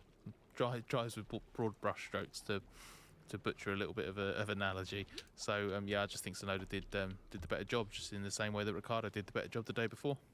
Question for you, Mark, from Stephen Davies, who says, during qualifying, all the drivers decelerated sharply as soon as they crossed the finish line following a qualifying lap. Why did they slow down so suddenly? I would have thought they would keep their speed up so as not to hinder someone else starting a hot lap. Also, Tsunoda blocked Sargent severely during the main qualifying session. Why weren't there any repercussions? On the decelerating, I would imagine it's just the normal routine whereby you use as little fuel as possible once you've completed your timed laps, and so it'll just be built into the routine. Otherwise, if you're going to go faster for a bit longer, you'd have to put a bit more fuel in, which costs a little bit of lap time. I would think it's as simple as that. What was the second part of the question? About Tsunoda being in the way of Sargent in qualifying. If you remember, Tsunoda was almost stationary when Sargent happened upon him. God, I've got no memory of that whatsoever.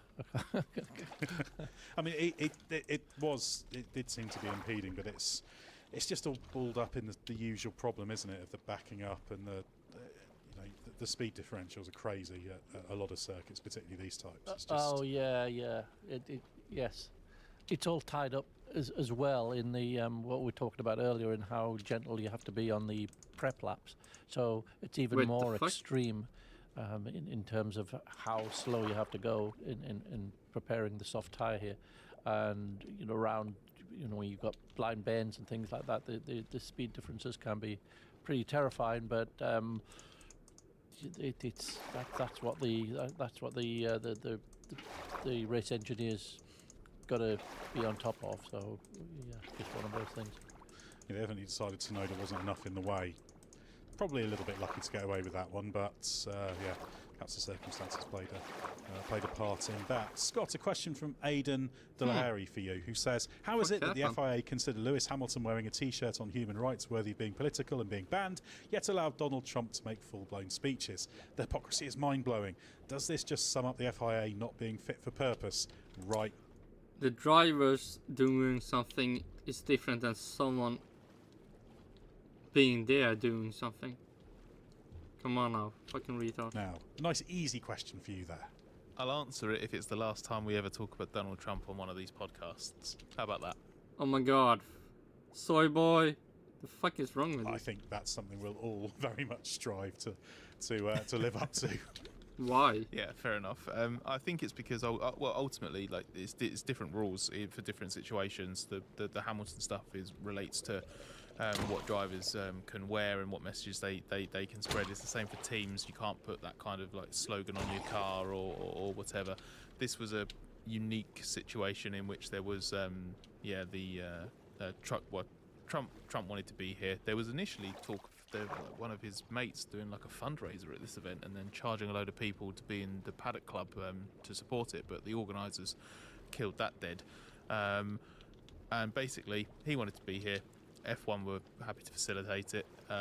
They made the request to McLaren to be the team that he sort of went in the garage with, along with Ben Sulayem at the FAA, and then I think was it Greg Maffei at Liberty, I think was with them as well, and Zach Brown, the McLaren Racing CEO, which McLaren agreed to out of respect to the office of president. And I know what a lot of people have said on social media and what might be jumping to when I say that is, I know that Trump's not the president. F1 knows that Trump's not the current president. McLaren knows that as well.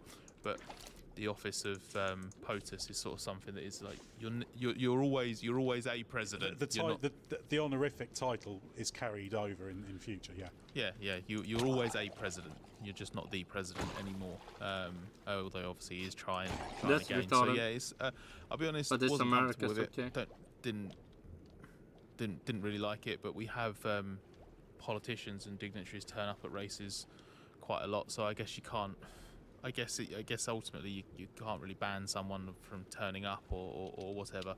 I felt like McLaren maybe would have preferred Zach not to have wandered out into the pit lane and then smiled and had all those photos, and maybe Norris got carried away with a slightly overly effusive answer about Trump being there in the press conference as well that he might have regretted afterwards. But ultimately, in the grand scheme of things, that's not the worst thing that's ever happened associated with Donald Trump, is it? Mark, who was it we unexpectedly got introduced to one day in the media centre? Was it the Korean Prime Minister or something like that? Just suddenly happened? Yeah, it was the Korean Prime Minister when we were in... Was that north or south? Fucking retard. Korean Grand Prix. Yes, he was just brought in by some media people at the circuit, and guy in a jacket and tie, and we were encouraged to shake his hand, and we didn't know who it was. And afterwards, the media people said it's the Prime Minister. Ed, you were best friends with Vladimir Putin, weren't you, at the first Russian Grand Prix? Yeah, I slightly mistimed using the facilities towards the end of the Grand Prix, because the access route Putin had to get in to go to the podium went through the same entrance we had to go through to get to the media centre, so that caused some consternation with various security personnel, so I didn't time that one very well. But that does bring us to the end of the podcast, so thanks very much, Scott and Mark, for your insight. Head to our website, plenty to read there, our YouTube channel as well, will not all our other podcasts, and of course we'll be back later in the week, as has now become our new tradition this year, tackling more of the Race Members Club questions, because we can never get through them all in the post-race episode. So thanks very much for continuing to send those in. Well, we've got 2 weeks until the next race, so stay with us. Ooh, that can be interesting. Are they for or against meeting someone from Israel now? The Prime Minister or the President or whatever they have? Need to know from the world of Formula One. Yeah, go away.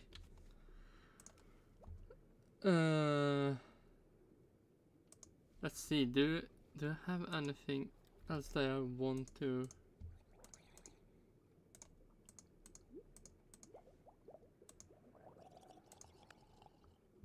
Probably.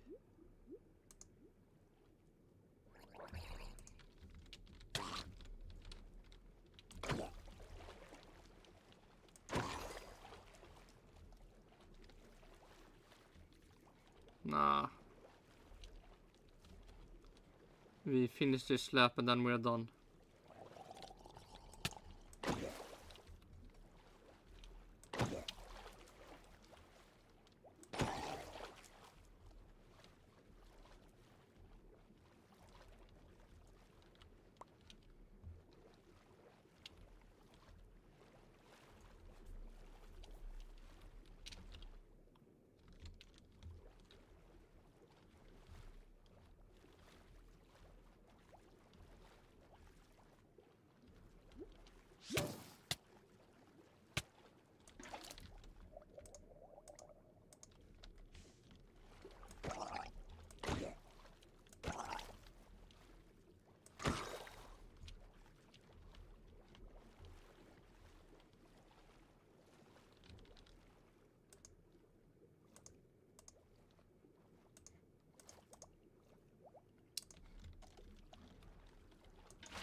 No more fish collecting today.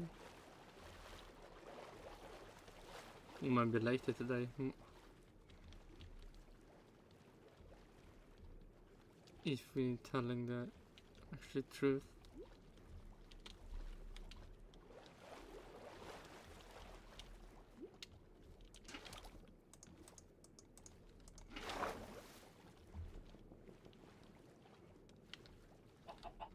We're done.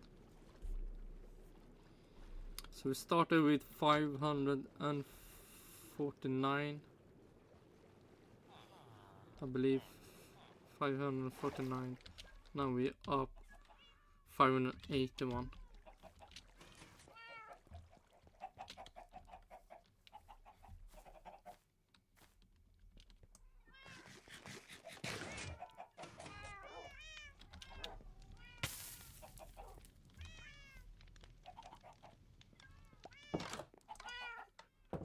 No, how about she can come up here?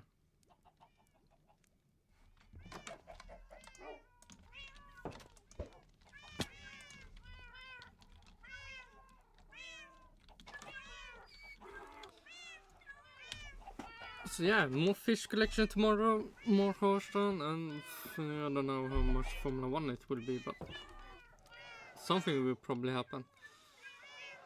So until then,